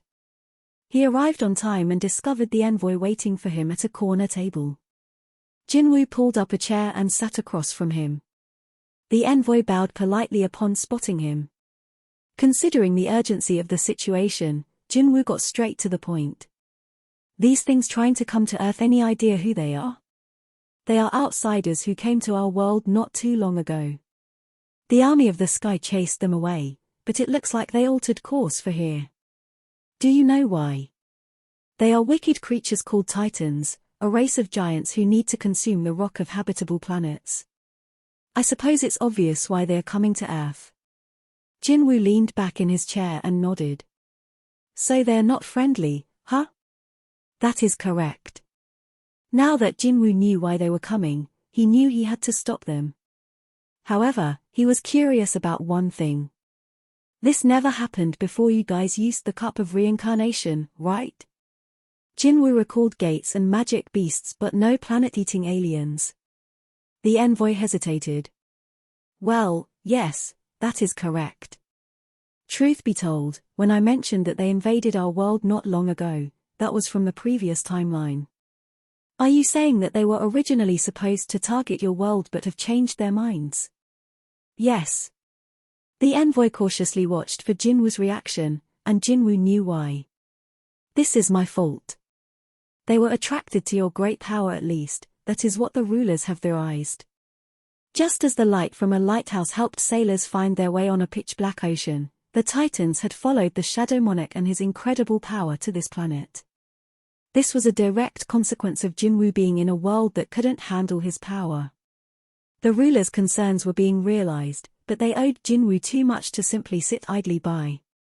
The envoy made that very clear. The rulers have deployed the army of the sky. Jinwoo shook his head. They'll be too late. Creating a gate alone would take a few years. They'd arrive after everything was over. I'll take care of it. Jinwoo and his soldiers would stop them. If the army of the sky was able to defeat the Titans, then Jinwoo was confident he could as well. The envoy swallowed hard as the forcefulness of Jinwoo's voice seemed to push down on him. No one would want this man as their enemy. The envoy almost felt bad for the Titans. But why did Jinwoo want to see the envoy if he didn't need to request reinforcements from the rulers? As if he had read the envoy's mind, Jinwoo told him, about that previous offer I have an answer for you now. Yes, that. The rulers had suggested they send Jinwoo somewhere his mighty power wouldn't affect this world. It appeared as though the current situation had forced Jinwoo to make a decision. The envoy noted the determined look on his face. Understood. Then as soon as the Titans are. I'm staying here. I beg your pardon. The envoy was flustered at Jinwoo's unexpected decision. Jinwoo spoke softly. I want to live here. Jinwoo wanted to spend the rest of his time in this world with his family, friends, and many other people he wanted to reunite with. This was something he had realized after meeting Detective Jinchul Woo. It's a bit annoying that he keeps calling me to grab a bite, though. Either way, Jinchul was a good person. That's why the young detective who also got roped into their meals didn't seem to mind, either. Jinwoo also wanted to be by their side. He wanted to hang out and laugh with them. The envoy awkwardly laughed. To tell you the truth, I was getting bored here. I'm glad to finally be able to return to my world. It had been a year, which could feel like both a long and short while. The envoy's mission to stay on Earth and await the Shadow Monarch's decision was over, as it didn't look like there was any way to change his mind. Well then. The envoy beamed as he rose from his seat. He bowed deeply to the great hero who had ended the war between two worlds. We leave this world in your hands. Jinwoo cocked his head as he searched his closet. This isn't good. He didn't own any clothes that could conceal his identity, since he no longer needed hoodies or hats to hide the wounds on his face from working as a low-rank hunter. He'd have to make what he needed. Black smoke wrapped around his body, stretched like a liquid before transforming into a hooded jacket like the one he used to favor. Jinwoo pulled the hood up and stood in front of his mirror. Wow, it's been a while. It felt odd to see his past self. The corners of his lips turned up beneath his hood. Okay. He was ready. Jinwoo slowly sank into the shadow underneath his feet. In a desert in the western part of the United States, the government had completely sealed off the area as they called in a variety of experts. However, none of them could provide any answers. Well. I've been studying extreme weather conditions for 30 years, but I've never seen anything like this. None of the scholars could explain the cracks appearing in the atmosphere. Crack. The cracks were getting wider by the minute. The US Army had surrounded the area just in case. There were probably enough units here to take over an entire nation. The commander of these forces reported to the president with confidence. Whatever comes out of there, we'll take care of it, sir. Yes. It has gotten bigger since it was initially discovered. The commander glanced toward the cracked area and discovered a man approaching. The man was wearing a hoodie that covered his face and was heading straight for the commander. Who the hell is that guy? How was he able to enter this area? Is there something wrong? No, Mr. President. I'll call you back later. The commander quickly hung up the phone, and he and his aides ran toward the strange man. Hey, who are you? How did a civilian manage to enter a restricted area? The commander was displeased with the situation. Even though he was surrounded by armed soldiers, the strange man showed no signs of fear. The uninvited guest, Jinwoo, told the commander, "Please withdraw your army. It's dangerous here." The man's English had an unfamiliar accent. Is he a foreigner? The commander frowned and raised his voice to scare off this uninvited guest. Are you trying to get yourself killed? Don't you know who's really in danger here? That was obvious to Jinwoo. Realizing he wouldn't be able to persuade them with words, he decided to reveal some of his power. The commander, his aides, and the soldiers suddenly floated up. Huh? What? The commander looked around in a panic. The only person with both feet on the ground was Jinwoo. Not only that, but equipment and vehicles, including heavy tanks, were also clearly floating in the air. The commander's eyes widened at the impossible situation. How? Jinwoo thought that was enough of a show, so he set them down. However, the commander pulled his gun out as soon as he landed. His furious voice echoed throughout the desert. Who the hell are you? Jinwoo raised both arms up to his shoulders to show he had no intention of fighting them. Enemies with a similar power will pour out from those cracks and...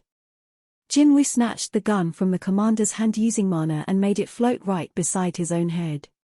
As the gun made its way toward Jinwoo, the nervous soldiers cocked their guns and readied to shoot, but the commander quickly raised his hand to stop them. Hold. While the commander attempted to calm his soldiers down, Jinwoo pulled the trigger of the gun with an invisible hand. Bang, bang, bang. The bullets fell to the ground without even touching Jinwoo's body. The soldiers looked on in horror, their hearts growing cold. Jinwoo calmly continued his explanation. This kind of weapon won't work on them. Finally, Jinwoo's gaze settled on the flabbergasted commander. Do you want to see your soldiers die for nothing? What? What should I do? Get your soldiers as far from here as possible. I'll stay. Are you saying you'll deal with the invaders alone? Alone, huh? Jinwoo didn't bother to correct him and nodded. The commander pursed his lips as he debated what to do, then suddenly pulled another gun from his back and fired at Jinwoo. Bang, bang, bang, bang. Those bullets also hit Jinwoo and fell uselessly to the ground. The man was a monster, or perhaps a figure out of a myth or legend. The commander dropped his gun after confirming that the miracle had happened again. Soon, he turned toward his soldiers and raised his voice so everyone could hear him. Everyone, withdraw as quickly as possible. The commander's aides passed on his order to the whole army. Withdraw. Withdraw. The well-trained army instantly distanced themselves from the battlefield. Jinwoo watched them leave, then turned toward the cracks in the sky. He could sense the enemy's desire to consume this land. He could feel them breathing nearby. It had been a while since Jinwoo's black heart had pounded this hard, warning him of what was coming. With a smile, Jinwoo summoned his daggers from the other dimension. Creak. Crack. The sky broke open with an impact that shook the air. The titans with bodies made of stone set foot on the ground. At their feet, they discovered a small hostile life form awaiting them. They laughed at Jinwoo. What is this? Are you planning to stop us on your own? This sensation Jinwoo had closed his eyes to savor the silence before battle. He slowly opened his eyes. Ba-dump, ba-dump, ba-dump, ba-dump. His heart raced as Jinwoo unleashed his strength. Did you say, on my own? 10 million shadow soldiers emerged from the shadow, dyeing the land black behind Jinwoo. 7. Good morning. Is what I'd like to say, but the shadow world has no day or night. Instead, I just quietly let out a big yawn when I wake up. Yawn. Without a doubt, sleeping in the land of eternal rest is the best. In fact, a lot of soldiers in the Shadow Army spent the bulk of their time in a deep sleep until our king summons them. I like to sleep as well, but unfortunately, I had to get up to take care of an important matter. The soldiers greeted me when they saw me stretching. Hello, sir. Hi. How are you doing, General Fang? Good, good. I tried not to show it, but these kinds of moments made me happy. I joined our king's ranks before most of the other soldiers, and thanks to my many achievements, I rose to the position of commanding all the mage soldiers. Ranks in the Shadow Army are decided by how much our king trusts an individual. That's why the ancient dragons greet me with respect, although I'm a mere high orc shaman. All hail our king, all hail the great shadow monarch. Indeed. I cheered for my king to express my gratitude toward him as usual, then dropped by the ant division feeling proud of myself. Unlike other shadow soldiers, ant soldiers didn't like to sleep and were always busy doing something. When they saw me in their area, they bowed to me. Ha ha. I half-heartedly accepted their greetings and quickly moved along. To be honest, I'm a little scared of the ant soldiers even though they are my comrades. They are the most diligent yet the most violent among all the shadow soldiers. Scra. Scra. I never understood what their roars meant, but it made me flinch every time. If not Marshal Baru, then I wonder who could possibly control these soldiers. Luckily, Marshal Baru soon came out to welcome me as if he had read my mind. His shoulders started to shake as soon as we made eye contact. Ki hee hee hee hee hee. Hee hee hee hee. Ki ha ha ha ha ha ha. Wah ha ha ha. We shared a laugh together. Judging from Beerus' face, it seemed he was successful. I was excited, since I had been the one to request the thing he was hiding behind his back. He stopped in front of me and whipped it out. What do you think? I inadvertently sighed in admiration. Wow.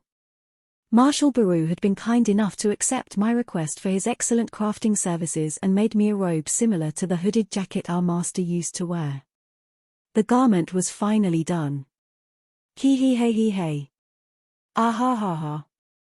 I took off the robe I was wearing and immediately tried it on. It was the best, there was no other way to describe it. My voice betrayed just how touched I was. I don't know how I can ever repay you, Marshal Baru. Hey hey hey hey. How could I ignore your desire to emulate our king? That you like it is enough. I love it. So much so that I'm considering mandating every mage soldier wear a robe like it. Ki ha ha ha ha ha. Hee hee hee hee. For a time, Baru couldn't stop laughing. Then he fixed his gaze on something on my person. Wouldn't it be better to make a staff for that so you don't have to clutch it in your hand? He indicated the sphere of avarice in my right hand. And would you be able to make that for me, too, Marshal Baru. I bashfully handed the sphere of avarice to him, but he raised an arm to stop me. Magic instruments are beyond me. I would need the expertise of one of the bearded dwarves to help me handle this. Oh, I see. So how about you ask them to make a staff? Although bearded dwarfs are horrible in a battle, their crafting skills are exceptional. I rubbed my chin in thought, then nodded. That is a good idea, Marshal Baru. He. I gave Marshal Baru a deep bow of gratitude for the robe and left the area. I then headed to the area where my friends the dragons lived. I had befriended them during a competition to see who had the greatest firepower.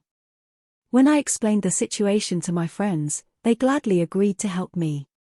I got on the back of the smallest dragon for no reason other than to save my groin from the pain of straddling a larger dragon with my short legs. Soon, my friend flapped his wings and flew up. I pointed in the direction where the bearded dwarfs dwelled. Since the world of eternal rest was nearly infinite, and nearly 10 million soldiers called this their home, some places could be reached only with the help of my friends. Flap, flap. I peeked down and saw tons of soldiers below us. Over there's the Grand Marshal. Whip, whip. Stand straight, Titans. Grand Marshal Belion was literally whipping the new recruits into shape with his sword that could stretch and be used as a whip. He was having to re-educate the Titans, who had held much power in their own world and was still acting rather uppity. Ah. Grand Marshal Belion noticed me and waved, so I quickly bowed my head. After passing over the re-education area, I spotted Marshal Igris. He was so focused on his studies that he didn't even realize a dragon was flying overhead. We left the area as quietly as possible so as not to bother him. Rah. As soon as we passed the Marshal's domains, my friends spread their wings wide and sped up. What a great view! We passed by countless soldiers looking as small as ants below us. Sleeping soldiers, training soldiers, chattering soldiers, gambling soldiers, and arguing soldiers grabbing one another by the collar of various shapes and colors made up the world below. However, it hadn't always been like this. Since we're psychically connected to our king, we became more like him as his powers grew. In other words, we who had only known destruction had also learned what it meant to be human. Feeling human emotions had been a new experience, and it filled our empty hearts. Now, when his heart beats, ours do as well. I'm fond of our king, and am thankful to him for leading me to a world I could never have imagined. All hail our king, all hail the great shadow. Huh? In my distracted state, I didn't realize we'd already arrived in the land of the bearded dwarfs. They had built a nice village with houses, a forge, and so on, since they liked to craft things. Once my dragon friend landed, I carefully dismounted. General Fang. General. The bearded dwarfs nearby came forth and politely bowed to me. They were flustered at a general's visit. I kindly explained the situation to the polite dwarfs. Their elder's face lit up as he responded. Oh, please leave it to us. We have been itching to find a use for the sacred timber our Lord had bequeathed to us. Ah. They already had the materials. While I was treated to some warm tea in the elder's house, all the craftsmen assembled to craft my weapon. What do you think, General? I was thrilled and overcome with emotion as he confidently presented me with a super cool staff. Whoa-ho. The sphere of avarice now sparkled sitting atop a staff. Nice, this looks fantastic. The elder dwarf smiled as I excitedly struck different poses with the staff in my hand. The word fantastic describes the robe you're wearing more than this staff, General Fang. Ha, you have a good eye for fashion. I left the dwarf's dwelling place feeling pleased. They waved goodbye, and I gave them a thumbs up. If our king ever asks me about this cool staff, I'll make sure to mention the efforts of these dwarfs. I went back the way I had come and arrived at the mag's quarters. I then summoned the mage soldiers to show them my new robe and weapon. You look awesome, General Fang. You're the best.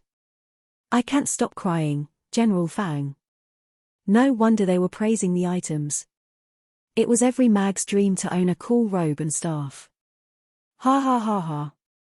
While sharing this joyful moment with the mage soldiers, I gave my old but luxurious robe to the teary-eyed soldier who had clapped the most. Thank you, General. Ha ha ha ha ha. As I patted him on the shoulder, I noticed a couple of unfamiliar faces. Who are you? The stone giants awkwardly explained. Grand Marshal Belion sent us here. Ah. There were mags among the new soldiers. It seemed like a waste to be casting spells with those massive bodies, but who was I to talk? Anyway, there was one thing all the new mage soldiers who came under my command had to go through. Well then. The rest of you, back to your positions. You two, sit down. The well-mannered new soldiers carefully knelt on their huge knees. Now, I shall regale you with all my accomplishments during the battle between our Lord and the horrible Dragon King in the gap between dimensions, so listen carefully. After I finished sharing the long and unforgettable history with the new soldiers, I sent the touched newbies away. My day was finally done. I was getting sleepy, so I yawned and lay down. Yawn. As much as I appreciate cool clothes, great weapons, and nice stories, I like sleep above all else. I especially like sleep at the end of a busy day like today. I pulled the blanket up to my chin. But as I gently drifted toward dreamland, someone shook me awake. The nerve who would dare wake up General Fang from his precious sleep? I angrily opened my eyes, ready to kill whoever it was. It was Marshal Igris. Oh, Marshal.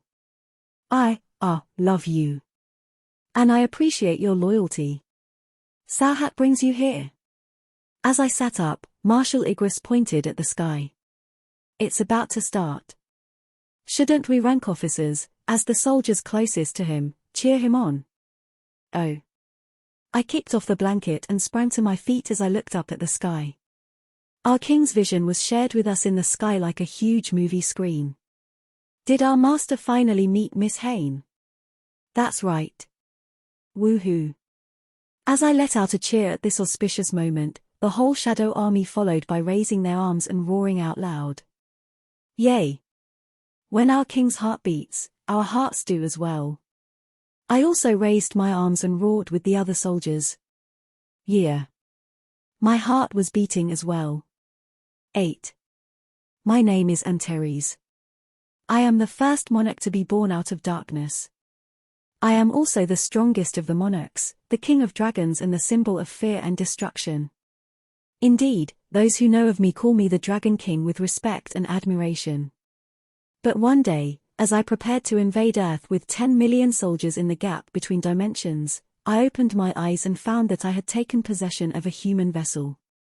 What's more, I'm not sure how this happened, but I also possessed the human's memories as well. I rushed to the mirror hanging in one corner of a room, and I couldn't help but gasp in shock. What the? Who is this weakling looking back at me? Oh, how pathetic he was. This human's name was Jin Woo-sung. He was a young errant hunter living in a nation called the Republic of Korea. This human seemed to court death quite often because of his unimpressive abilities, yet he refused to quit his job as a hunter. Because of his mother's illness, I see. I could easily treat that kind of illness with my magicsis. What I was thinking about when the human's phone rang. VRR. I picked up the small electronic device shaking on the desk to hear the urgent voice of a woman coming from the other side of the device. Hunter-sung, what's going on? It's almost time for the raid, but you aren't here yet. When I searched the human's memories for the voice, I landed on an employee of the association. HMP8. As I made to hang up the phone that ID picked up habitually, the woman said something that caught my attention. Don't tell me you're going to be late again. Late, the inability to arrive at a promised time. In other words, this woman was asking if I, the Dragon King and an avatar of mighty power, would display incompetence. I could not stand for that. My eyes were ablaze with indignation. Hey, where are you? What do you mean, where? In front of the gate, of course. And I have to say, your tone of voice sounded unprofessional just now, Hunter-sung. I concentrated on locating the ill-mannered woman. My perception covered the whole of the city, and I soon found her. There you are. Sorry? There who? Click. It was 11 kilometers away in human terms. Running at full speed, I was able to arrive there within seconds. The association employee was still lowering the phone from her ear when I appeared in front of her. Am I late? Hunter-sung. Frightened, she slowly backed up, perhaps from sensing my seemingly limitless power. I grabbed her by both shoulders to keep her from getting farther. Am I late? I asked again. No. Good. Satisfied, I let go of her shoulders and looked around at the other hunters chattering away. Ignoring them out of disinterest, I focused on the aroma coming from the paper cups in their hands. Coffee. I want to drink coffee, too. When I turned to the association employee, the female turned pale and bowed apologetically. I am sorry, Hunter-sung. We ran out of coffee. No problem. Pardon? I snatched the paper cup from the guy closest to me even before he could lift his head. What are you doing? Glug, glug. When I chugged the sweet liquid at once and frowned at him, the flustered man shuddered and ran away. Ha ha. Survival of the fittest. That was common sense to us monarchs. I liked that this was the way with the humans, too. There is something odd about Sung, no. His eyes today are somewhat. He's giving me the creeps. I ignored the whispers coming from the inferior humans behind me. Well then, since everyone is here, let's begin. As the hunters began to warm up their bodies for the raid, my gaze shifted to the gate they were supposed to enter. It looked quite suspicious. The gates appearing on Earth had to originate from the rulers, but why did I sense the energy of a monarch in there? I needed to investigate that. I gave a hawk-like glare at the gate and followed the hunters. I'm going, too. Oh, of course, Hunter-sung. The hunters, disconcerted by an unnerving chill coming from the gate, and I entered the gate. POW, POW, POW, POW. The hunters looked upon me with admiration as I took out the decoy magic beasts put here in order to hide the real purpose of this dungeon. There's something really weird about Sung today, isn't there? No, maybe the magic beasts in this dungeon are just extremely weak. But I can't even follow Sung's movements. After clearing the magic beasts in no time, I discovered the suspicious entrance. Well, go this way. Wait, we should vote on what to do in this kind of situa. He stopped talking after I knocked him out with a single punch. Thud. I looked down at the unconscious old man and then turned to the other hunters. Anybody else want to vote? It was a unanimous decision. We walked down a seemingly endless path and arrived at a huge door. What? A door at the end of a cave? Has any lair had a door before? I think this is a first. Is this going to be dangerous? The hunters seemed uneasy. I, too, assessed that the lair was dangerous after detecting a powerful energy coming from deep inside, so I flung open the doors, grabbed the hunter in the lead by their collar, and threw them into the room. Ah! They thrashed about on the floor, but nothing happened. I finally entered after confirming that it was safe. The inside resembled an old temple. What is this place? The hunters trickled in after me and inefficiently inspected the area. I closed my eyes briefly and concentrated, finding the mastermind behind this place. That one. The hunters gathered in front of a statue of an angel holding a stone slate that ID gestured toward. It looks like something is written on its slate. Huh? They're some kind of runes. Since none of the hunters understood the runes, I raised my voice and read them out loud. The commandments of the Kartnon Temple. Someone then tugged at my arm. I turned around to see a woman whose blood had drained out of her face. Thief statue is. Let go of me. I shook off her hand and kept reading the stone slate. First, thou shalt worship God. Second, thou shalt praise God. Third, thou shalt prove thy faith. Those who fail to obey these commandments shall not be spared. As if it had been waiting for me to finish, a red beam shot out of the eyes of the gigantic statue sitting in one corner of the temple. Zap zap. I didn't even think to avoid or block the beam. Instead, I confidently puffed out my chest and faced the attack. Are you looking down on me to use such a weak attack? I sneered at the beam that was weaker than an ancient dragon's breath before showing the statue what true destruction was like. Hua! Breath of destruction shot forth from my mouth and easily decapitated the statue. That is true power. That set off the statues standing decoratively against the wall, which ignored the other hunters and came after me at once. Mwahaha! Insolent puppets, one by one, I crushed their heads with my bare hands. Bam bam crack bam. Too slow. The hunters hit the ground screaming in order to avoid the debris flying everywhere. Don't think that's right.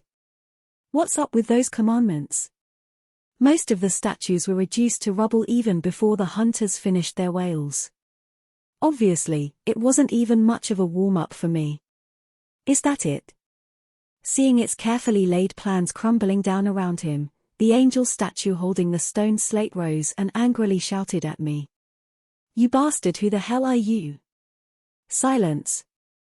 I snatched a spear from one of the statues and threw it at the damn angel. In a flash, it penetrated the angel statue's neck, causing it to fall to the ground. I didn't come here to talk to some decoy. I wanted to see it in the flesh. Reveal yourself, you coward, I roared once I got rid of the obstacles in my way. The giant headless statue quietly rose to its feet. Right. This was how it was supposed to be.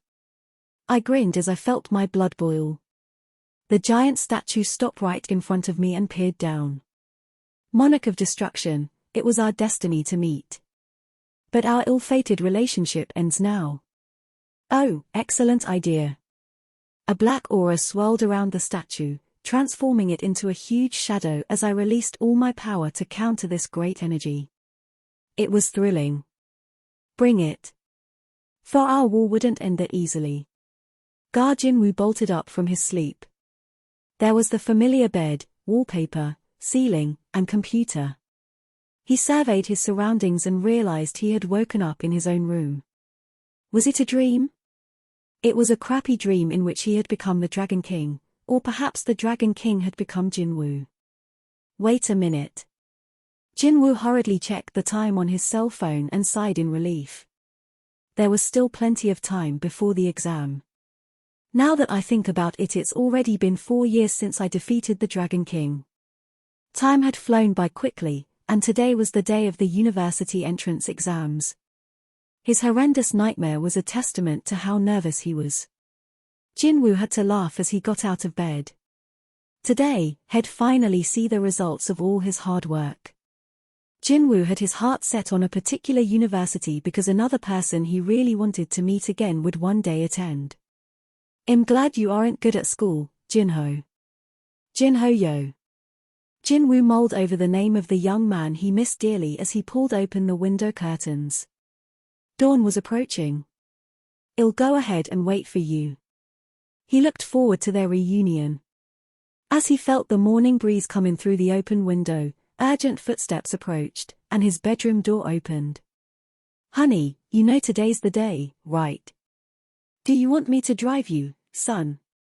Jinwoo smiled and nodded at the sight of his parents, who hadn't slept well last night as they fretted over the possibility their son might oversleep and miss the all-important exam. I'm coming. Let us go, my lord. Jinwoo walked out of his house as a strangely nervous Igris cheered him on. It was a brisk morning.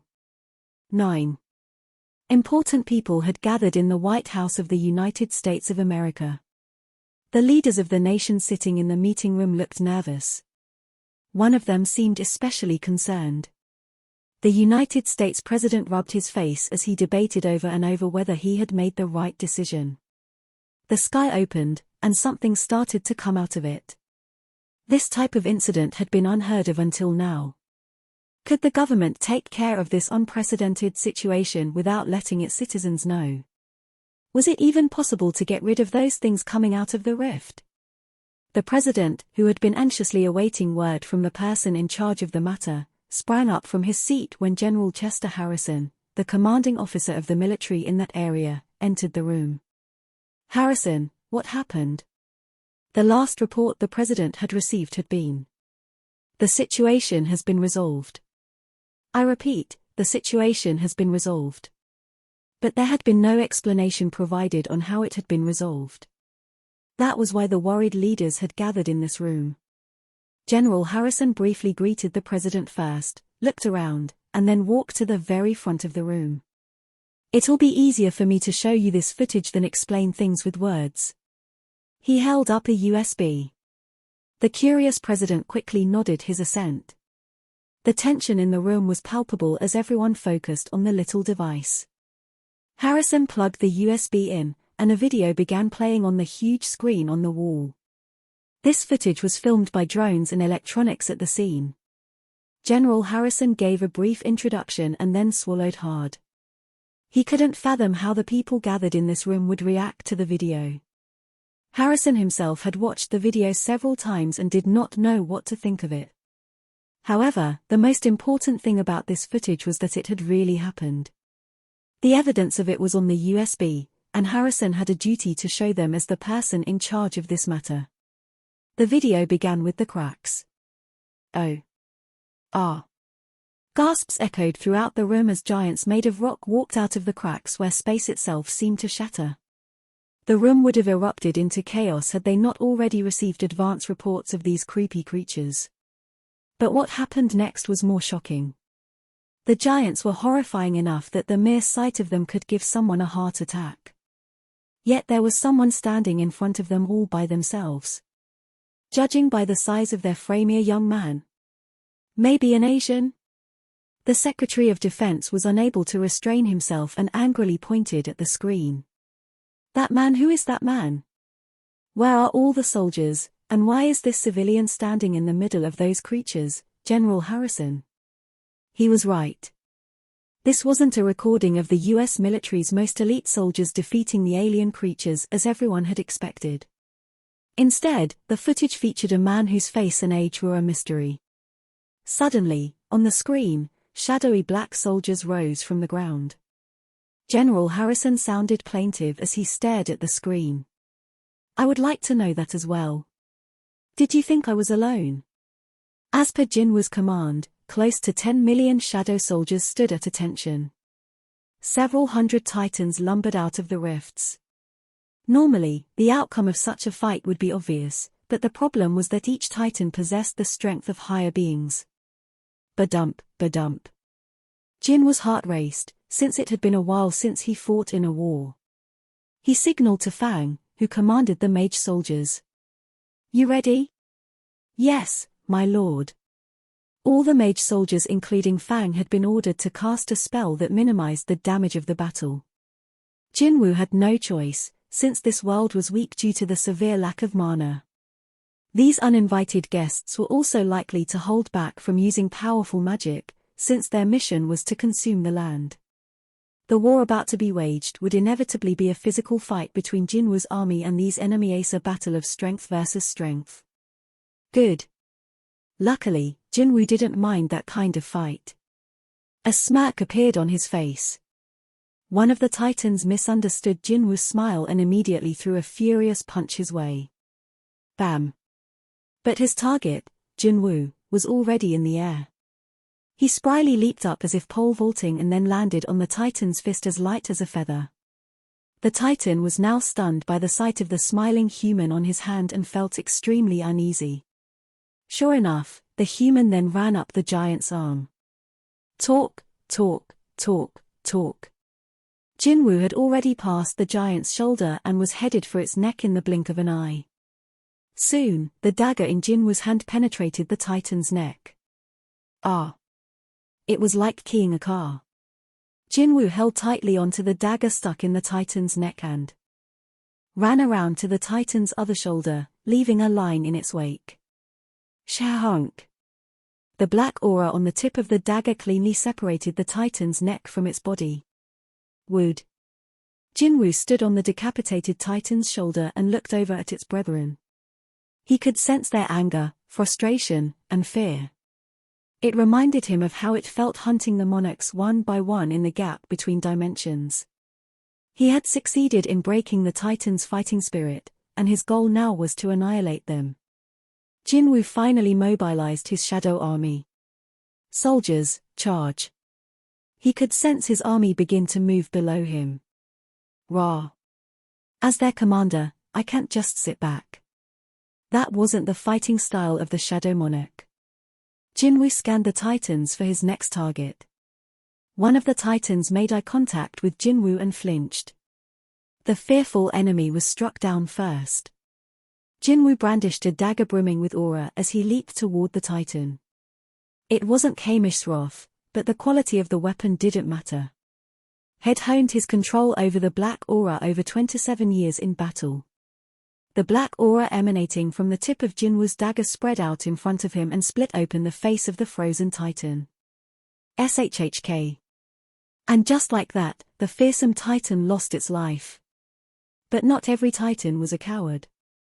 Jinwoo's eyes widened. Behind the Titan with the split face, other Titans were converging and trying hard to capture him. Jinwoo pushed himself lower in order to escape a huge fist coming straight toward him, then flew back up to avoid the tip of a hand coming in hot from behind. The skill ruler's authority had become second nature to him, so Jinwoo was able to move freely through the air. The enemy's power was beyond his expectations. He kicked away a Titan's fist coming down like a hammer. Then came another Titan's hand coming from one side. Jinwoo quickly brought his arms in and crouched to make himself a smaller target as he braced for impact. POW. Before he could go flying, he used mana to pull the Titan's hand back toward him and slashed at its wrist. SHHHHK. The Titan flung its head back as it grabbed its cut wrist. Arg. Jinwoo quickly maneuvered himself to the Titan's neck and stabbed it near its Adam's apple. Crack. The huge body of another Titan was felled by Jinwoo's accurate attack. He launched off this Titan's chest and began severing the hands of other Titans relentlessly coming after him. As Jinwoo jumped into the air to avoid a Titan's hand swinging at him at full strength, he took a good look around him. Just then, two different Titans slammed him between their shoulders. Bam!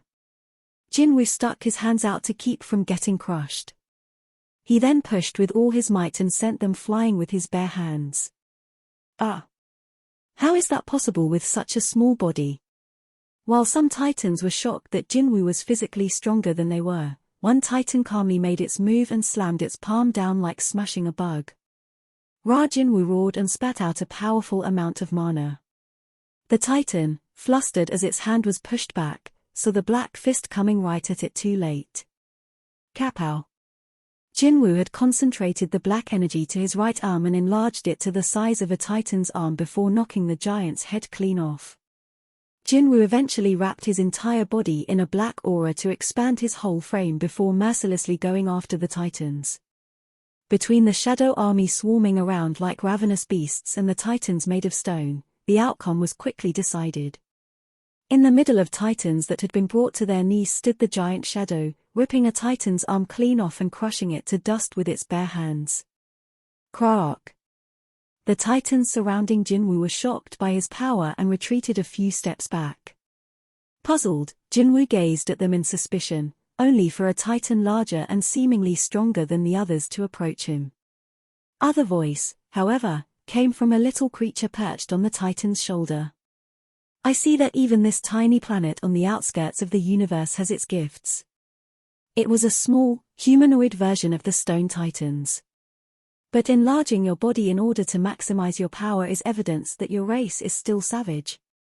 On the other hand, we, the Titans, decrease our size like this when we reveal our full power.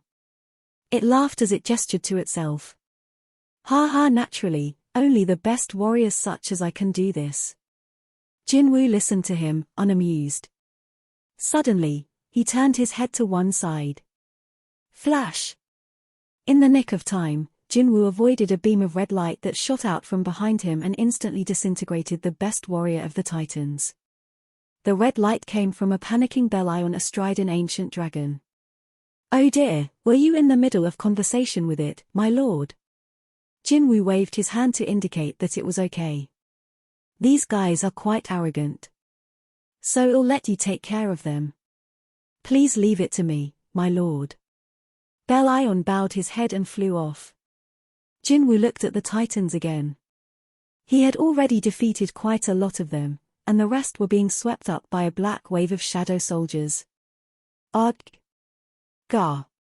The screams of the rock giants filled the desert. Dead silence. That was the only way to describe the atmosphere of the room. It was so quiet it was like everyone had frozen into blocks of ice. The United States President struggled to find the right words to say after watching the footage. "That man, have you learned his identity?" The general shook his head. The true monster had destroyed the horrifying creatures like they were toys and saved the United States without a single civilian noticing. In fact, he probably saved the entire world. Yet the kind of power that could save the whole world could also destroy it. The president concluded that uncovering the mystery man's identity was a priority. "Is there any way to find out who this man in the video is?" While some suggestions were offered, the room generally believed this to be an impossibility. However, it's impossible, realistically speaking. Emphasis on the realistically. It was David Brannon, the director of the Central Intelligence Agency. The president turned his head toward Brannon. "What are you saying?" The director proceeded with caution. "If it's impossible realistically speaking, then how about an unrealistic approach?" When the others blinked at him in confusion, Brannon smiled. "There is a way. There is a person who has told us things impossible to have known through realistic methods." Could he mean? There was a woman known by every single person living in the United States whose special relationship with the CIA was a well-known secret. The president's eyes widened. "Do you mean?" Director Brannon confidently nodded. "Yes, Mrs. Norma Selner. I'm sure she'll once again have the answer we're looking for." A black sedan slowed as it arrived in front of a cozy house with a red roof in a suburban residential area. Director Brannon of the CIA and two of his subordinates exited the car. Brannon glanced at the house and gave an order. "You guys, wait here." Director Brannon. The subordinates hesitated at the difficult order, as they were there to protect him, but the director was stubborn. It's fine. Brannon waved them away. "Mrs. Selner likes to keep things low-key." The director left his subordinates next to the car and walked toward the house alone. He took a second to straighten his outfit, then cautiously knocked on the door. "Mrs. Selner, it's me. It's DA." A child opened the door before he could complete his sentence. Director Brannon recognized Mrs. Selner's grandson and crouched down to be eye level to him. He patted the kid on the head. "Is your grandmother home?" "She's been waiting for you, Mr. Mustache." As the boy pointed at him, Brannon chuckled. Of course she was. After all, she was a psychic, a prophet, an esper, and the best fortune teller in the world. That wasn't to say Brannon had always trusted her, but after witnessing her supernatural powers solve difficult cases even the CIA had given up on, had no choice but to believe. She was the real deal. A true superhuman. It was probably easier for Mrs. Selner to predict a visit from an unannounced visitor than it was for her to change the TV channel with a remote. Brannon followed the child into the living room and politely greeted her as she put her cup of tea down on the table. "It has been a while, Mrs. Selner." "Welcome, Dave." It had been about a year ago since his last visit, but the living room hadn't changed. He slowly took a seat on the couch. "You probably can't imagine how hard our job has been since you retired, Mrs. Selner. As valuable as information of the past could be, it couldn't hold a candle to information of the future. It had been a huge loss for the CIA when Mrs. Selner stopped working for them." The director's tone was joking, but he couldn't hide his wistfulness. Mrs. Selner admonished him as if he was a child whining for a cookie. "I've already told you, Dave. I've been unable to see anything from the future since his visit." Ah. Was she talking about the god of death again? Brannon bitterly smacked his lips at the same response she'd given so many times before. According to her, she had been rendered powerless as a result of a mighty power appearing in this world. Director Brannon never knew how to respond to that, as he couldn't fathom why she would quit working with the CIA.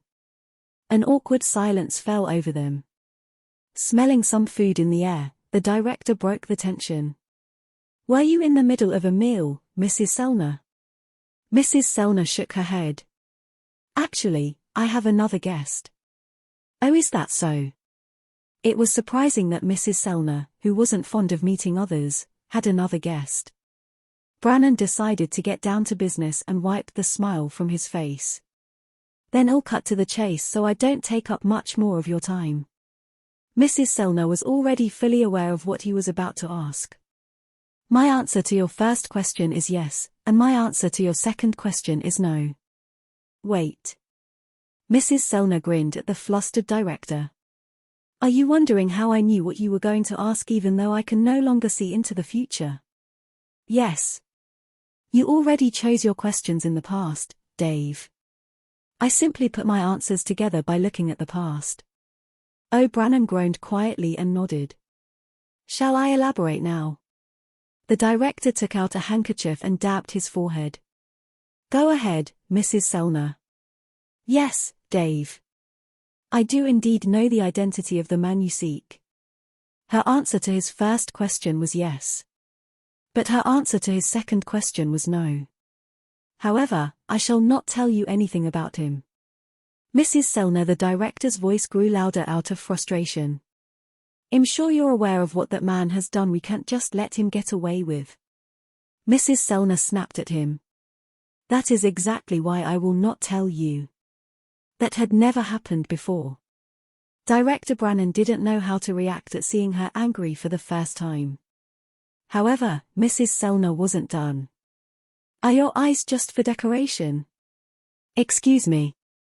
Didn't you see the video on the USB, Director Brannon?" Brannon had plainly seen that man stand up to those terrifying monsters on his own. The man possessed a horrifying amount of power, but he had saved humanity. "What if I told you that was not the first time such an event occurred?" Mrs. Selner seemed to be completely serious, so Brannon froze. Not the first time. The thought of humankind not knowing it had been on the brink of extinction before gave him chills. But when he thought about it, he realized that only a small handful of United States government personnel had been privy to this incident. It was totally possible a similar situation could have occurred elsewhere in the world that they were unaware of. He could be as she claims.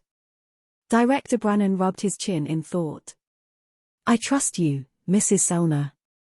Although he had only known her for about 3 years, it felt like Brannon had known Mrs. Selner for much longer than that, so he had an unshakable faith in her for reasons even he couldn't describe. When she nodded, he cautiously asked her another question. "The man in the video, can you swear that he doesn't pose a threat?" She responded without hesitation. "I swear." The director nodded slowly and came to a decision. "Understood. I'm going to pretend like you don't know that man." With a bittersweet look on his face, Brannon got up from his seat. "Well then." He said his goodbyes and turned to leave, but Mrs. Selner's warm voice stopped him. "Dave, I baked some cookies. Would you like one for the road?"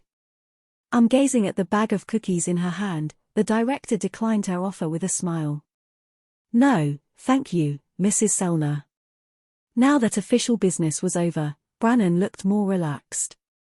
Mrs. Selner smiled warmly at him and called out to her grandson to see him out. Having taken a liking to Mr. Mustache, the child promptly showed up and took Brannon by the hand. "I'll be seeing you, Mrs. Selner." "Bye-bye, Dave." As the director let himself be led out by Mrs. Selner's grandson, the guest hiding on the other side of the living room wall walked back into the room. "I don't like that old man, Granny." Want me to take care of him? The big guy with slicked back blonde hair took a handful of cookies from the bag Brannon had rejected and stuffed them into his mouth. If you cause any more trouble, you'll be suspended from the league, won't you, Thomas? Thomas awkwardly laughed and chewed the cookies. Crunch, crunch. Well. It was Thomas Andre, UFC heavyweight champion and one of Mrs. Sellner's few friends, though that fact was unbeknownst to the general public. If reporters found out, they'd have a field day. Thomas looked as at home in Mrs. Sellner's house as if he was visiting an aunt's place. Still unsatisfied after polishing off the cookies, he snatched the bag from her to shake the crumbs into his mouth. Granny, can I ask you something? As Mrs. Sellner smiled and nodded at him, Thomas crumpled the empty bag into a ball. A lot of people die from accidents. Many died from car accidents except those who got a call from Mrs. Sellner. It had been his first day off in a while, and Thomas had planned to take his beloved sports car out for a spin, but he was lucky enough to receive one such call. When he checked, he found that one of his wheels had a nail stuck in it. Without her warning, he would have surely gotten into a deadly car accident. In other words, Mrs. Sellner was Thomas' savior. Ever since then, the two had grown close enough to share meals like this. But one thing had always remained a mystery. Why did you save me? It wasn't like she'd been desperate to save him because she was a fan of the UFC. Thomas had always been curious as to why Mrs. Sellner had initially called him. At his question, she stared at the now athlete's face in silence for a while before answering. It's because you did many good things in your previous life. I did. Thomas Andre was called the bad boy or even devil of the UFC.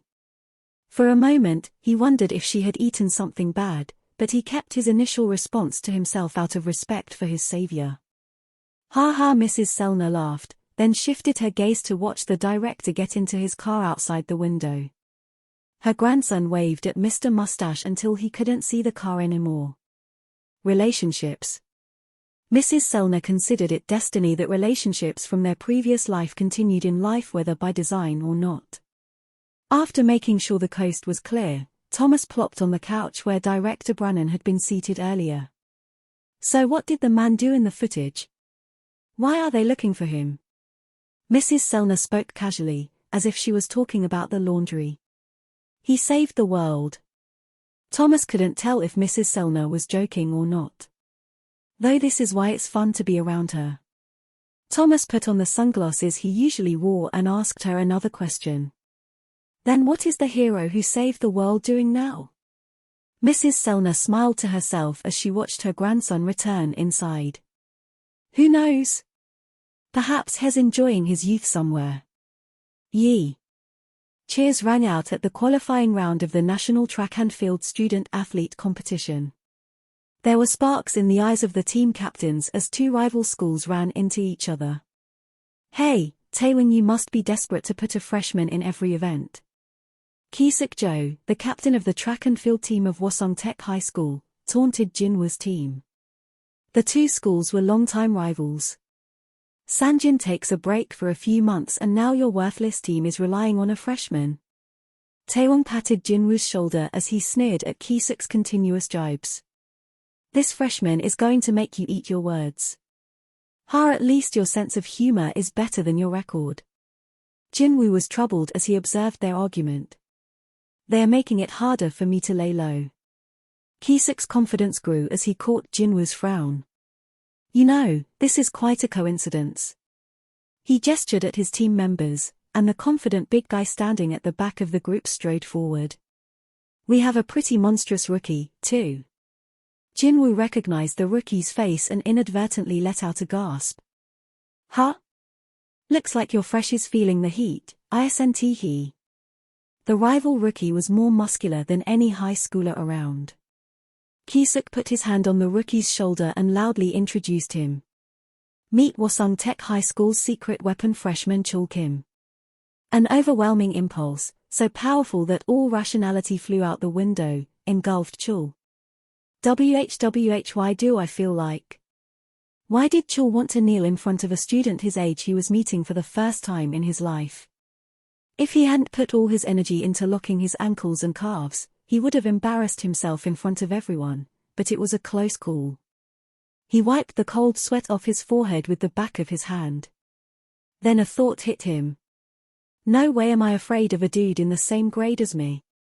How else could Chul explain why his breathing got faster? He instinctually avoided eye contact, and he felt weak in the knees. But he couldn't bring himself to believe this. Yeah, right. Chul Kim boasted an extraordinary, huge physique for a high school student, and had stood out because of it since middle school. So why on earth would he be scared? It made no sense, and he refused to acknowledge that it was happening. Chul, what's wrong? Are you not feeling well?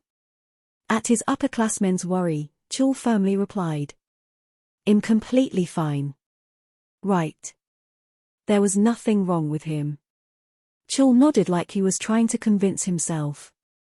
I'm probably just feeling dizzy because I didn't have enough to eat for breakfast. To prove this to himself, Chul slowly raised his head and looked directly at the freshman from the rival school. He was fit for a freshman but still a beanpole compared to Chul. Chul finally relaxed and smirked. See? How could he be intimidated by someone he could potentially send flying with one punch? There was absolutely no way for him to be. Chul straightened his shoulders, his arrogant expression from before returning. The track team from Hwasong Tech High School had been worried by Chul's sudden mood swing, but they were relieved to see that he was fine now. You scared me there for a minute. Who knew our freshman was such a good actor? Chul accepted the pats of encouragement from his team and then fixed his gaze on Jinwoo. That was freaking humiliating. Why did I have to get dizzy right when I made eye contact with him? Chul mulled over how to get back at the other freshman. The best way would be to assert his dominance. Considering how the other freshmen seemed to be glaring at him, he shouldn't let him get away with something like that. Chul deepened his voice on purpose and pointed to the other end of the field. I have some thing to say to you, so come with me. Oh. The Hwasong Tech High School track team egged on their feisty freshmen. Meanwhile, Jinwoo's team scrambled to stop him from following Chul. Murder is prohibited, Jinwoo. Control yourself, you can't spill blood on a competition day. Think of it as saving someone's life. Smiling, Jinwoo shook free of their hold. Relax.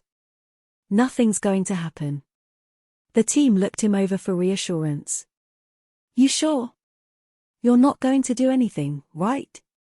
We trust you, okay. We're going to be watching to make sure that guy walks back on his own 2 feet. Jinwoo laughed and nodded to calm them down and hurried to catch up to Chul. Ki-suk had been watching their entire interaction. He looked incredulous as he approached them. Are you guys serious? Taewon glanced at Ki-suk and then worriedly gazed in the direction Jinwoo had gone. Don't talk to me. I'm not in the mood now. Taewon had seen up close how incredibly athletic Jinwoo was, and he desperately prayed that Chul Kim wouldn't cross the line. As Jinwoo made his way to the other side, he found himself looking forward to what Chul had to say. Had Chul also regained his memories of their previous life? If so, how would the human Chul Kim react to his memories of being Iron the Shadow Soldier? However, based on Chul's expression, that didn't seem to be the case. Hey, you. Chul gave him a murderous glare. You think you can look down on me because we're both wearing uniforms and standing on the same field? Although Chul was angry, Jinwoo grinned inadvertently, as it reminded him of how Chul had fumed inside the Red Gate. He had annoyed Jinwoo back then, but it was all in the past, wasn't it? Meanwhile, Chul, who did not share the same memories, did not find Jinwoo's grin the least bit amusing. You son of a, Chul grabbed Jinwoo by the collar. Rah. As he did, Jinwoo's shadow soldiers roared. Iron has joining us again. Welcome back, Iron. My lord, please leave him to me. I, Bel Ion, will re-educate him so that this doesn't happen again. Apparently, Jinwoo needed to teach the shadow soldiers how to adjust to civilized society. Jinwoo sucked his teeth and looked into Chul's eyes. Despite Chul picking a fight, Jinwoo couldn't bring himself to hate him as he'd been fond of Iron, a loyal shadow soldier. Rather, Jinwoo was rather curious whether Chul would regain his memories if they made physical contact. Chul swallowed nervously as he sensed something in the depths of Jinwoo's eyes. What is this? Normally, Chul would have just punched someone who made fun of him, competition be damned.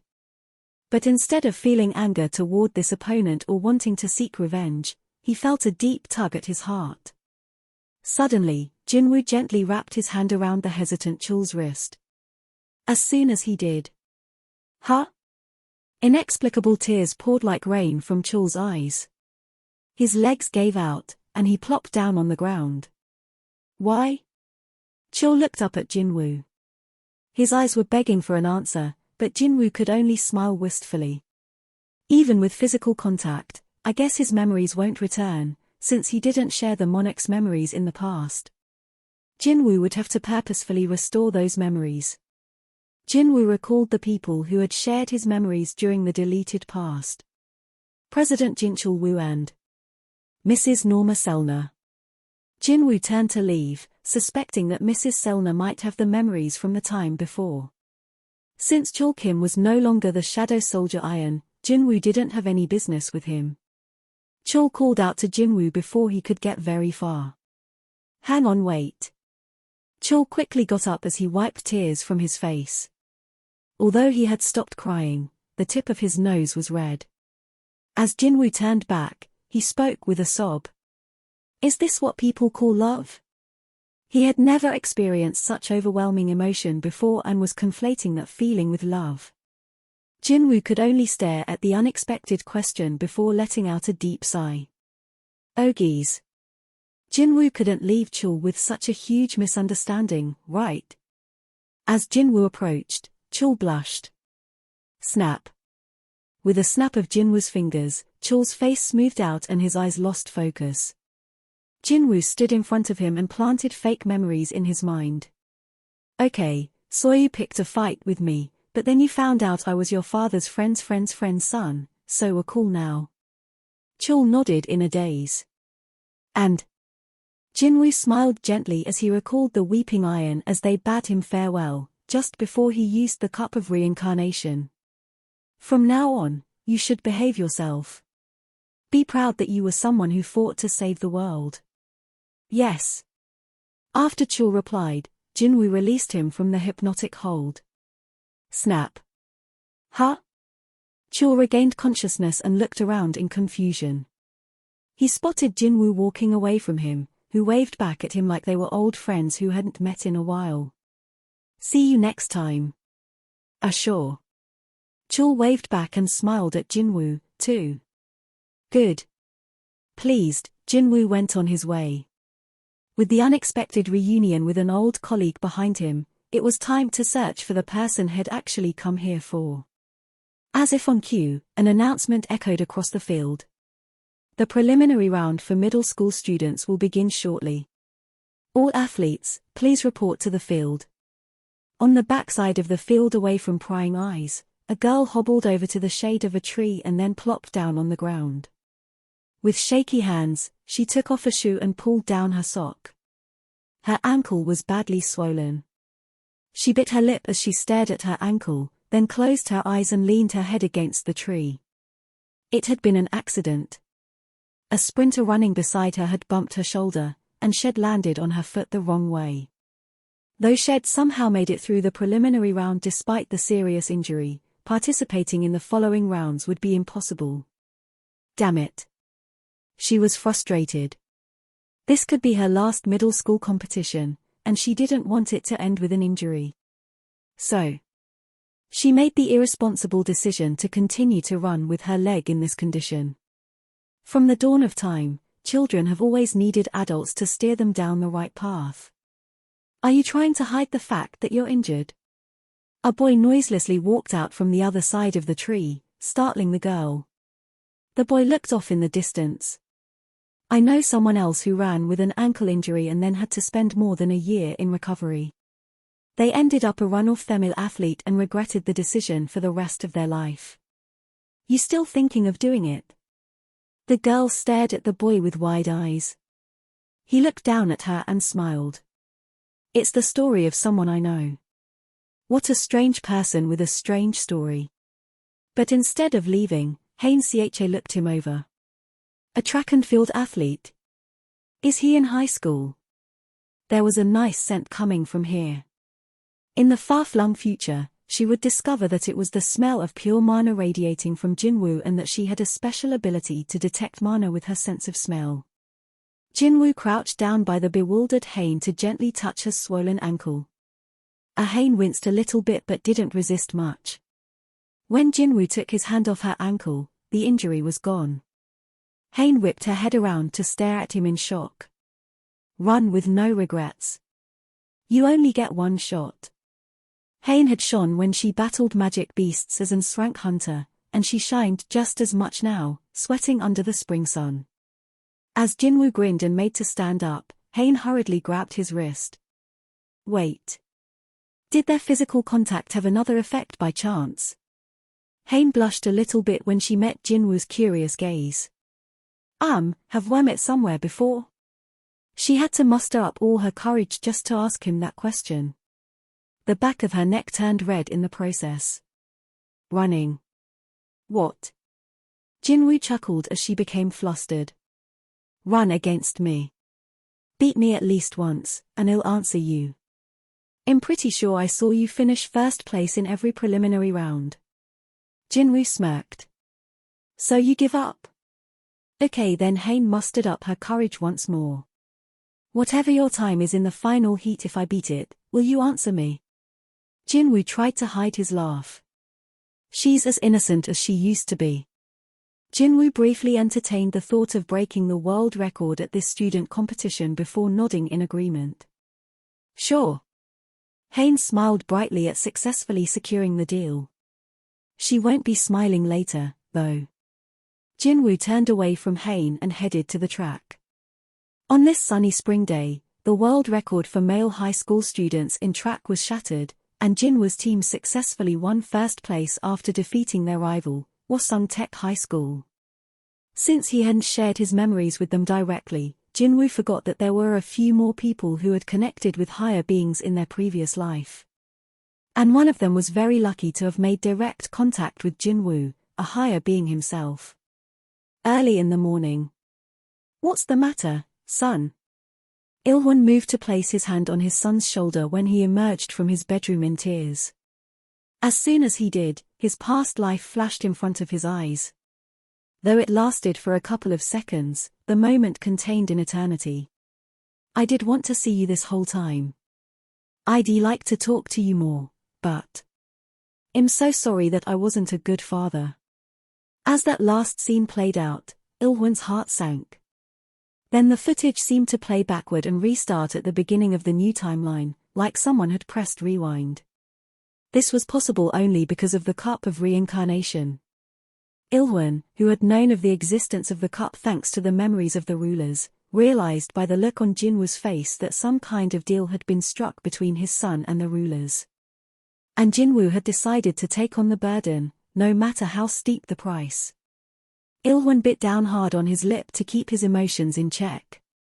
It seemed that his efforts had paid off, as Jinwoo wiped the tears from his eyes and smiled. I think I had a nightmare. Ilwon noted the strong determination on Jinwoo's face. But in that moment, or even when Jinwoo suddenly disappeared leaving only a note, Ilwon could have never imagined what kind of promise his son had made with the rulers. To think that promise was to defeat the whole army by himself. Ilwon could only laugh at the absurdity of it all. If he had known the details of the promise before Jinwoo left for the gap between dimensions, would he have stopped his son or let him go for the sake of the world? Yet he pulled it off marvelously, no. The envoy of the rulers smiled brightly from the seat across from Ilwon. Ilwon pursed his lips but nodded in agreement. Thanks to Jinwoo's sacrifice, this world had avoided a devastating war. Yet Ilwon was unable to smile as he thought about the pain and suffering his son must have endured. Jinwoo had returned from the gap between dimensions about a year ago. My son. Ilwon's reluctant voice trailed off and was drowned out by the low music playing in the cafe. The envoy sipped his coffee through a straw and waited for him to continue. What has my son decided to do? The shadow monarch. The envoy smiled softly as he took note of Ilhwan's nervousness. Has decided to remain. He considers every second he spends here to be precious. Ilhwan let out a long sigh of relief. The envoy finished his coffee and gently set down his cup. With Jinwoo's decision made, his assignment here was done. It was time for him to leave. Ilhwan would probably be the last human he would interact with before returning to his own world. Perhaps that was why he wanted to make their conversation last, despite not being a very talkative individual. Are you going to keep hiding this from the shadow, I mean, your son? Since he doesn't want anyone to remember. If Jinwoo wanted a normal family life, Ilhwan was more than happy to put on an act for him. Like father, like son. The envoy nodded. Once I leave this planet, the rulers will no longer interfere with this world. I know. Then this really is the end. The envoy sounded emotional as he looked around the cafe. It has been fun. I was really looking forward to the return of the Shadow Monarch and the subsequent result while he was gone. He didn't mention that the rulers had expected Jinwoo to fail. There was no need to ruin the moment in the middle of a goodbye. Before the envoy left, he told Ilhwan, the rulers are thankful not only to the Shadow Monarch but to you as well, Mr. Sung. The outcome might have been different if not for Ilhwan's help. He had fought for the rulers and advised them to cooperate with the Shadow Monarch, so his contribution to this battle couldn't be ignored. As such, the rulers wanted to reward him. By any chance, is there a way we can assist you? Considering the mighty powers and tools the rulers possessed, the envoy was basically offering to grant Ilhwan any wish. However, Ilhwan shook his head. No, nothing. The envoy understood where Ilhwan was coming from. What help could they offer when someone in his family possessed godlike powers? Well then.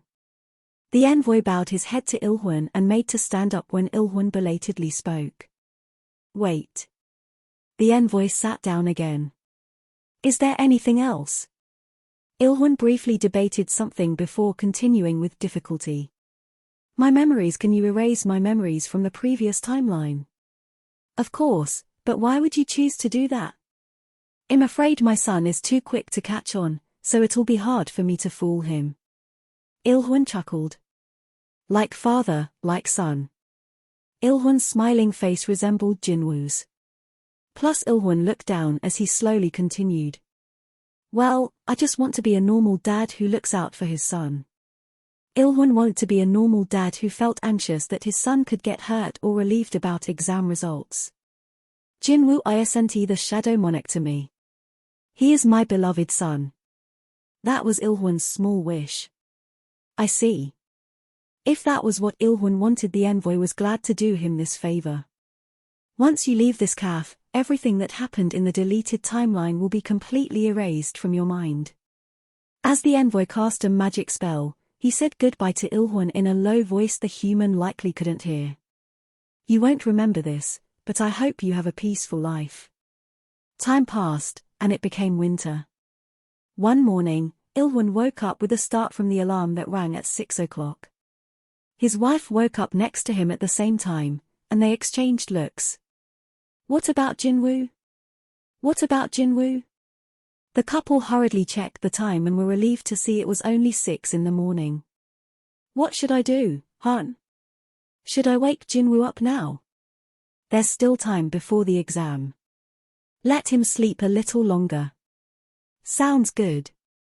And I can drive him to the exam center anyway. 7 o'clock, let's wake him up at 7. Ilhwan nodded at his wife's suggestion. They nervously kept their eyes on the clock and ran out of the room as soon as it hit 7 o'clock. They opened the door to Jinwoo's room. Honey, you know today's the day, right? Do you want me to drive you, son? Jinwoo looked like he had just woken up. He answered with a smile. I'm coming. As Jinwoo came out of his room, Ilhwan quickly changed his clothes and grabbed the car keys. His keyring, a gift from Jinwoo, caught his eye. There was a smile on Ilhwan's face as he admired the handmade keyring in the shape of a white castle with a black flag on top of it.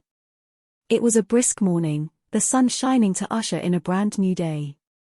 It was Christmas Eve, and Jinwoo walked down a busy street that was all decked out for the festivities. Everywhere he looked, he was greeted with the faces of popular entertainers and star athletes on a variety of advertisements. This street has changed a lot. He felt disoriented whenever he thought back to a time when it was the faces of hunters plastered up and down the street instead of these celebrities. A familiar face on an ad for a sports drink had him bursting into laughter. Jinwoo wondered how many people had done their best to draw out the natural expression in this picture. A track star, huh? The smile on Hain's face in the ad was indisputably of star caliber. Her impressive records had eventually caught the attention of the media, so the Track and Field Association begged Hain to help boost the popularity of the sport. When she was an rank hunter, she refused to set foot in front of the camera, but now she's a superstar athlete. None of this would have happened had Jinwoo not healed her injury. He was quite pleased with this outcome. Although Hain still felt awkward in front of the camera, she'd get better at it over time. With that, Jinwoo headed to the meeting place. As he scanned his surroundings, he noted the stylish outfits of the couples out on dates. I literally look like someone who just dragged themselves out from taking a university entrance exam. Jinwoo grimaced at his boring outfit and searched for a clothing store. The store was already closed, but Jinwoo hadn't been interested in buying clothes anyway. He stood in front of the best-dressed mannequin in the store window. Whoosh! Black smoke wrapped around Jinwoo's body and quickly transformed his clothes into the same ones on the mannequin. He checked out his reflection in the store window and polled his shadow soldiers. "How do I look?" The fashion-conscious Fang hurriedly answered him. "You look excellent, my lord." "Good." There was a spring in Jinwoo's step as he arrived at the meeting place. A huge Christmas tree stood in the middle of the plaza. Many people stood nearby, waiting on family, friends, or lovers. Even as they anxiously checked their watches, everyone looked happy. Perhaps because it was Christmas Eve. Unlike those around him, Jinwoo was relaxed as he quietly looked at the sky. Despite all the noise, Jinwoo was able to pick up on the footsteps of the person he was there to meet. 3, 2, 1. Jinwoo turned at just the right time as she approached him from behind. "Hey!"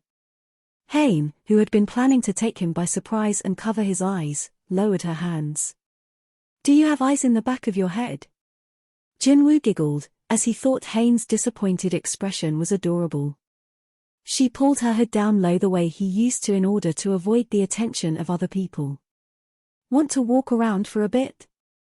Hain smiled brightly at this suggestion and nodded. Every time they hit a fork in the road, they chose to avoid the crowds. When Jinwoo shared his university exam score with Hain, her eyes went wide. "So why not go to a better university?" "Because of the full scholarship and the chance to study abroad. Plus, there's someone I really want to meet over there." Hain's eyes narrowed. "Is that someone a woman, by any chance?" Jinwoo took his time answering to tease her. "Well..." Hain pouted. Having met Hain when they were both already adults, Jinwoo loved seeing these sides of her that he'd never seen in the previous timeline. Plep. Something cold to the touch landed on Jinwoo's nose. It was a snowflake. When he looked up, white dots were falling from the night sky. It was going to be a white Christmas. The quiet snow drifting down reminded Jinwoo of the grey ash falling after he had defeated the Dragon King. "What are you thinking about, Jinwoo?" Jinwoo shrugged it off with a smile. "Nothing." He couldn't share that he was thinking about his greatest nemesis as he watched snow fall from the night sky on Christmas Eve. Although she wasn't sure what was on his mind, Hain grinned. "Jinwoo, do you remember your promise?" "What promise?" "You promised that you'd answer whatever question I had if I beat you in a race." "Oh, right, I remember." Hain pointed at a tree a short distance down the street. "Race you there?" Jinwoo was amused by her spontaneous challenge. "Why? What did you want to ask me? Everything. Verything? I want to know what's on your mind, whether it's a woman you want to meet at that university, and whether we'd met somewhere else before the track meet. Fine. Jinwoo agreed and took his hands out of his pockets. Keeping them in his pockets wouldn't change the outcome, but he wanted to show Hain that he was taking this seriously. Just then, Hain took a step closer toward Jinwoo and wrapped the scarf she was wearing around his neck. If you like me, don't take another step. Huh? Jinwoo was flustered as Hain started walking slowly toward the tree, keeping her eyes on him. He couldn't do anything but laugh as he realized he had lost the bet from the start. Oh geez. Hain eventually touched the tree and celebrated victory by hopping lightly on the spot. The shadow soldiers who had been excitedly monitoring the bet went nuts. Whoa, our king lost. I didn't know that was possible. My lord, you made a mistake. Scra, my king, you can still make it. Jinwoo glanced at their surroundings as he walked toward the tree. Fortunately, there was no one else on the street. I won, right? Hain's eyes sparkled with excitement as she awaited Jinwoo's answer. He stopped in front of her and gave an order to his soldiers. Shadows, close your eyes. As they obeyed with great disappointment, Jinwoo slowly leaned in closer and closer to Hain's face until their lips touched. Snowflakes continued to gently float down from the sky. 10. There was a detective in the Violent Crimes Investigation Unit of the Seoul Central Police Station whose nickname was the Phantom. So-Wan Lee was a new detective who had applied for and gotten a position with the unit. He had heard the rumors about the Phantom when he worked as a constable for a small local police station. The Phantom boasted a 200% arrest rate. They said that when gangsters and violent criminals were confronted with the Phantom, who solved both his assigned active cases as well as cold cases, they turned into the gentlest of lambs. Constables in the area looked up to him and considered him a legend. On top of that, there was a rumor that the Phantom refused to be promoted because he wanted to focus on fieldwork. That one's probably not true. After all, who in their right mind would turn down a promotion? Even if only half of the rumors were true, the fact was, the Phantom was the paragon of detectives. So-Wan was the envy of his colleagues when he was transferred to the Violent Crimes Investigation Unit at the Central Police Station. So-Wan swallowed nervously as he scanned the office for the man himself. The hardened detectives who were used to dealing with violent offenders glared sharply at the unfamiliar visitor. Any one of them could be the Phantom.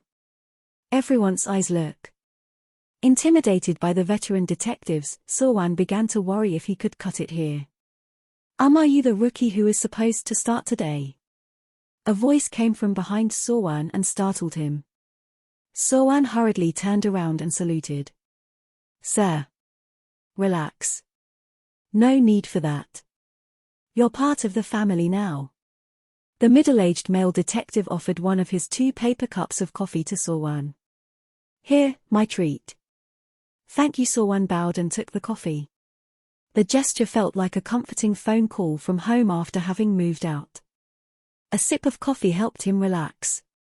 He checked out other people in the room as he drank, then turned to the detective who had given him the coffee.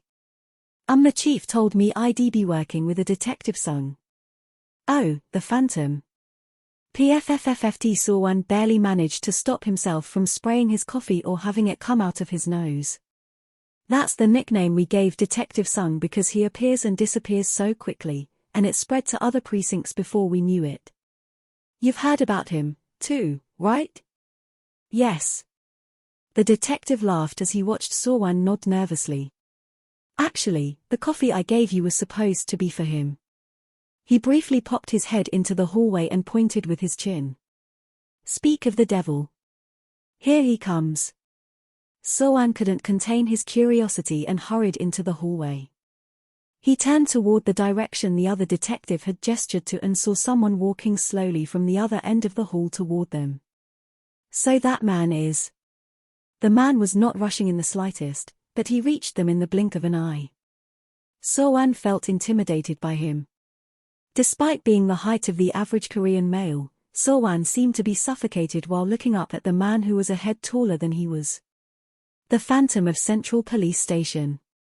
After meeting him in person, So-wan was sure that this man didn't get the nickname just because he appeared and disappeared quickly. Hi. Hey. You heading out? No, not right now. So is this the rookie? That's right. This is So-wan Lee. Jinwoo greeted the other detective and put his hand on the frozen Se-won's shoulder. Class is in session, then. The detective grinned and nodded. Sure. Have fun, you two. And with that, Jinwoo shepherded the rookie away. Is he mad that I drank his coffee? At the thought, So-wan panicked and blurted out a question. Detective Sung, where are we going? Jinwoo replied with a question of his own. Why did you become a cop? Oh, So-wan hesitated before remembering his dream that had gotten derailed these past few years after dealing exclusively with drunks at his last post. I wanted to catch bad guys. Right. Jinwoo finally came to a stop. So that's what we're going to do. So-wan looked up to see Jinwoo's grin. Anyone would be comforted by that smile. That's also why I became a cop. That sentence made Se-won's heart race. Badump. For the first time, he decided that his year-long stint in the local police station hadn't been a waste if it had led to this. The Phantom was going to teach him how to catch criminals. Any cop would be excited at this prospect. You coming? The answer was obvious, and So-wan enthusiastically replied, of course. So-wan fell asleep at his desk, exhausted from the hard work of catching small-time crooks all day. Jinwoo had planned to have So-wan file the police reports, but... Tuck-a-tuck-a-tack. Jinwoo stopped typing and glanced at So-wan, who was in a deep sleep. Training this guy is fun. I heard he stopped an armed robbery with his bare hands before, too. Jinwoo was pleased, as it had been a while since they'd last gotten such a promising rookie. Heh. The criminal sitting across from Jinwoo mistook his smile as the mood lightening, so he smiled as well. Jinwoo frowned at him. What are you laughing about? I am sorry. Jinwoo went back to typing on the keyboard. My lord, will you not allow us to take care of such menial tasks? He heard Igris' voice from the shadows. Naturally, it would be very convenient to use his shadow soldiers. Jinwoo could clean up all of South Korea if he devoted his nearly 10 million strong army to fight crime instead of training new detectives. However, how would he handle the chaos and fear that would follow? There needed to be more of a balanced approach. Therefore, Jinwoo was careful in the use of his power and how it might impact society. Jinwoo was almost done filing the reports while the rookie was still off in dreamland. As voices came from a corner of the office, Jinwoo concentrated on them. Detective, Jenny wasn't the sort of person who would kill herself. Okay, I understand how you feel, but I've already explained it to you, all the evidence. But look at this text. Do you think a person who was going to kill herself in 3 hours would send a text like this? Maybe it was because the deceased's name reminded him of Gina's, but something about the unrelenting argument between the two unnerved Jinwoo. The exhausted and overworked detective snapped. Listen to me, suicide is more impulsive than planned. May I take a look? The detective was startled by Jinwoo, who noiselessly approached him. Most detectives boasted senses keen enough to read guilt in someone's eyes with one glance. But even those detectives were unable to sense Jinwoo's approach, leading to him being nicknamed the Phantom. Detective Sung. The perplexed detective gazed back at the woman, whose expression had turned hopeful. Sensing that things might become troublesome, he pulled Jinwoo off to the side. He put a cigarette between his lips as he handed the file over to Jinwoo. Detective Sung, please don't make things annoying for me. Jinwoo didn't answer the other detective's pleas, his brows furrowing as he flipped through the file. Before he could light his cigarette, the detective instinctively took a step back at the vibes Jinwoo was giving off. He's a different person when he's focused like this. The detective took a drag to calm himself down. A woman had been found in the bathtub with her wrist slit. Cause of death was blood loss, and the knife used to cut her wrist had been found in the bathroom. No other prints were found except the victim's. Although she appeared to have an outgoing personality, she had been suffering from depression. Most detectives would come to the conclusion that this was a suicide. Jinwoo returned the file to the other detective. Nothing strange here. Right? The detective brightened as he took back the file. But. The smile dropped from the detective's face. I'll have a look myself.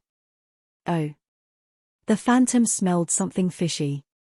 As Jinwoo walked over to the friend of the deceased woman who was waiting anxiously, the other detective grimaced. Does that jerk ever let up? The friend raised her head at the sound of Jinwoo's voice. Detective Jinwoo sung. May I speak to you? The friend nodded with a determined look, hope and sorrow warring on her face. Yes, of course. A black shadow rose inside a quiet and empty residence. It was Jinwoo. The condominium seemed a little too big for a woman who lived alone. The last signs of life from before the owner died remained throughout the apartment. Although it was the darkest time of night, Jinwoo didn't need to turn on the lights. He could see just as well as he did during midday. Jinwoo entered the bathroom in which the deceased had apparently spent her last moments.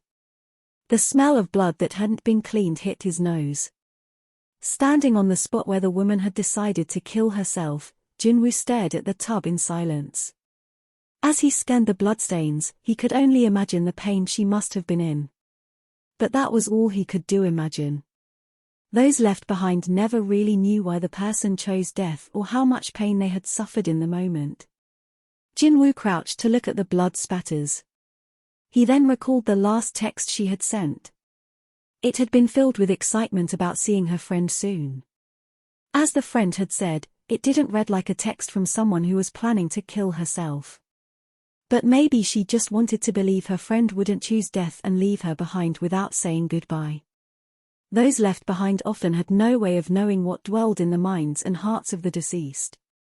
Well, most people didn't. Jinwoo, however, had a way to hear the voices of the dead. I used to need a dead body, but...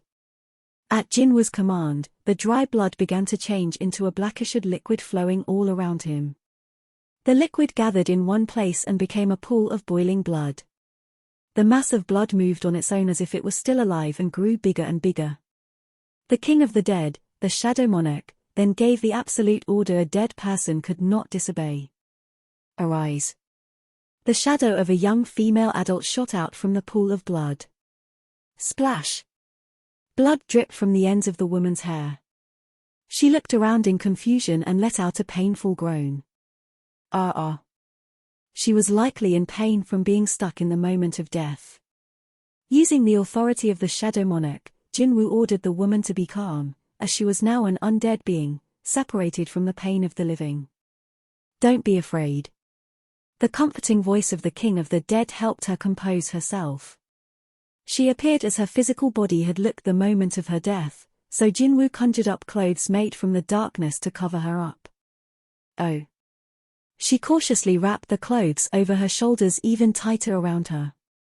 Her name was Seo, so Jinwoo addressed her by this name. Seo, did you take your own life? The shadow, Jinni, nodded. Jinwoo, who had knelt on one knee to be eye level with her, looked her in the face and asked quietly, could you tell me why? Jinni, who had been frozen like a block of ice, slowly parted her lips. Ding dong. The middle-aged man put the picture frame containing a photo of his daughter back in its place as the doorbell rang late in the night. Who could that be at this hour? He got up from his seat and walked over to the intercom. On the other side of the door stood a man in a neatly pressed suit. The one vaguely strange thing about him was the black glove that the man wore on only his left hand. With no further suspicions, the middle-aged man turned on the intercom speaker. Beep. The man raised his ID to the camera. This is Detective Jinwoo Sung from the Violent Crimes Investigation Unit of the Central Police Station. I have something I need to ask you about your daughter. Do you have a minute? The picture on the ID and the face on the screen matched. The middle-aged man hurriedly opened the door after hearing the word detective, not caring about how late it was. Have you solved the case? Do you know how my daughter died? Jinwoo looked at the face of Gunam Seo, Jinhee's father, and shook his head. Nothing conclusive yet. I just have a few questions I'd like to ask you regarding your daughter.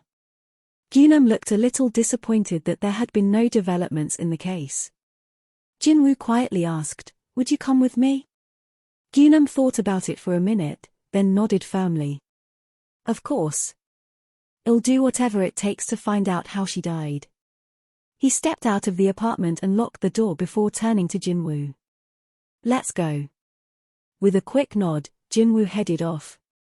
This way. Gunam thought they would head to the police station, but they went to a nearby cafe instead. When he asked Jinwoo why they were at a cafe, he got only a vague answer about the detective needing a quiet place to talk. They sat across from each other. With a heavy expression, Jinwoo asked Gunam, what kind of student was Jinhee? Pardon me? Anyone holding a grudge against her by any chance? It took Gunam a moment to realize the purpose of the question. He waved his hand widely. No, not at all. Jinhee wasn't the type of person who would do anything to offend someone. She was so kind and innocent. Gunam bowed his head and began to sob. It took a while before his shoulders stopped shaking and he was able to raise his head. I'm sorry, detective. I still can't believe my daughter is gone just like that. I'm sure she meant a lot to you. Of course. I'm sure you already know this, but Jinhee wasn't my biological daughter. Still, I loved and cherished her as if she were my own, perhaps even more. Gunam tried to contain his sadness as he continued. I wish she told me she was in pain or that she was going through a hard time. Despite Gunam's show of emotion, Jinwoo had regarded him with cold eyes from the start. Jinwoo took out a cell phone from his pocket. I discovered a voice recording while going through the items your daughter left. Pardon? If you would. Jinwoo pressed play, and out came the voice of the shadow head recorded earlier. It was a testimony of the horrifying abuse Jinhee had endured from her adoptive father since she was a little girl. Gunam had dropped the grieving father act, taken aback. Jinhee had believed that she had escaped his abuse by going to a university far from him. But when Gunam started contacting her and saying that he missed her, she decided to kill herself. Although it was true that she had committed suicide, she had been driven over the edge by someone else. Click. When the recording finished playing, Gunam looked up with a hardened face. Why did you play that for me? Gunam was particularly good at reading other people, so he knew that if Jinwoo's purpose was to arrest him, the detective would have brought backup and handcuffed him. That would have been case closed. But this detective had said he needed somewhere quiet to talk and brought Gunam here instead of the police station. Gunam had a hunch that the detective had another motive.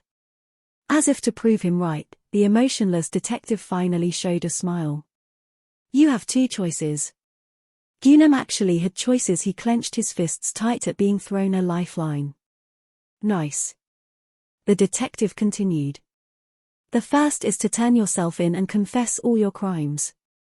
And what's the other choice? If you don't confess, then you'll have to pay the appropriate price.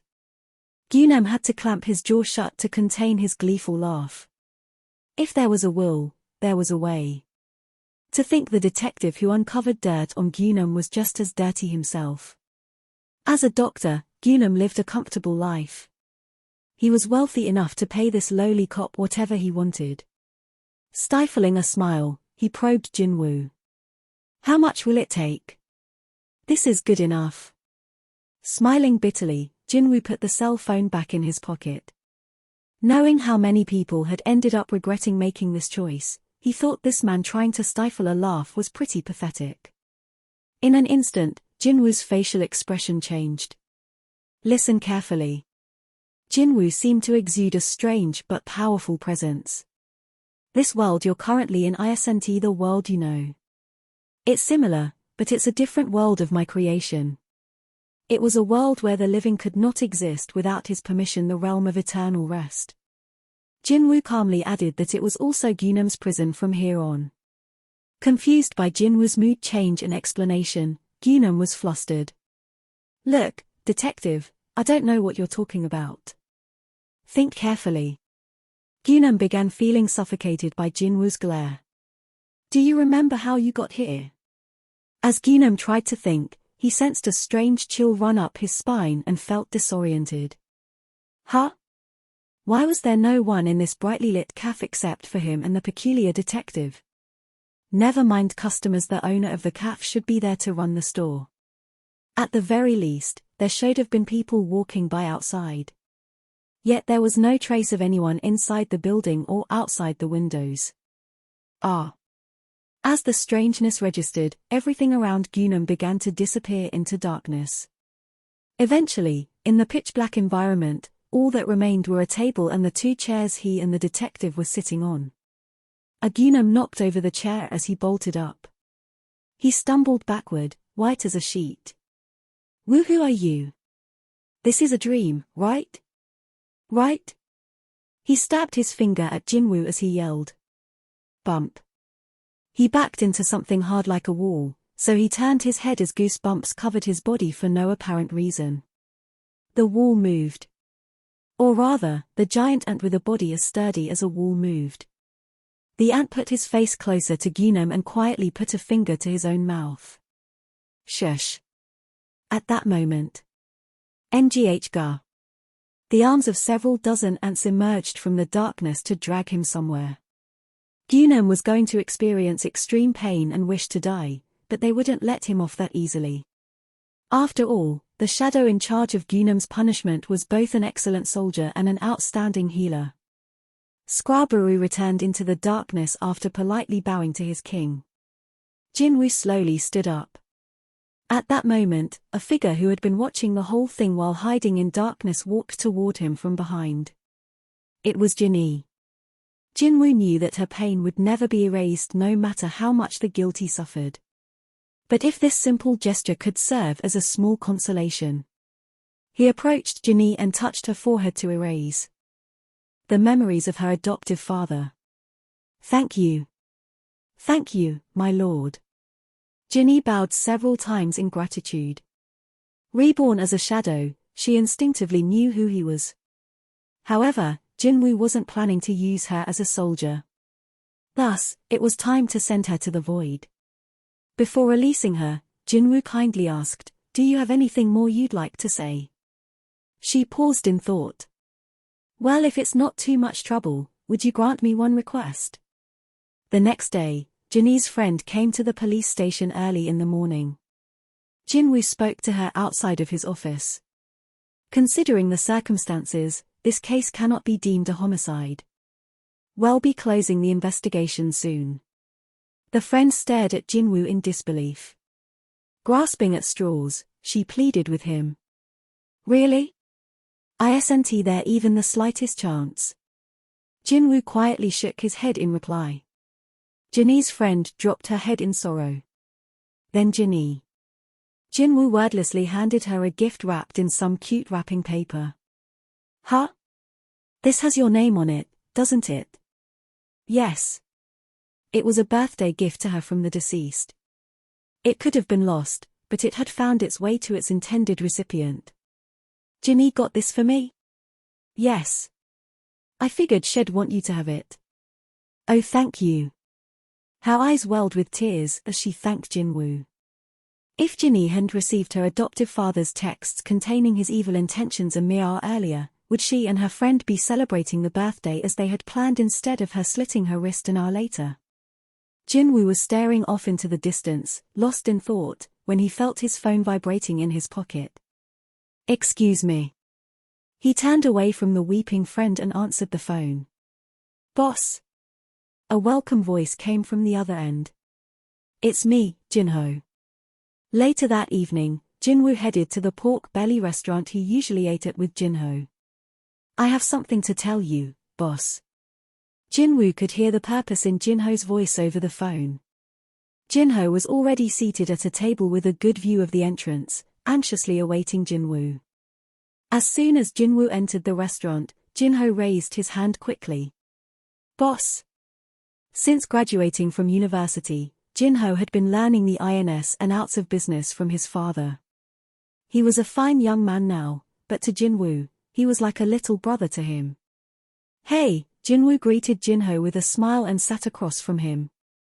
Jinwoo noted the shot glass in Jinho's hand and the half-empty bottle of soju on the table. He can't hold his liquor, though. He wasn't sure what Jinho was up to, but it apparently required a lot of courage to do it. So, what was with the sudden phone call? Jinwoo asked. Jinho hesitated before pulling a small box out of his pocket. It contained an opulent ring. Boss. Yeah? I'm going to propose to Jaina. There it is. Jinwoo had braced himself for Jinho being in trouble with Jaina again and wanting to whine about it. He smiled, but Jinho seemed to misunderstand it and opened his drooping eyes wide. Boss, I'm completely serious. I'm going to ask her tonight. But do you think she'll like this ring? Since Jaina often complained at home about Jinho taking forever to pop the question, she would be over the moon. But Jinwoo decided to be vague, just to tease Jinho. Well, the thing is, I'm pretty bad at this kind of stuff. Ugh. Jinho's head dropped in agony, then perked up again. That's okay, boss. Actually, I picked up a bunch of presents for her because I didn't know what she would like. Jinho pulled the blueprints of a building out of a large manila envelope. This building is being constructed on some land our company owns. When Jaina completes her medical degree, I want to open a hospital. Hang on. Jinwoo cut Jinho off because the blueprint looked quite familiar. Is this building estimated to be worth 30 billion won? Jinho looked surprised. Yes, but how did you know that? The blueprints were the same ones Jinho had offered as compensation to help him become a guild master in the previous timeline. Jinwoo managed to suppress his laugh, but seeing Jinwoo's reaction, Jinho turned red and scrambled to explain himself. Boss, this is all I can do for Jaina at this point in time, since I'm still learning the business, but... No, it's not that. Jinwoo wiped the smile off his face and spoke seriously so Jinho wouldn't misunderstand him. Jinho. Yes, boss. You don't need to shower Jaina with presents and try so hard, because you're such a great guy. You just need to be your true self. Jinho was at a loss for words. He began to tear up. Boss. Jinwoo belatedly recalled what Jinho's drinking habit was. Sure enough, Jinho asked, "Can I give you a hug?" Nope. Boss. Unable to contain his emotions, Jinho went in for the hug, but Jinwoo held out his arm and skillfully blocked his approach. Wah. Jinwoo grinned at the sobbing Jinho. Although Jinho could be a bit slow on the uptake, Jinwoo had seen how Jinho was when their lives were on the line. Whether he was dealing with con men in a crank dungeon or kidnapped and tortured by an srank hunter out for revenge, Jinho had chosen loyalty over his own safety. He was a good man. That was Jinwoo's honest evaluation of Jinho after observing him for a long time. Jinwoo poured some soju into his own empty shot glass. A toast for a successful proposal. What? When Jinho looked up, Jinwoo held his shot glass forward. If she says yes, we'll be a real family. So how about a toast for a successful proposal? A real family with you. Jinho looked quite emotional. His gaze was fixed on Jinwoo's left hand that held the shot glass. Jinho knew what was inside the black glove Jinwoo always wore. Boss. Can I ask you something? Sure, anything. Jinho peeked at Jinwoo's hand again and gathered his courage. Your hand, how did you get such a serious wound? It was a nasty-looking scar that made people instantly think of how painful it must have been. It couldn't have been a run-off thermal accident that caused it, which was why Jinho needed liquid courage to broach the topic. This? Jinwoo briefly looked at his left hand and chuckled. I got it when saving the world. He looked at Jinho, who laughed at Jinwoo's offhand response. "Geez, boss." Jinwoo laughed with him. Eventually, Jinho realized that Jinwoo had been holding the shot glass up for some time, so he raised his as well.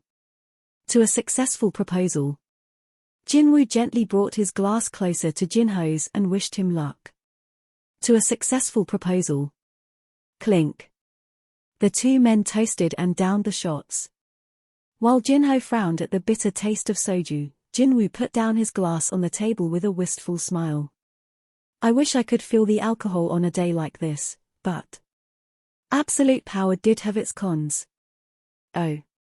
Speaking of family, Jinho suddenly remembered about Jinwoo's. "How's your wife doing?" "She's doing well." "How about Suho?" "I need to visit him soon." "He can walk now, right?" Jinwoo shook his head with a laugh.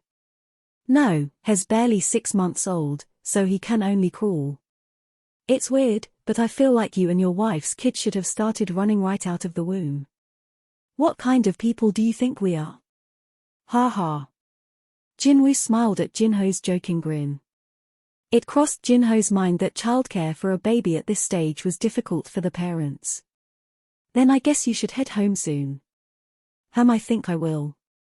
Ever since the first mention of family, Jinwoo had wanted to go home to Hain and their son, Suho. Jinwoo arrived at his home in the outskirts of Seoul and parked his car. It was a huge house, one that someone on a detective's salary wouldn't be able to afford, but since the wife was a well-known celebrity athlete, no one was suspicious of it. It was Jinwoo and Hain's little secret that this house hadn't been built by humans. When Jinwoo entered the house, he was greeted with the sight of Belion and Igris glaring at each other, refusing to back down. Hain walked into the room holding Suho in her arms. "Honey." Smiling, Jinwoo took Suho from her and gently rocked him. Pa Suho giggled and held out his arms to hug him. Jinwoo nestled his son against his shoulder and pointed at the two shadow soldiers with his chin. "What's wrong with them?" The thing is, Hain couldn't answer as she tried not to laugh. Belion spoke up before she could say anything. "What do you mean, we shouldn't teach the little master how to use a sword? Do you think that makes sense, Igris?" Igris responded just as aggressively. "Academic grades count most in this world, Belion." Igris clutched study materials for toddlers, though it was a mystery when Head ordered them. Jinwoo found their fight ridiculous and took a step toward them. "You too." When the marshals realized that Jinwoo had come home, they hastily turned toward him and dropped to their knees. "My lord. My lord." Jinwoo sucked his teeth at the two overzealous soldiers. "Learning swordsmanship and studying is all good, but how about letting the kid learn to walk first?" Belion and Igris briefly looked at each other and then bowed their heads at Jinwoo. "That is quite reasonable." "You are right, my lord." "Good." As Jinwoo grinned, the baby in his arms smiled as well. Like father, like son. When they smiled, they looked like clones of each other. Seeing them like that brought a smile to Hain's face as well. Around the time the rookie So-Wan Lee was getting accustomed to his work as a detective, Jinwoo was summoned by the chief of police. It wasn't a good sign that another senior detective who had visited the chief just before had given Jinwoo a strange look on his way out. Jinwoo walked up to the chief's desk. "You asked to see me?"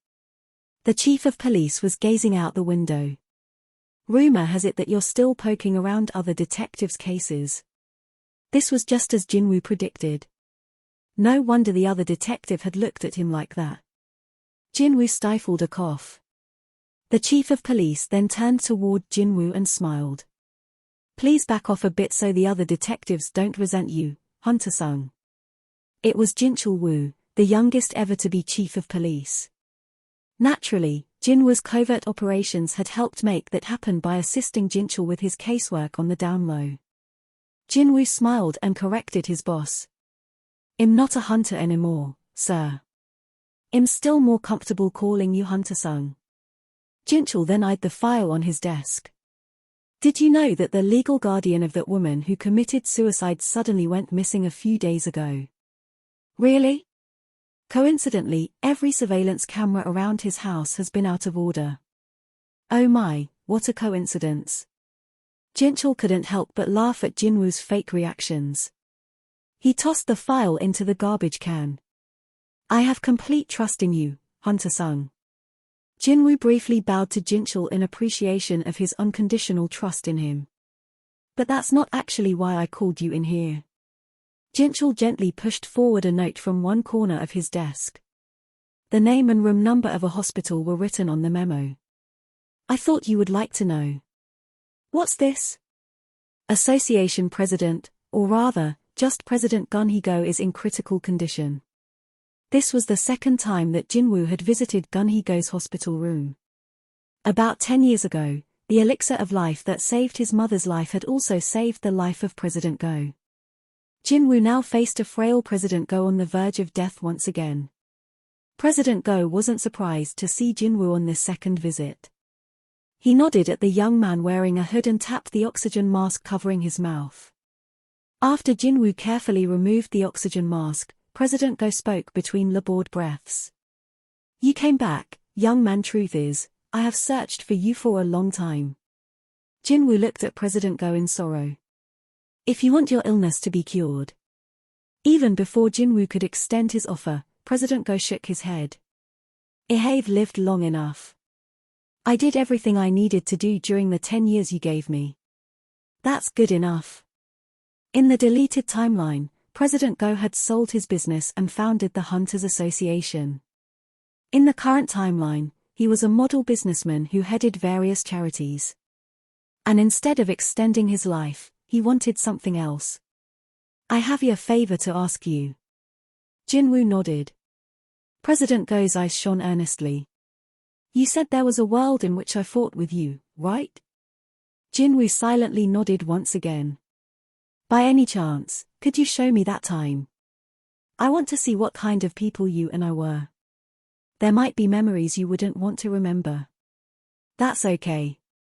I just want those forgotten memories back. Seeing the desperation on President Go's face, Jinwoo took his hand. With that, the memories from the deleted timeline flooded President Go's head like a dam bursting. Tears began to stream down President Go's face. Jinwoo slowly took his hood off and exposed his identity. President Go held Jinwoo's hands tighter and sobbed harder at the sight of Jinwoo's face. Hunter sung once again. Jinwoo gently held President Go's hands as he struggled to breathe. President Go then turned his face toward the hospital room ceiling. I truly with young heroes like you. He sounded content. President Go's heart was filled with joy, and as his tears continued to fall, he breathed his last. Jinwoo's eyes were wet as he gently closed the president's eyes. Soon, the life support machine announced the patient's passing. Beep. By the time the alarmed doctors rushed into the room, the strange visitor had already vanished. The breaking news of President Gun Hee-go's death was broadcast on billboards and screens all along the street Jinwoo walked. Scores of viewers were saddened by the news. In both timelines, President Go had been loved by many, and his death brought them much sorrow. As he watched footage of President Go when he was still alive, Jinwoo bid his farewell to the image on the screens. Goodbye, you were a hero who sacrificed yourself for many people. Jinwoo left the busy street full of people and headed somewhere less crowded. It was fall, and the leaves on the trees that lined the road had changed colors. Every time the wind blew, a bunch of leaves fell. Winter would be here soon. And spring will come back to us again. Jinwoo was lost in thought as he watched the scattering leaves. After a beat, his phone began to ring. It was Hain. Honey? As soon as Jinwoo answered the phone, he heard a panicked voice. Honi Suho our Suho. Had something happened even with two of his marshals guarding the house? Thinking that the worst had happened, Jinwoo's voice went up. What about Suho? Hain sounded like she was in utter disbelief. He's flying. What? Suho is flying around the house. At that moment, something Jinho had said a few days ago echoed in Jinwoo's head. It's weird, but I feel like you and your wife's kid should have started running right out of the womb. Jinwoo was rendered speechless. What should we do? Oddly enough, Jinwoo felt like laughing as he listened to his wife freaking out. He decided to calm Hain down first. It's okay. Don't worry. Huh? I'll teach Suho how to fly properly. You can fly, too? Ah. Had Jinwoo not told her that? Thinking back, had ridden Kaisail the flying wyvern with Hain, since he hadn't been used to flying at the time. Jinwoo couldn't hold back any longer and laughed out loud. More leaves were blown off trees by the wind. After the fall, winter and spring would follow. Everything has a beginning and an end, and a new beginning came from every end. No, Suho. Clank. Though, in Jinwoo's home, winter was still far away. Epilogue 1. Inside of an egg, the unborn Baru could hear the queen ant's voice through the thick shell. For the kingdom. For the kingdom. Bring fear to all those who stand in our way. Bring fear to all those who stand in our way. Baru needed to become strong. He had to be strong. This was the first mission given to the sleeping embryonic Baru. The queen's drive to build a bigger kingdom had created a horrifying monster. Skra. The young ant soldier broke out of his egg with a roar. Based on the killing intent in his eyes, Baru was incomparable to any other ant. The queen was thrilled by her masterpiece. This child can definitely defeat those humans with the strange powers. The queen's eyes twinkled. But before she could give the most powerful warrior his first order, the hungry Baru did as he wished. He took hold of the hand of one of the workers who had helped him hatch. Before the worker ant realized what was going on, Baru bit off its head. Crunch, crunch. Even the queen was shocked by Beerus' unexpected actions but, overwhelmed by his presence, she didn't think to stop him. Baru finished his meal and stood before the queen as the worker ant's bodily fluids dripped disgustingly from his mouth. Bring fear to all those. Yet the source of this powerful fear would bring fear to their allies as well. Realizing this, the queen had a look around. The brave soldiers of her kingdom were quivering in fear. Being in control of these soldiers, she was able to sense how they felt now. Baru had passed her test. In her mind, she had given birth to her best work yet.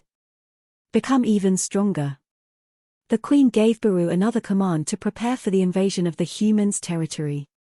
Become unstoppable. Baru began eating everything on the island from small creatures such as earthworms and larvae to huge fish and mammals from the ocean. He didn't even hesitate to eat his own kind when there was not enough food. As he devoured every living thing in sight, he realized one thing: they were all afraid of him. It didn't matter if they were poisonous or huge. They all had the same look of fear in their eyes whenever he faced them, because survival was both the basic and ultimate goal of every living creature. Again and again, Baru was met with proof that he was at the top of the food chain. I am an apex predator. Beerus' head broke through the surface of the water, where he could see the land at the edge of the ocean. Out there beyond the water was a different world. Mother keeps warning me about those powerful humans. How strong will they be? He was curious whether there truly existed adversaries so strong that he, an apex predator, had to continue to train himself. Was he strong enough to take them yet? Beerus' gaze kept returning to the mainland. It is too early. The queen could see inside Beerus' head and shut down his curiosity. He had no choice in the matter. Baru stared at the mainland in a daze before submersing himself in the water again. He would find his answers in due time. For now, he would wait quietly as per the queen's command. When the humans finally set foot on the island, Baru got the opportunity to test his true power for the first time. What are you? Ah. But it wasn't a battle. It was but a one-sided hunt, a typical day for Baru. Seeing how scared the hunters were was an utter disappointment to him. Fight these weaklings?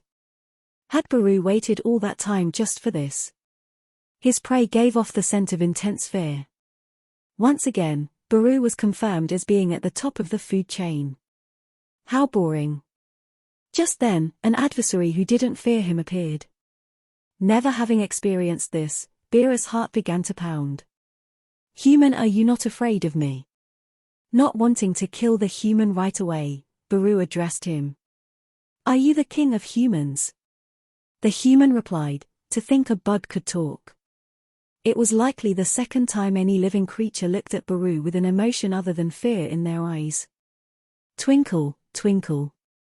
Baru broke out into a cold sweat as he looked at the young master staring at him with bright eyes. No matter how he tried to escape the suffocating pressure. Anti. Even if he flew up to the sky to do so. Anti. The little master was right behind him when Baru looked over his shoulder. Naturally, it would have been easy to get away from this toddler if Baru really tried, but the problem was that he was the son of the master. If the little master got hurt while chasing after the ant, Baru would be responsible. Anti. Eventually, among the three marshals, it fell to Baru to assist Hain in caring for Suho. Baru put Suho to sleep and then returned to the realm of eternal rest. As he quietly sank into a shadow, the world of endless darkness spread out before him. Others may think this place was frightening, but Baru was comfortable here under his monarch's authority. Baru was in deep thought as he made his way to the territory of the ant army. Why does the little master keep looking for me? Baru couldn't figure it out. After all, to this day, people freaked out when they saw him. With this question in mind, Baru changed course. Would it be more helpful to consult a human to get answers about the human mind? Because his master didn't like turning humans into shadow soldiers, there were barely any formerly human soldiers in their ranks. However, Baru knew of one shadow soldier who used to be human Marshal Igris. When Baru explained his conundrum to Igris, the knight immediately had an answer for him. What's not to like? Nodding, Igris quickly elaborated. An ant that is bigger than a human who can walk, fly, and even talk. What's not to like for a toddler? Baru had never thought of it that way. He pondered Igris' response over and over as he returned to the territory of the ant army. The little master liked Baru because he was bigger than a human and could fly and talk. But if he liked Baru for such simple reasons, couldn't he just as easily dislike him? Baru had heard when human children grow into adulthood, they would lose their interest in insects. The thought of this brought his mood down. Baru had gotten used to others' looks of disgust, but it made him sad to think the little master might one day look upon him the same way. Baru changed course again as he flew in silence. This time, he arrived at a construction site. Bearded dwarfs and ant soldiers were working on a humongous stone statue of their monarch, as per Bira's plan. They bowed at him as soon as they spotted him. The bearded dwarf elder who oversaw the construction site ran out and welcomed Baru. Grand Marshal, you're here. Baru inspected their work before turning to the elder. I want to change the plan a little bit. Pardon me? Although he was trembling in fear, the elder attempted to dissuade Baru from wasting their hard work. The plan was to complete this statue of the monarch to celebrate his 32nd birthday and... No, I'm not throwing it out.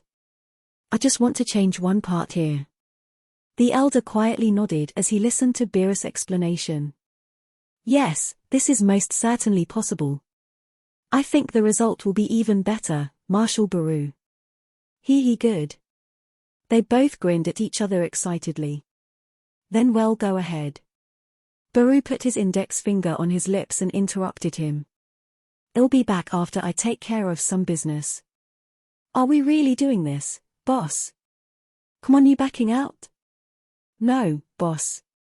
The man glared at his lackey sitting in the front passenger seat of the car and then turned to look at the house again. It was a two-story home built in a remote area, as if the owner was purposefully avoiding other people. It was the house of Detective Jin Woo-sung. Having checked several times, the men were confident they were at the right house. Our organization is gone because of Jin Woo-sung. It's time for some payback. An eye for an eye, right? That's right, boss." The three lackeys answered at the same time. "Good. We are a team of 4 burglars. His wife and kid were killed by burglars." "Got it?" "Yes, boss." The boss had a sinister smile on his face. Despite the size of the house, it had no security system. It was practically an open invitation. These people were lucky they hadn't been robbed until now. "Keep cool and don't screw up." The lackeys nodded. "Let's go." Check, check, check, check. The 4 men carefully got out of the car and approached the house before rushing to climb over the wall. Having practiced this several times, they were able to scale the wall easily. Tack. Only 4 feet hit the ground. What happened to the other 2 guys? The boss looked at the lackey next to him, who was shaking his head. 4 people had climbed the wall but only 2 had landed on the other side. How did that make sense? The boss spun around, then looked back to see his 3rd lackey had also vanished. Those idiots. Enraged, the boss forgot himself for a moment and was about to yell, but suddenly a hand covered his mouth. Shush. The little master had just fallen asleep. His nap was not to be interrupted by pesky, uninvited guests. Luckily, Baru could still hear the little master snoring. Satisfied, Baru looked at the human. HNN.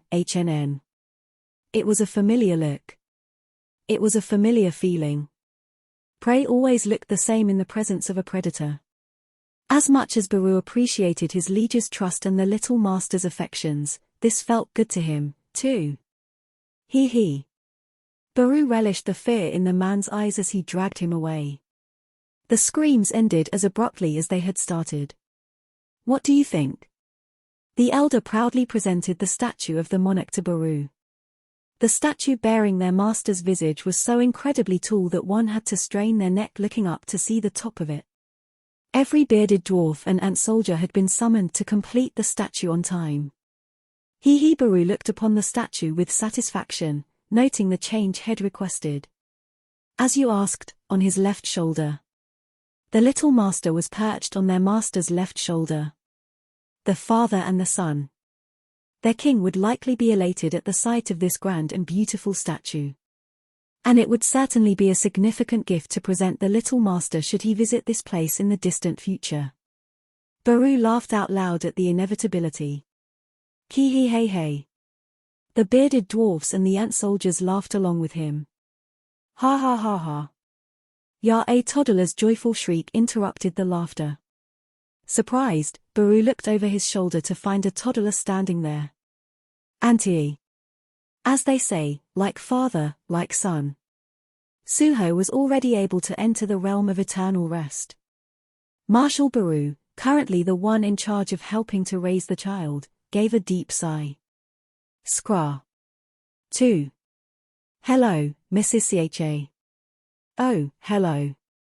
Hein nervously entered the office of the director of the kindergarten. She and Jinwoo had been worried because Suho, despite already being 5 years old, had never interacted with kids his own age. Exactly a week after starting at a kindergarten near their home, Hein got a call to report to the office. She was worried that something had happened to Suho or that Suho himself had done something wrong. The director escorted Hein inside. The 2 women sat across from each other. Hein looked gloomy, like a dark cloud during rainy season. The director, a middle-aged woman, understood very well how Hein was feeling right now. She tried to speak in the gentlest voice possible in order to reassure Hein. There is no need to worry. The thing is, we just wanted to ask you a few things. Oh, okay. The stone-faced Hein nodded as the director pushed a sketchbook toward her. Here, could you please take a look at these drawings? As Hein picked up the sketchbook, the director continued. Suho drew these. A cute child's drawing of an ant was on the page. Why was the director showing this to Hein? She couldn't figure it out. What's wrong with this drawing? The director hesitated a bit, then she spoke with a little sigh. Suho's teacher had asked the class to draw a friend. Oh. Hain took a second look and noticed that the ant stood on 2 feet. It hit her that this was no ordinary ant but rather Marshall Baru. There are more drawings on the next page. The teacher asked if Suho had other friends. Hain turned the page. There was a drawing of a shadowy human-looking figure with a red mana on the top of his head who was holding an object that was clearly a sword. Igris. Hain placed a hand on her forehead as she realized who the drawing portrayed. Igris looked like a trustworthy knight to the people who knew him, but what about those who didn't? Hain could feel a headache coming on. What followed were drawings of Belion holding the extending sword and Fang performing magic. Her headache seemed to grow with each drawing. As Hain silently went through the pictures, the director misread her facial expression and grew worried. The next one is how Suho drew his family. Hain turned to the next page. There were countless black figures behind 2 people who she assumed were her husband and her. Since Suho had been around shadow soldiers his entire life, he considered them family as well. This is what we look like to Suho. Touched, Hain's nose tingled as she looked at Suho's warm depiction of the shadow soldiers. On the other hand, Suho's teachers had found the drawings confusing and wondered if there was something they should be aware of with Suho. The director wondered the same, which was why she had arranged this meeting with Hain. With a serious look on her face, the director continued. The last page is on the topic of home. This is the main reason I've called you here. What did he draw this time? Hain nervously turned to the last page. It was a drawing of a small and ordinary-looking house. The problem was that the land it was on was entirely black. More than 70% of the page had been colored in. We have taken care of many children, but we have never seen any child depict their friends and family like this. The director calmly pointed at the black part. When Suho's teacher asked him why he drew the ground like this, he said his friends, family, and his huge dad were there. Huge dad. It sounded strange, but Hain understood what Suho had meant in drawing this picture. Do you have any idea why he would draw such pictures? Hain couldn't tell her the truth, so she shook her head. I thought as much. The director nodded, as if she understood Hain's position. At first, she had even suspected that Suho might have been abused at home, but they found no evidence of this, and the boy was always so happy. Sometimes, it just so happened that there would be a kid who saw the world in their own way. Maybe Suho has a special talent for art? Convinced of this, the director smiled. Because she knew the real reason, Hain perked up and smiled awkwardly. Ah, yes, yes. She was relieved that it wasn't a big problem. However, the drawings weren't all that was on the director's agenda today. She hesitated, as she was unsure whether to bring something up with Hain or not. She came to a decision and looked even more serious than she did when presenting the drawings. Mrs. Cha, actually, there is one more thing I need to tell you. At the Violent Crimes Investigation Unit at the Central Police Station, excited voices rang throughout the office following an announcement of promotions. Congratulations, sir. Congratulations. Shouldn't you be treating us to a drink, Captain Sung? Jinwoo was mobbed by his team members and managed to escape only thanks to his partner, Sowan. Let's go, Jinwoo. Sure. Jinwoo was met with words of congratulations all around him as he left the station with a smile on his face. Sowan, now a veteran detective himself, also congratulated Jinwoo. Congratulations. Jinwoo replied with a smile. As they walked side by side, Sowan scanned the area before cautiously moving closer to Jinwoo. So why did you accept the promotion this time? You've been refusing the higher-ups even though they kept bugging you all this time.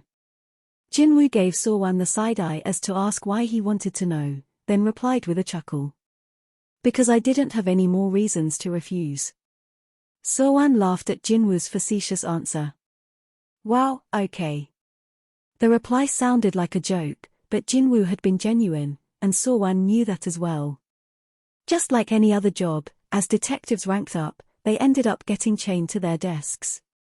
Jinwoo had wanted to continue doing field work, and whenever possible, his superiors, especially Chief Jinchul Wu, had respected his wishes. However, that couldn't last forever. After everything he had achieved, Jinwoo had run out of excuses to keep from being promoted, and he finally had no choice but to accept one. Don't you have any higher aspirations? Like a higher position or making more money? Money, huh? Would Sowan believe that at one point, Jinwoo had made more money than the largest law firms in the country at a younger age than Sowan was now? Jinwoo thought back to when he'd run Arjun Guild with Jinho but kept it to himself.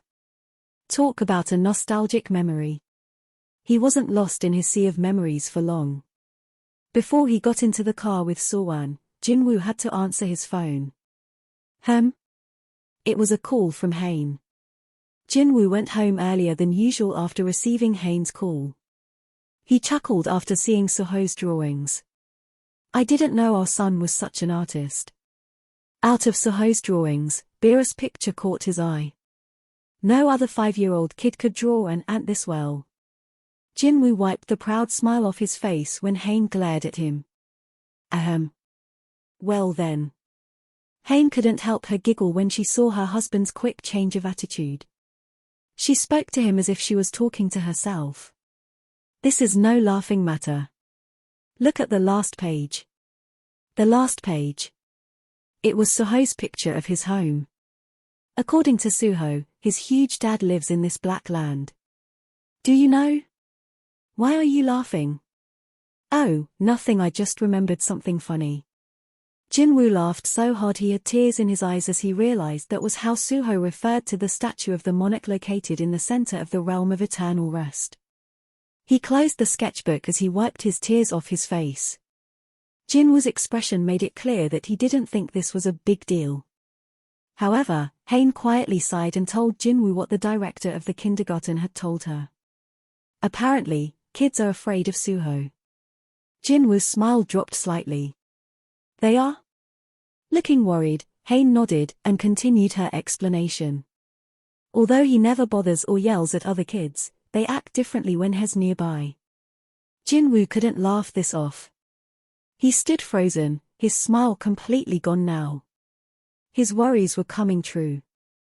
Kids were more innocent than adults.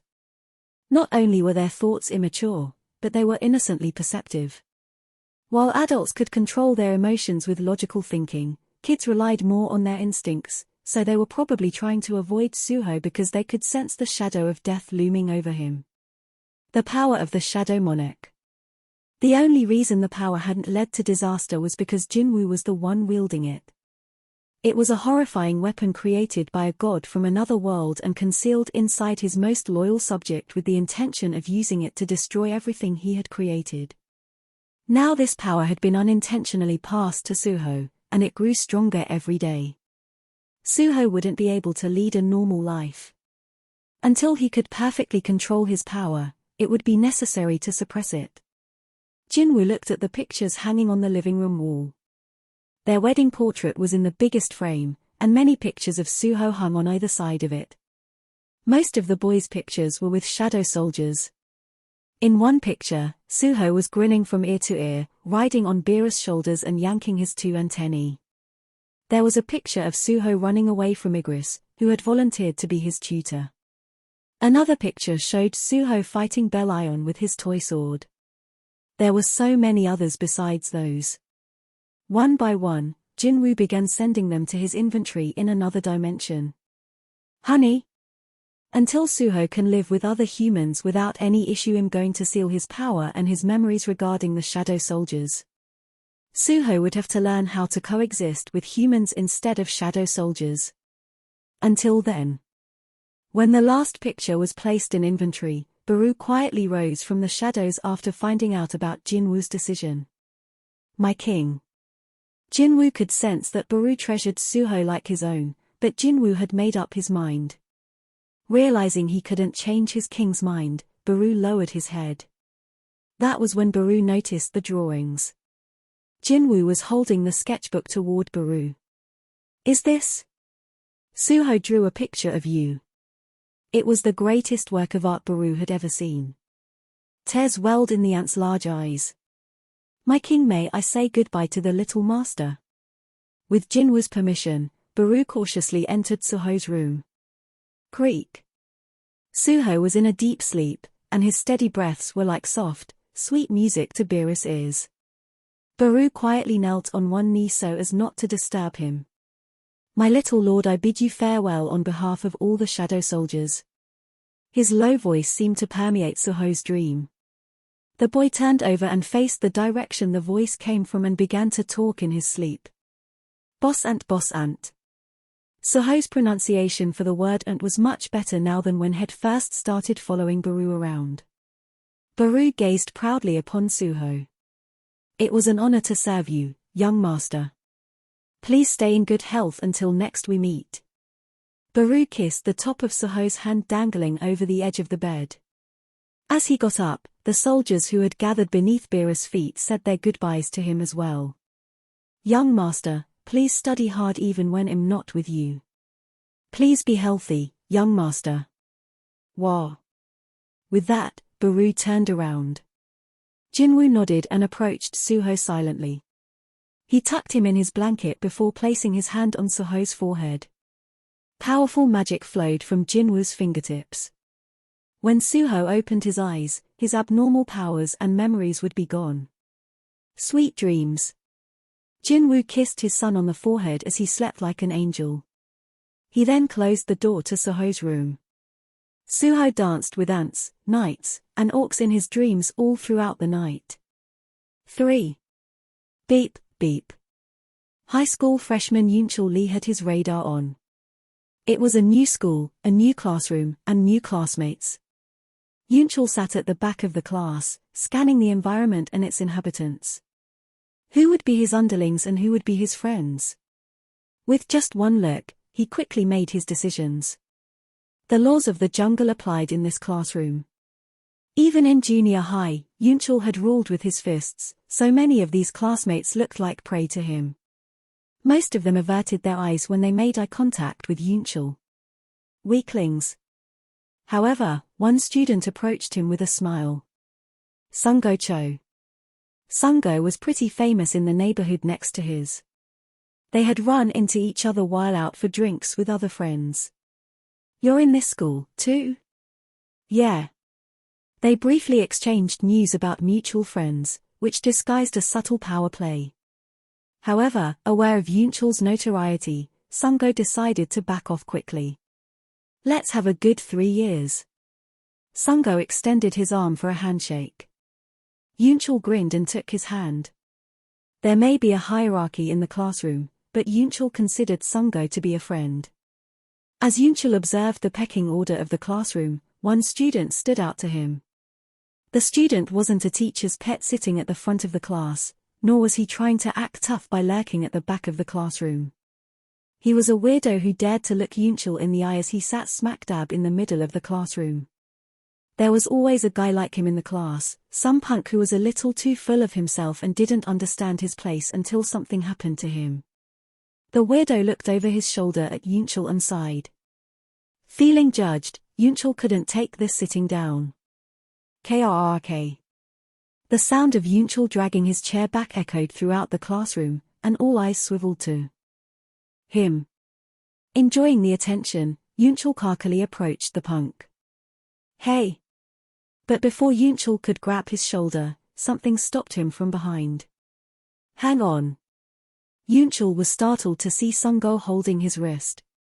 What gives? The tone of Yunchul's voice made Sungo swallow nervously. We went to the same junior high school. Try to leave him alone. The same junior high school. Sungo was protecting this jerk just because they had gone to the same school. There were only 2 possibilities here. There was some unspeakable reason for not bothering this guy that Yunchul didn't know about, or Yunchul was getting looked down on. Yunchul angrily kicked the chair of the jerk who was ignoring the commotion. Who the hell do you think you are? Why don't you say something? Don't you have a mouth? In a panic, Sungo stepped forward to try and stop Yunchul. Losing his patience, Yunchul glared at Sungo and forcefully pushed his hand away. You, come with me. Two of his underlings from junior high school followed Yunchul out of the classroom. When he looked back at them from the doorway, he saw Sungo sweating up a storm while the other guy remained cool and aloof. The sight enraged Yunchul. Sungho's face was a mess of bruises as he stumbled back. Yunchul glared daggers at him as he pushed Sungo against the wall. Who the hell is that asshole? Why are you trying to protect him? Sungo spat saliva mixed with blood onto the ground. He looked exhausted as he raised his head. He was the strongest guy in our school. Yunchul raised an eyebrow. Had Sungo lost his mind just because of a few punches? It was a fact that Sungo and his gang had ruled the schools in his respective neighborhood. Yet Sungo shook his head for emphasis. We couldn't even lay a finger on him. I stopped you before you got hurt. Although Yunchul thought Sungo was talking nonsense, Sungo looked dead serious. Is he for real? But he hasn't heard so much as a peep about this Suho-sung guy. Yunchul had lived in this area ever since grade school, and he had never heard that name before. Suho looked like a typical nerd, so what could he possibly do to Yunchul? Yunchul was pissed at Sungo for humiliating him over a guy like that. Smack. Yunchul slapped Sungo with everything he had. Sungho's head jerked hard to one side, and his cheek was soon red and swollen. Yunchul had been boxing from a young age, and his arm strength was no joke. However, Sungo was more afraid of something else. Up until now, Sungo had been suffering Yunchul's violence in silence. But at that moment, he spotted something in the distance. Seeing Sungho's eyes widen, Yunchul looked back over his shoulder. The nerd was approaching them in the distance. Sungo lowered his head, not wanting to make eye contact with Suho, and he mumbled under his breath. Just apologize to him. I'm telling you, listen to me. Are you kidding me? Yunchul grabbed Sungo by his hair and shook him, but Sungo kept his mouth shut. Even before Yunchul could yell anything else, Suho was standing right in front of them. Perhaps because of what Sungo had said earlier, but even though Yunchul would usually punch first, he stepped away from Sungo and kept a cautious eye on Suho. Suho wasn't short, but he wasn't tall either, especially compared to Yunchul or Sungo, who were bigger than the average 10th grader. Suho also had an average build. Although the parts of Suho visible outside his school uniform, like his neck and wrists, looked firm, he didn't seem like he practiced martial arts or anything. For this reason, Yunchul wasn't buying what Sungo had said. Meanwhile, Suho ignored Yunchul as he inspected Sungho's messed up face. TSK. Suho sucked his teeth out of pity for Sungo. Sungo. Yeah? Let's say that you did this, okay. With injuries that bad, you can argue it was in self-defense. Sungo nodded without any hesitation. Sure. Did what? Yunchul couldn't follow what they were talking about. Hey. He grabbed Suho by the shoulder to turn him around. A light suddenly flashed before Yunchul's eyes. Thud. Yunchul passed out and fell to the ground. At almost the same time, Yunchul's two underlings who were standing behind him were knocked out as well. Thud thud. What a scary guy. Sungo was amazed. If it wasn't for his keen vision honed through sports training, he wouldn't have been able to follow Suho's movements. Suho had thrown a punch at Yunchul's face as well as each of his underlings' weak spots. They were accurate and merciless like the attack of a wild animal. Sungo had once picked a fight with Suho and ended up wondering if his strength was superhuman. After that incident, his school life had become unexpectedly uneventful. Sungo sighed as he looked at the fallen Yunchul and his gang. Yunchul's nose was broken, and his underlings had fractured bones. Word of the incident had spread quickly. The great Yunchul Lee from 20 Junior High was defeated by Sungo Cho from YY Junior High. Yunchul kept his mouth shut after that, not wanting people to know that he'd gotten knocked unconscious by some random kid. So. With that, another victory had been added to Sungho's record. He felt quite embarrassed that someone else had handed him the win. While Sungo was lost in thought, Suho approached him to shake his hand. Considering how things have turned out, let's watch each other's backs in high school, too, okay? Sungo scratched his cheek as he quietly took Suho's hand. Well, it wasn't a bad deal for Sungo. Wow, did Sungo really beat those three up? No wonder. From the moment I first saw him, I knew he was tough. I heard he's been studying judo ever since he was little and was quite famous in his neighborhood. Should I learn judo, too? The classroom was abuzz with the news that Yunchul and his gang had been taken to a hospital. Kids began treating Sungo as a hero because he had fought Yunchul's gang in order to protect a classmate he had gone to junior high with. Although some students still felt awkward with each other since it was the beginning of a new school year, they all had a lot of things to say about the fight. Meanwhile, amid all the chatter, Suho looked out the window in a daze. It was already near the end of the school day, so the sky was turning a warm amber. Suho had to force himself to stifle several yawns. I'm bored. These days, Suho had much cause for yawning. He was so bored. In the back of his mind, he felt a nostalgic inkling for surprising and exciting things. Whenever he felt this, it made the boredom even more unbearable. SHHP. The classroom back door opened. All the students turned toward it. Sungo entered and went straight to his seat without a word. OOF. Everyone stared sympathetically at Sungho's injured face. Still, Sungo had now dethroned Yunchul as the boss of the classroom. Hey! Suho was still focused outside the window when someone poked him in the back. He turned around to face a female classmate. He's like that because of you. Aren't you gonna thank him?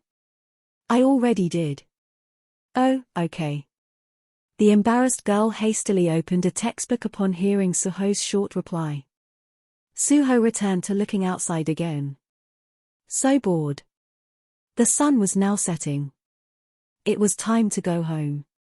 As everyone exited the classroom as fast as they could, Suho was left behind standing in front of a window, looking out at the schoolyard.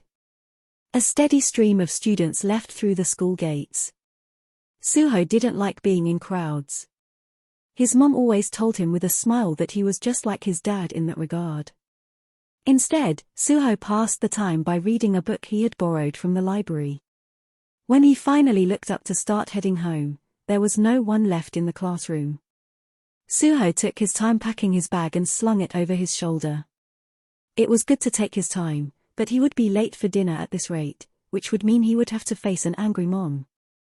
If things ended there, he would be lucky. But if his dad heard that he made his mom angry... I don't want to even imagine it. Suho suddenly had goosebumps.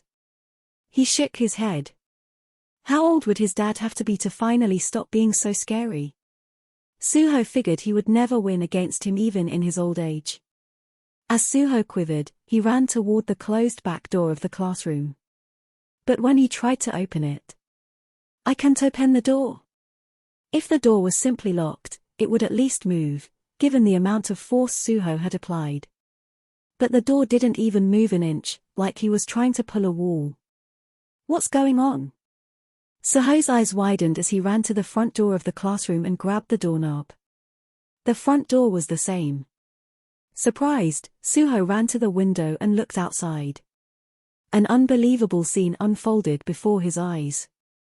The students heading out the gate, the students training in their respective sports teams, the cars on the road, the people on the sidewalks, and even a ball in mid-air. Everything had stopped moving. How is that possible? Suho struck the window as hard as he could with both fists. Bam! But instead of the windows breaking, his fists bounced back as if the glass was made of rubber. That's when it happened. As he moved away from the window to try and figure things out, Suho spotted a black hole suddenly appear at the back of the classroom. The hole was the size of a volleyball at first, but it kept growing bigger until it was large enough for a person to pass through it. It was a door of darkness that looked like it would suck him in. An ordinary kid would have been scared out of their mind, but Suho placed his hand on his chest instead of crying or screaming. Ba-dump, ba-dump, ba-dump. His heart was pounding. Maybe Suho had been expecting this kind of thing to happen for some time. Mom did always say him just like Dad. What would his dad do in such a situation? He already knew the answer. Ba-dump, ba-dump, ba-dump. His feet had followed his heart to the front of the gate, so he reached for the surface. BZZT, BZZT. Despite the electric sparks, he felt no pain. Rather, as he stood there, Suho felt relaxed, as if he had returned to his hometown after being away for a long time. He had a funny feeling that he had been in and out of this place before. He slowly took a deep breath. His heart began to calm as his head cleared. It was time. A smile showed on Suho's face for a moment. Then, without hesitation, he ran inside the gate. 4. After walking through a long tunnel-like darkness, Suho surveyed his surroundings. He was in the hallway of a building that seemed old.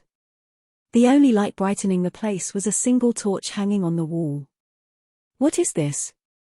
As he looked around, Suho narrowed his eyes to adjust to the low light. The way back was blocked. Suho examined the sturdy wall behind him and shook his head.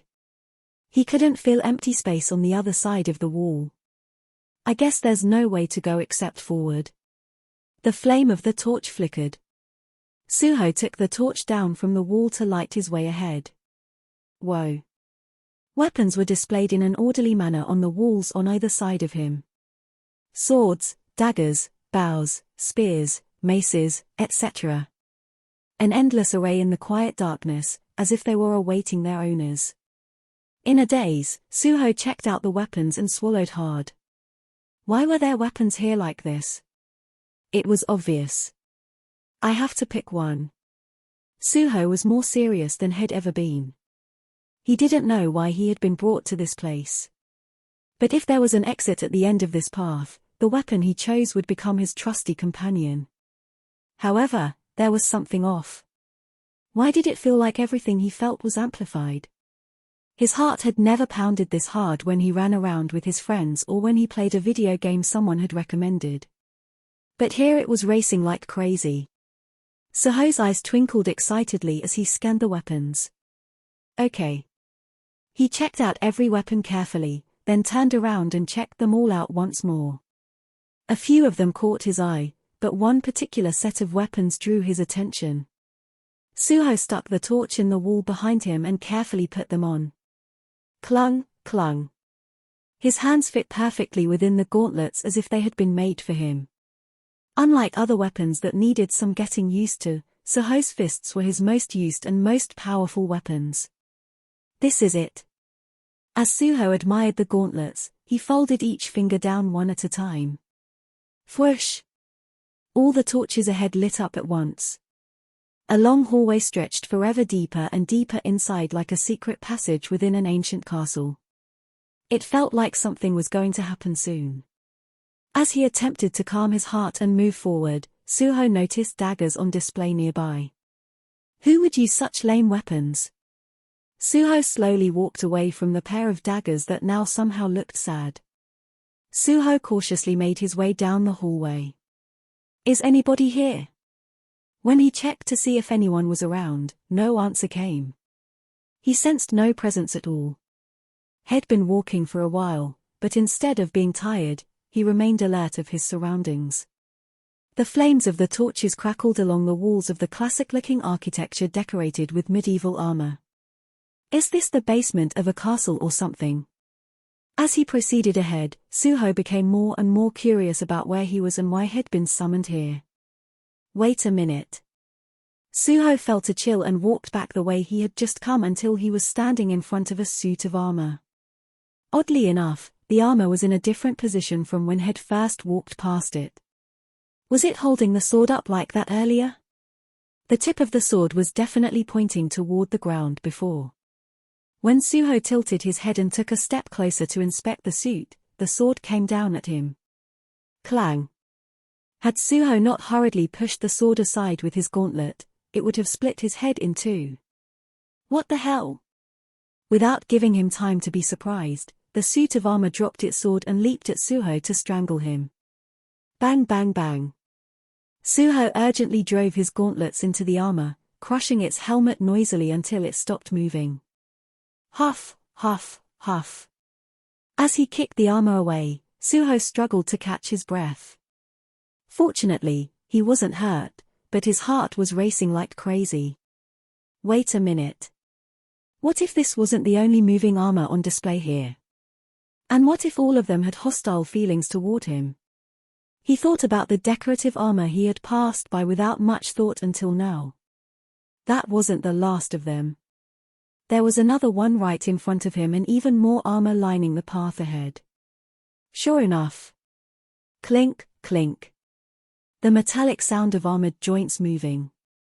One by one, suits of armor came to life, and the weapons they brandished were gleaming. Oh. As Suho clenched his fists tightly, he regretted not choosing a mace. With that, the suits of armor quickly rushed at him. Kaboom. Once Suho had defeated the last suit of armor, he heard the announcement again. You have leveled up. Level 19. Phew. Suho bent over and exhaled. Strangely, his fatigue went away after hearing the message. And that wasn't all. His breathing had returned to normal. He threw a punch. Shoom. His fist shot forward like a bullet. A mysterious power coursed through his whole body. So that's how it works. It was simple. After he defeated the living armor, his level went up. He got stronger as he leveled up. Naturally, he was able to defeat these monsters easily. It was a simple but effective cycle. Suho looked back down the hallway he had just walked. In his wake was a pile of broken armor. He smacked his lips. Too bad. He wished he could level up a little more. He wanted to get a bit stronger. Alas, all good things must come to an end. Suho stared at the huge door in front of him. His perception also sharpened as he leveled up, and it detected a powerful being inside, which was why he wished he could level up even more. After closing his eyes and using a deep breathing technique he had learned from his father, Suho pushed the door with both hands. Creak. The heavy door moved.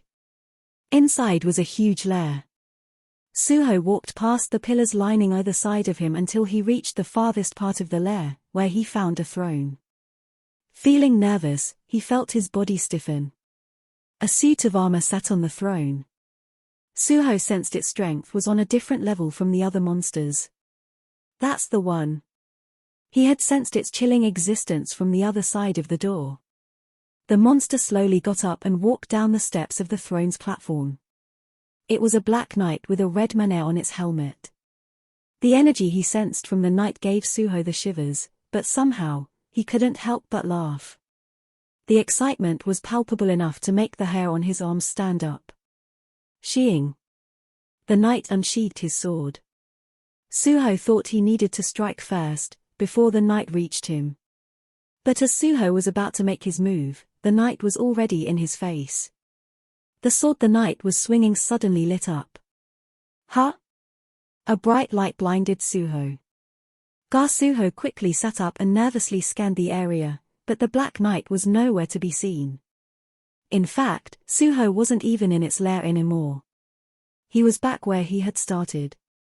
What just happened? Suho's legs buckled, and he dropped to the floor. I thought I was going to die.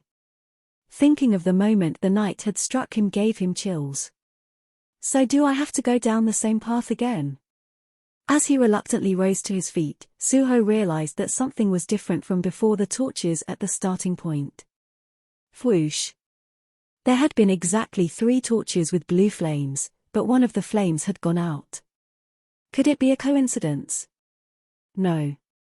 The weapons being displayed before the starting point, the levels going up when he defeated a monster, his body getting stronger based on the level. None of it was random. Suho had a revelation.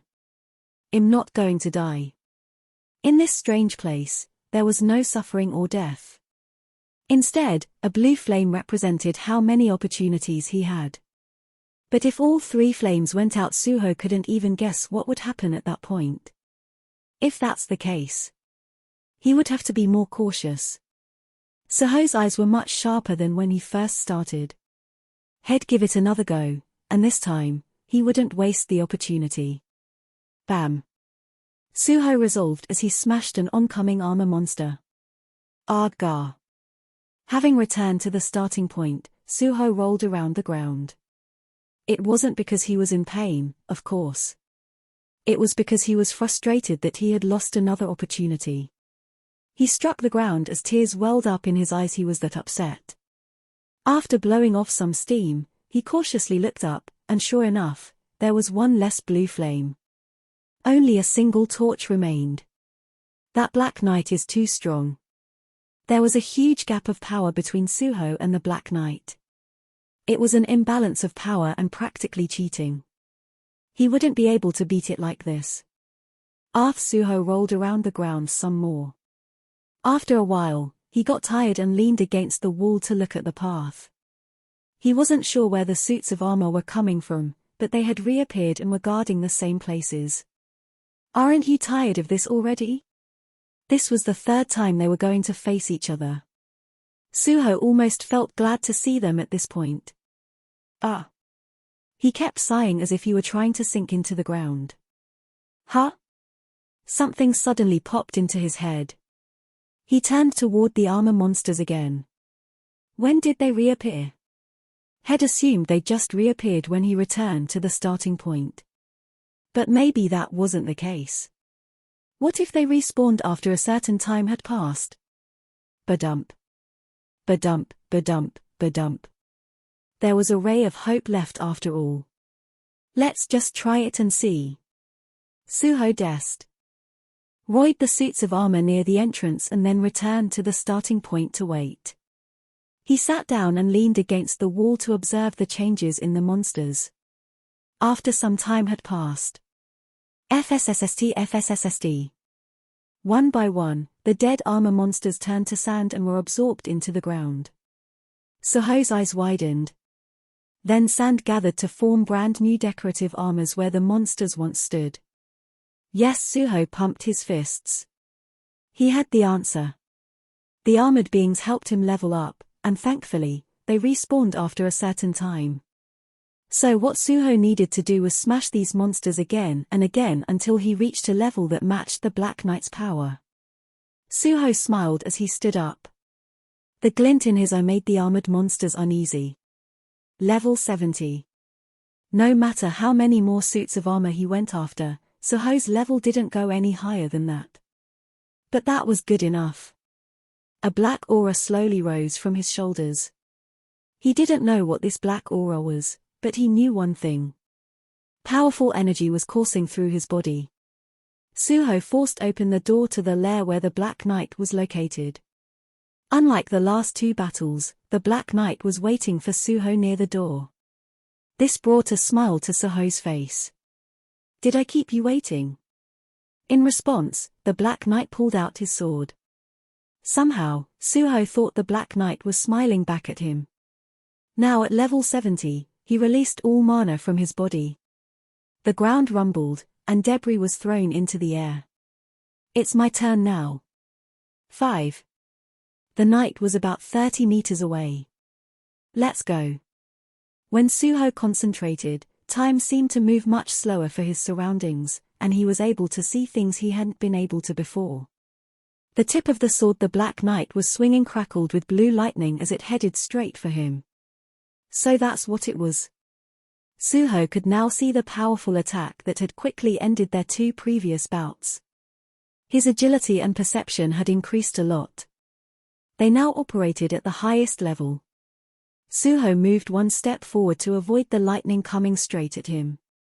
TMP. Suho leaped 15 meters forward in a single bound, cutting the distance between him and the monster in half. Krakoom.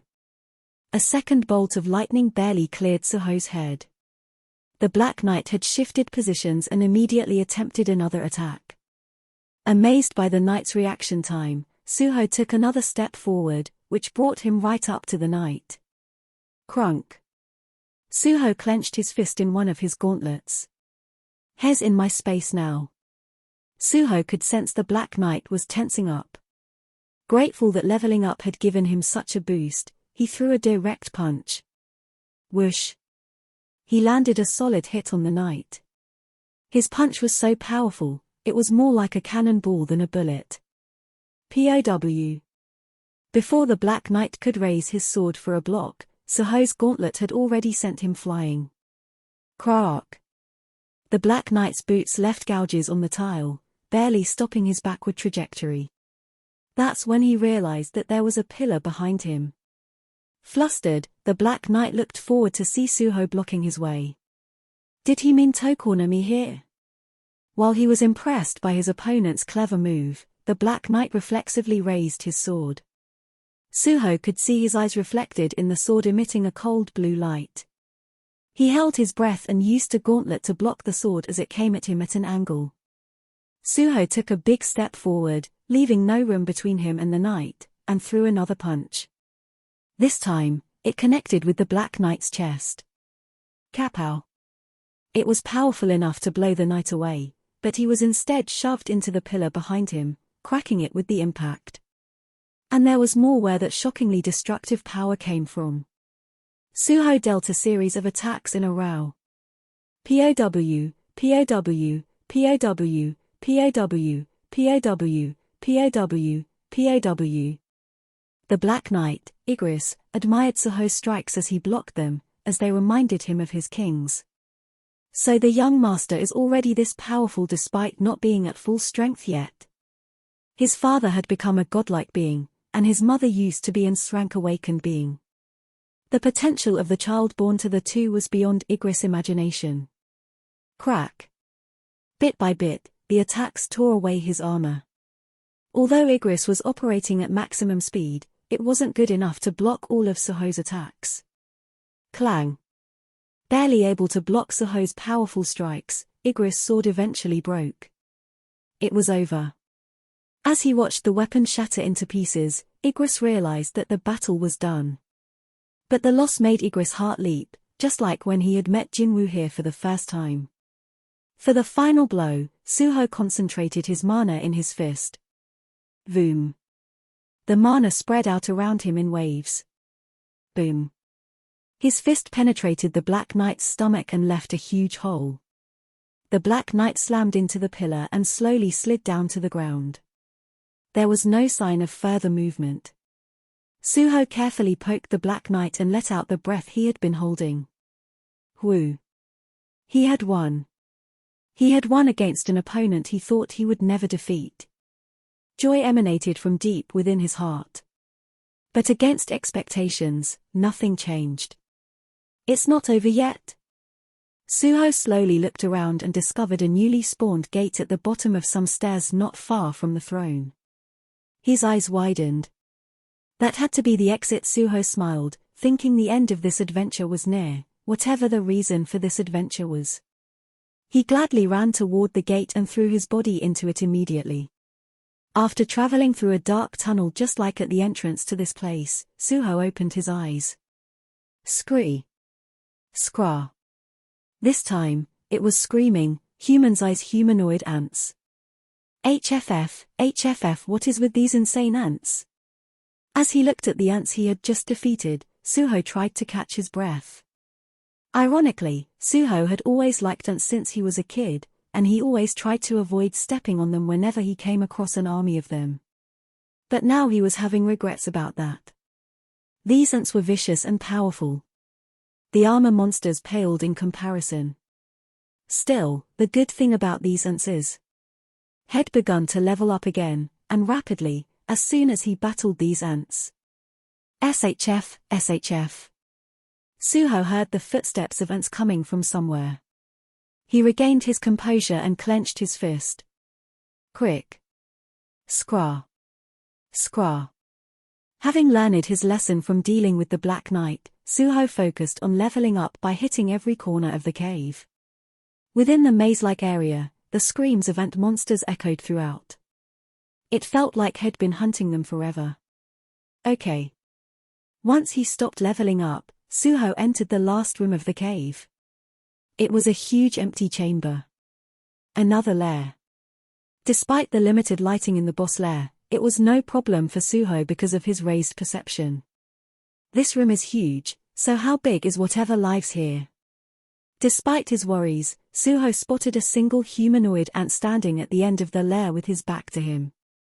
Unlike the other ants, this one had wings. Is it just the one? The atmosphere of this chamber was like that of the lair of the Black Knight. But unlike the knight, Suho couldn't detect the ant's power level. Was it weak or strong? Curious, Suho cautiously made his way over to the ant.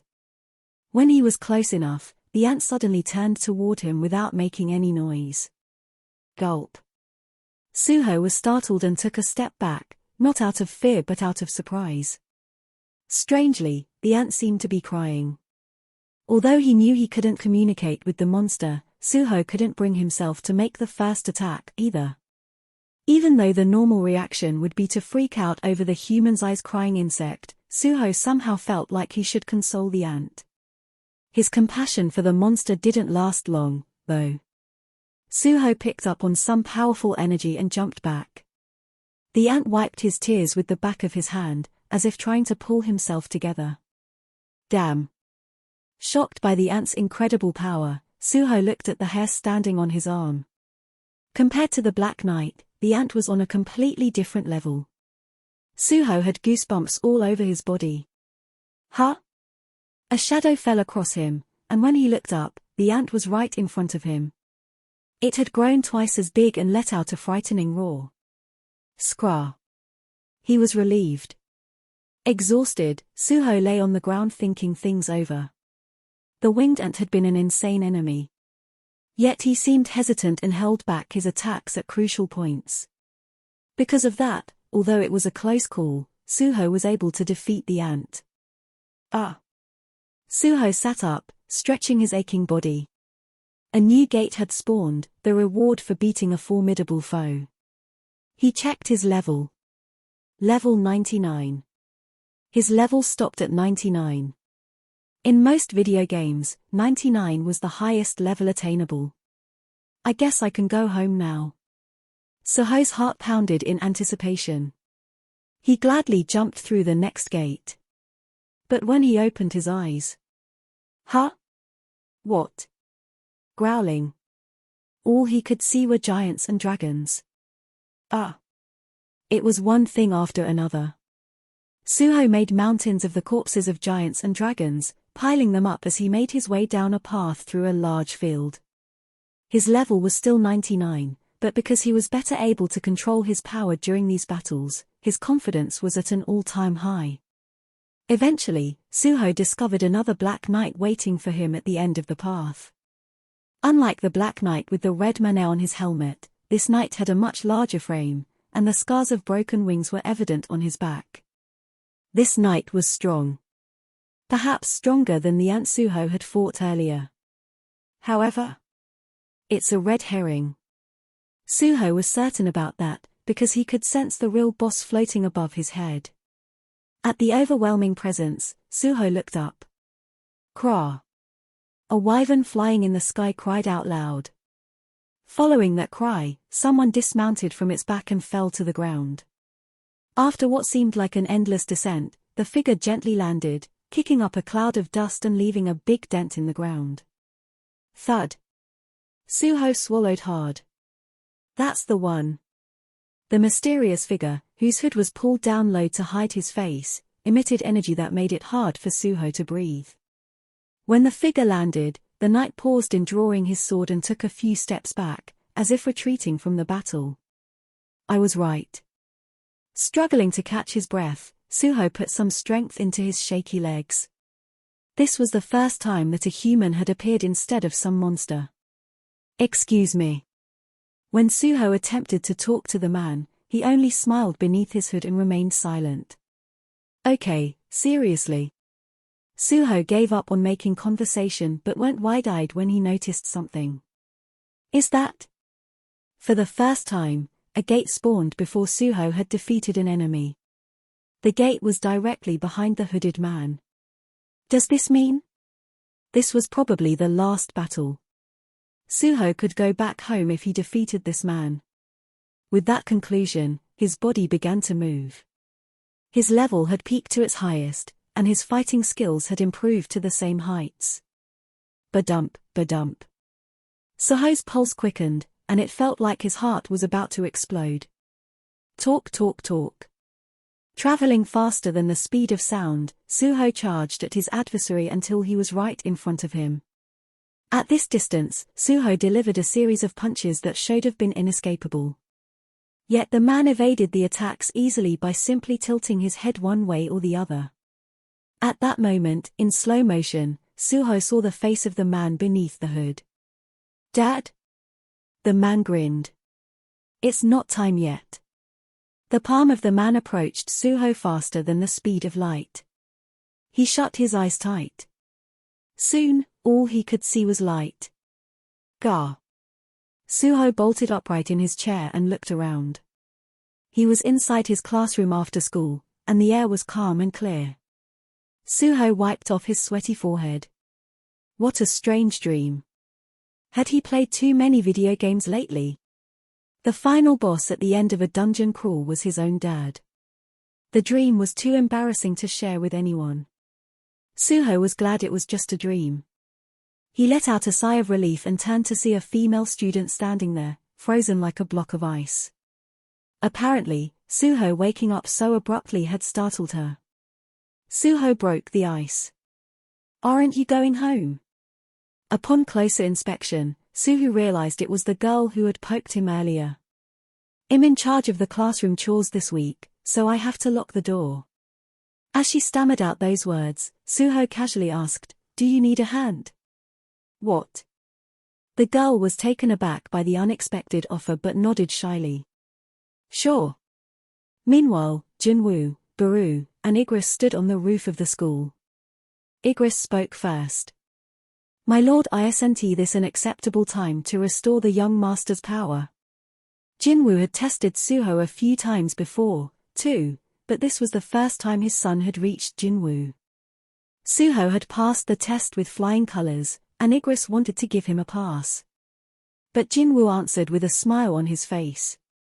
"Do you think I could have defeated the Dragon King if I thought my own strength was enough, and I jumped into battle right away?" Igris shook his head. That was what Jinwoo wanted to teach Suho. Regardless of how powerful he was, he could retreat from a situation whenever victory wasn't assured. There was nothing brave about rushing thoughtlessly into battle. That's just reckless and foolish. Even though Suho had felt that he couldn't have won, he had nonetheless challenged Jinwoo. His courage might have been admirable, but as his father, for Jinwoo that was cause for concern. Not yet. It wasn't time yet. Suho was a smart kid and would soon figure out the right way to use his power. Young Master Baru was teary-eyed again as he gazed at the sketchbook containing his portrait. Jinwoo gently patted the disappointed Baru on the shoulder and leaned over the guardrail to look down at the campus. He saw his son heading out the school gate with a girl from his class. Jinwoo then rested his chin on his hand and smiled as he spoke. "It's been a while, so maybe I should take the family out for dinner tonight." 6. Dong-suk and Dong-se-hwang, the swindler brothers who swept the nation, were arrested today. Bleep. The TV playing the news in the office of the Violent Crimes Investigation Unit was turned off. Jinwoo set down the remote, stood, and put on his jacket. So-won looked up from his paperwork. "Huh? You leaving, Jinwoo?" "Yeah, I've got plans." "Gotcha, sir." Jinwoo smiled at his partner's joking salute and left the office. With his arms folded, So-won watched Jinwoo head out. Weird. He always leaves the office early on this date every year. Hang on. So-won looked at the calendar on the wall, and it hit him. Oh, today must be. Yoonho Baek's face was covered in soot. Phew. Just now, he and his crew had stopped a huge wildfire that had threatened to spread into a residential area nearby. It took more than 50 fire trucks and helicopters and 800 firefighters to secure this victory. Yoonho looked around. His exhausted colleagues were sitting or lying on the ground here and there. Yet no one had a negative expression on their face. Some even smiled or gave Yoonho a thumbs up when he looked at them. He responded with a thumbs up as well. They had been able to put out the fire with no fatalities or injuries. Considering the scale of the fire, this was nothing short of a miracle. Although everyone was beat from wrestling with the fire all night, the firefighters celebrated by congratulating one another. Yoonho was just as pleased as they were. Yikes, that's cold. He was startled to feel something cold on his neck. When he turned to look, Captain Il-hwan-sung stood there with a bottle of water. Thank you. Yoonho took the bottle gratefully. Il-hwan sat beside him and took a drink of his own bottled water. Il-hwan-sung was known as the captain of many battles. He might even be the greatest captain. And today had been another brilliant performance. Yoonho was proud to be on the same team as Il-hwan. The soot on Il-hwan's face was a badge of honor. Someday, it'll be just like. After glancing at the senior firefighter Yoonho respected so much, he poured the leftover water from the bottle onto his head. Ah. He felt much better now as the heat in his body was washed away. Oh. Suddenly, he remembered a scene from the past. The profile of a man Yoonho had seen on that day. Captain. Startled, Il-hwan turned to look at Yoonho. Yeah? You remember that huge fire at Daesung Tower, right? Our team almost died because we were trapped. Of course I do. As Il-hwan and his team were losing consciousness, a mysterious figure had appeared. After saving the trapped firefighters, the figure had vanished without a trace. Some people thought the firefighters were delirious and seeing things. I got a look at the man's profile before I passed out. Really? Yes, but he looked just like. But before Yoonho could continue, Il-hwan unwrapped a pastry he had brought with the waters and shoved it into Yoonho's mouth. MMPH. Yoonho looked confused as he chewed on the pastry and swallowed. Captain? Il-hwan smiled as he silently took a bite of his own pastry. A chilly breeze blew in from elsewhere and cooled down the exhausted firefighters. Inside a meeting room located on the highest floor of a skyscraper. Mr. Chairman? Are you all right, sir? Jinho barely managed to contain his smile. Yes, I'm fine. Then. Jinho went through the documents in front of him. When he looked up, he noted the faces of his employees in the meeting room. A little embarrassed, he smiled. So, what were we talking about? The employees were stunned that their boss hadn't been paying attention for the last 30 minutes. But the meeting proceeded shortly after in a calm manner. We were saying that we need to decide the title of the new VR game our company is releasing soon. Oh, right. Jinho nodded but couldn't hold it in any longer. He stood up and yelled, "Everyone, my wife is 6 weeks pregnant." The joy he couldn't contain was now all over his face. Silence filled the room, but it didn't last long. Soon, documents were sent flying as the employees happily cheered. Congratulations, Chairman Yo. Congratulations, sir. Our CEO will be a father soon. Jinho walked around the meeting room exchanging high fives with his employees who were happy as if the news were their own. His lovely wife, a baby on the way, and his game development company, which had released several hit games in a row. What a beautiful world it was. Oh. Jinho felt inspired and stood on a desk to confidently declare something to everyone. Beautiful world. Naturally, everyone stared at him. Pardon, sir. The employees thought they had heard something wrong, but Jinho confirmed that they had heard him right. I'm talking about the title for our new game. Let's call the new game Beautiful World. Silence filled the room again. Are you serious, sir? Jinho answered without any hesitation. Of course I am. Beautiful World fits the game perfectly because it will create the perfect VR. Hang on, why are you? Wait, I'm gonna fall. As Jinho resisted his employees' attempts to get him off the desk, he suddenly looked outside the window. Huh? Did I just see something fly by? Surrounded by complaining employees, Jinho was quickly distracted from that thought. Sir, please, think again. The fate of our company rests on this game. Do you really think Beautiful World fits? You're joking, right? Despite his staff rejecting and even poking fun at his naming sense, Jinho couldn't help but be happy in this moment. So what if he sucked at naming things? The world was still beautiful to him. Jinho mumbled to himself as he gazed out the window where he could see the sun shining. Maybe I shall. Ask the boss what to name the baby. Chairman Jinho Yo of Arjun Software, the success story of a young entrepreneur who refused to succeed his family business. SHHK, SHHK. The sound of scissors cutting out a newspaper article permeated the chairman's office of Yojin Construction. Chairman Myung-han finished his scrapbooking and looked up. Are there any other articles?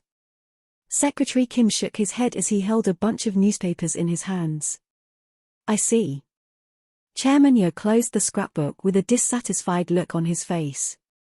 After he turned down a position within our company, he establishes a game company of all things TSK. Secretary Kim stared at one corner of Chairman Yo's desk. There sat a pile of newspapers that had articles of Jinho cut out of them. Not only that, but Chairman Yo had done the clipping himself. Secretary Kim feigned a cough to keep a laugh from escaping his mouth. At that moment, Chairman Yo turned his head toward the window. Concerned, Secretary Kim walked over to the window. Is there something wrong, sir? No, nothing. They were on the top floor of a skyscraper. There was no way anything just passed by that wasn't some bird or something. Chairman Yo shook his head and handed the scrapbook over to his secretary. Secretary Kim carefully took it and placed it on a shelf. It was the fourth of its kind. Chairman Yo's precious and secret collection, known only to him and Secretary Kim, continued to grow. On a peaceful street, Suho was walking along with the girl in his class had grown friendly with. They were in the middle of making an important decision regarding who was going to carry their backpacks. Rock, paper. The girl's game face added to the weight of the match. Soon, it was judgment time. Scissors. After seeing the girl choose rock with his extraordinary vision and dynamic reflexes, Suho changed his choice from paper to scissors. EA. The girl cheered and proudly handed over her backpack. Suho took it with a chuckle and slung it over his other shoulder. You really suck at rock paper scissors. I guess so. What do you do with a man who's so awful at rock paper scissors? Maybe I should learn from you. With a backpack over each shoulder, Suho walked ahead with a smile on his face. Hey, wait up. The two teenagers shared small talk as they walked side by side down a quiet alley. Suho suddenly stopped walking and raised his head to look up at the sky. The girl followed his gaze, but there was nothing to see except clouds quietly floating by. What is it? See something up there? Suho stared at the sky for a while, then looked at the girl and grinned. Nope, nothing. Row. As Hain and Jinwoo coasted through the sky on top of a flying dragon, she asked, Are you sure this is okay, honey? It's fine. Jinwoo had explained to her that no one could see or hear Kaisel because he had concealed the dragon's presence with a magic spell. Hang on tight. Hain held onto Jinwoo's waist even tighter as Jinwoo made Kaisel go faster. Roar. Kaisel's wings flapped quickly, bringing them above the clouds. The big blue world spread out beneath them. A little more. Roar. The dragon's wings went even faster, taking them higher and higher. Jinwoo and Hain were protected by a magic spell as they left the atmosphere and approached outer space. From here, they could see the sun looming large over the horizon. Leaning on her husband's shoulder, Hain took in the amazing scenery with a smile on her face. Seeing his chance, Jinwoo broke out a gift he had brought with him. Hain's eyes went wide. Oh, honey. It was a special necklace Jinwoo had asked the crafty bearded dwarves to make for him. He lovingly put the beautiful necklace around his wife's neck as it reflected the sunlight.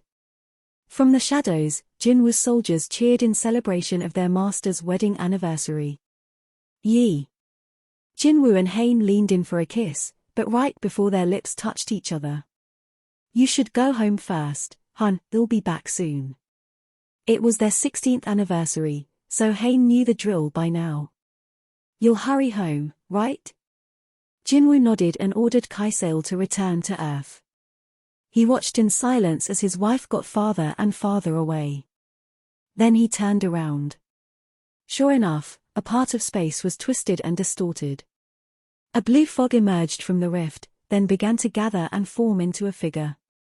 Jinwoo recalled what the envoy of the rulers had said to him in the past. He said a powerful being can attract horrifying things from another world to their own, like a magnet. It was clear who the blue fog monster was here for. As the number of rifts in space increased, the number of blue fog monsters rapidly increased as well. Several hundred. Several thousand. Maybe tens of thousands. Whoo. Jinwoo closed his eyes and breathed deeply, as he was wont to do. Would Suho be here with Jinwoo someday? Jinwoo wasn't sure, but it was certainly a nice thought. Father and son facing our foes together. Jinwoo opened his eyes with a smile. All the blue monsters had finished surfacing from the gap between dimensions and noticed Jinwoo's presence. They emitted a terrifying hostile energy toward Jinwoo. He felt the thrill of the pending battle starting from the tips of his toes and spreading up his entire body. All right. He was ready. Gra. As the monsters rushed toward Jinwoo as one, he uttered one word with a smile on his face. Arise.